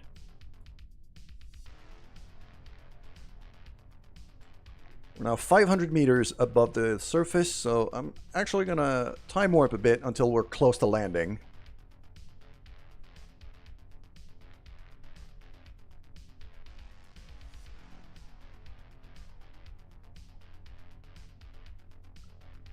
Seven meters per second is... It's a little fast for my liking, especially since I don't know if the land is flat below us. I suspect it is not. So, okay, there we go. It was flat enough. Bob can pop out here. Grab the sample, the ground sample.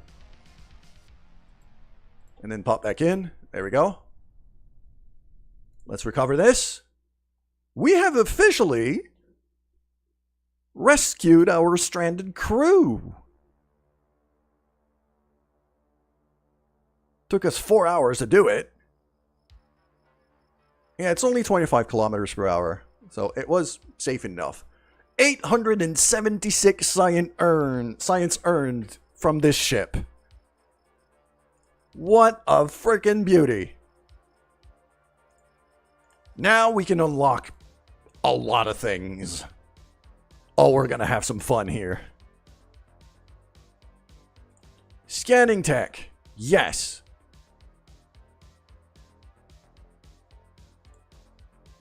These are better probe core, if my memory serves me right. Better relay antennas. Electronics. This is more science equipment. Magnometer booms. Relay antennas. Passive seismometer. Ground deployables. Okay. The new command modules. That's getting unlocked. Advanced landing. That's getting unlocked. Deployable heat shield. That could be fun.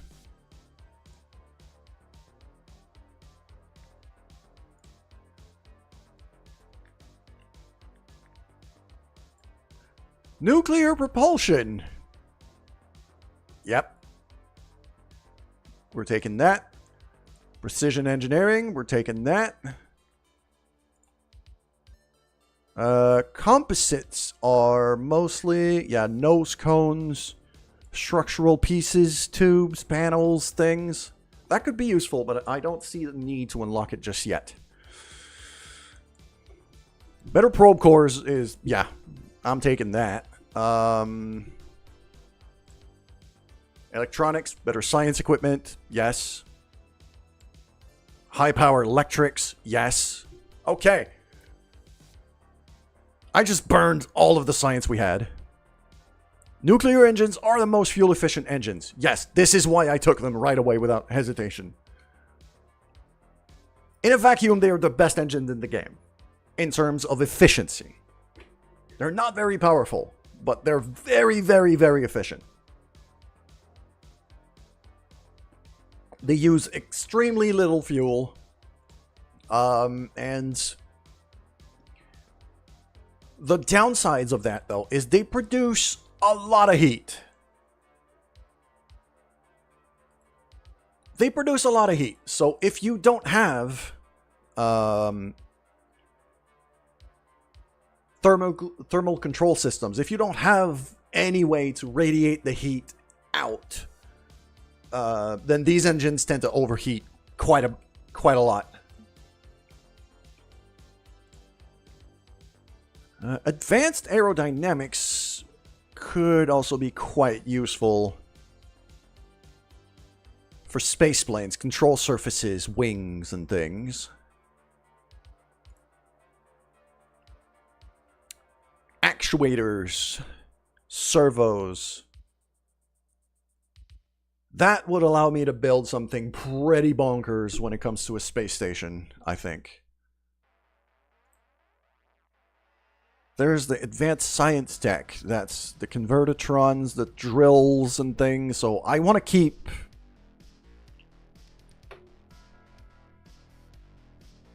Okay. Ion propulsion.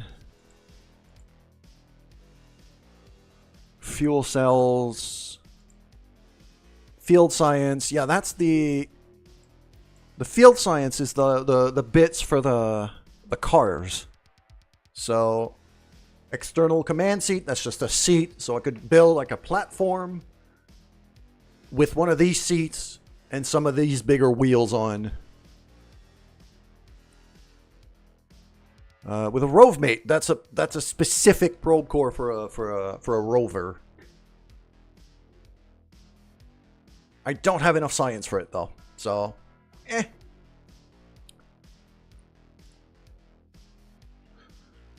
You know what? I've been going for 4 hours. I think this is a good place to wrap this up. We've rescued Jebediah in a heroic mission.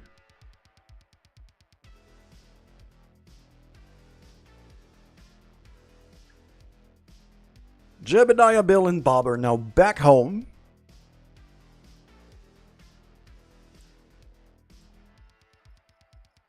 Next step is going to be to make enough money to unlock the last part of the tech tree.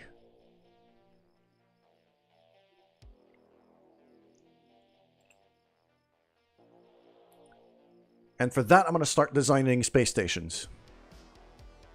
We have missions as well here for space stations that I am going to activate right away to get money.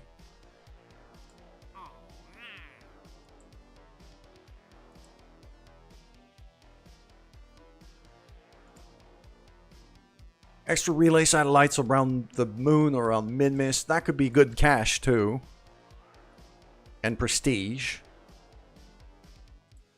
So I might work on that next time.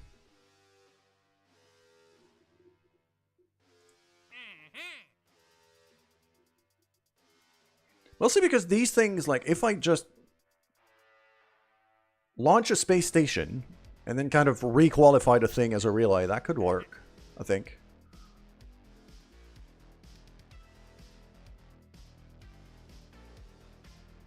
Ah, it has to be a new vessel. Okay. I might send out like a new relay cluster to each moon. Because we did have communication issues before. So that might be a thing I do. And I'll do it like... Because right now the relays we have are pretty low orbit. I'll probably send another cluster of 3 at very high orbit. Around both Minmus and the moon. That should be able to... And we should be able to launch that on the cheap. So that should be a good source of money, as well as allowing us to kind of fix our comms. But for now, I think I'm going to wrap it up right here. So on the Twitch side of things... keep an eye out. I'm gonna have a look to see who I could raid.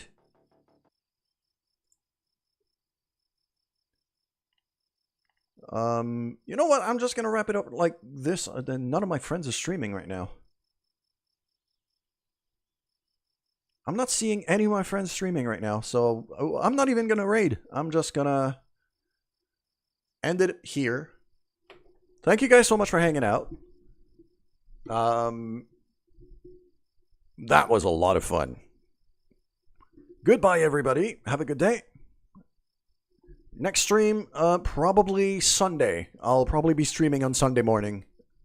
Eastern North American time. Similar hours to what I'm doing right now. I'm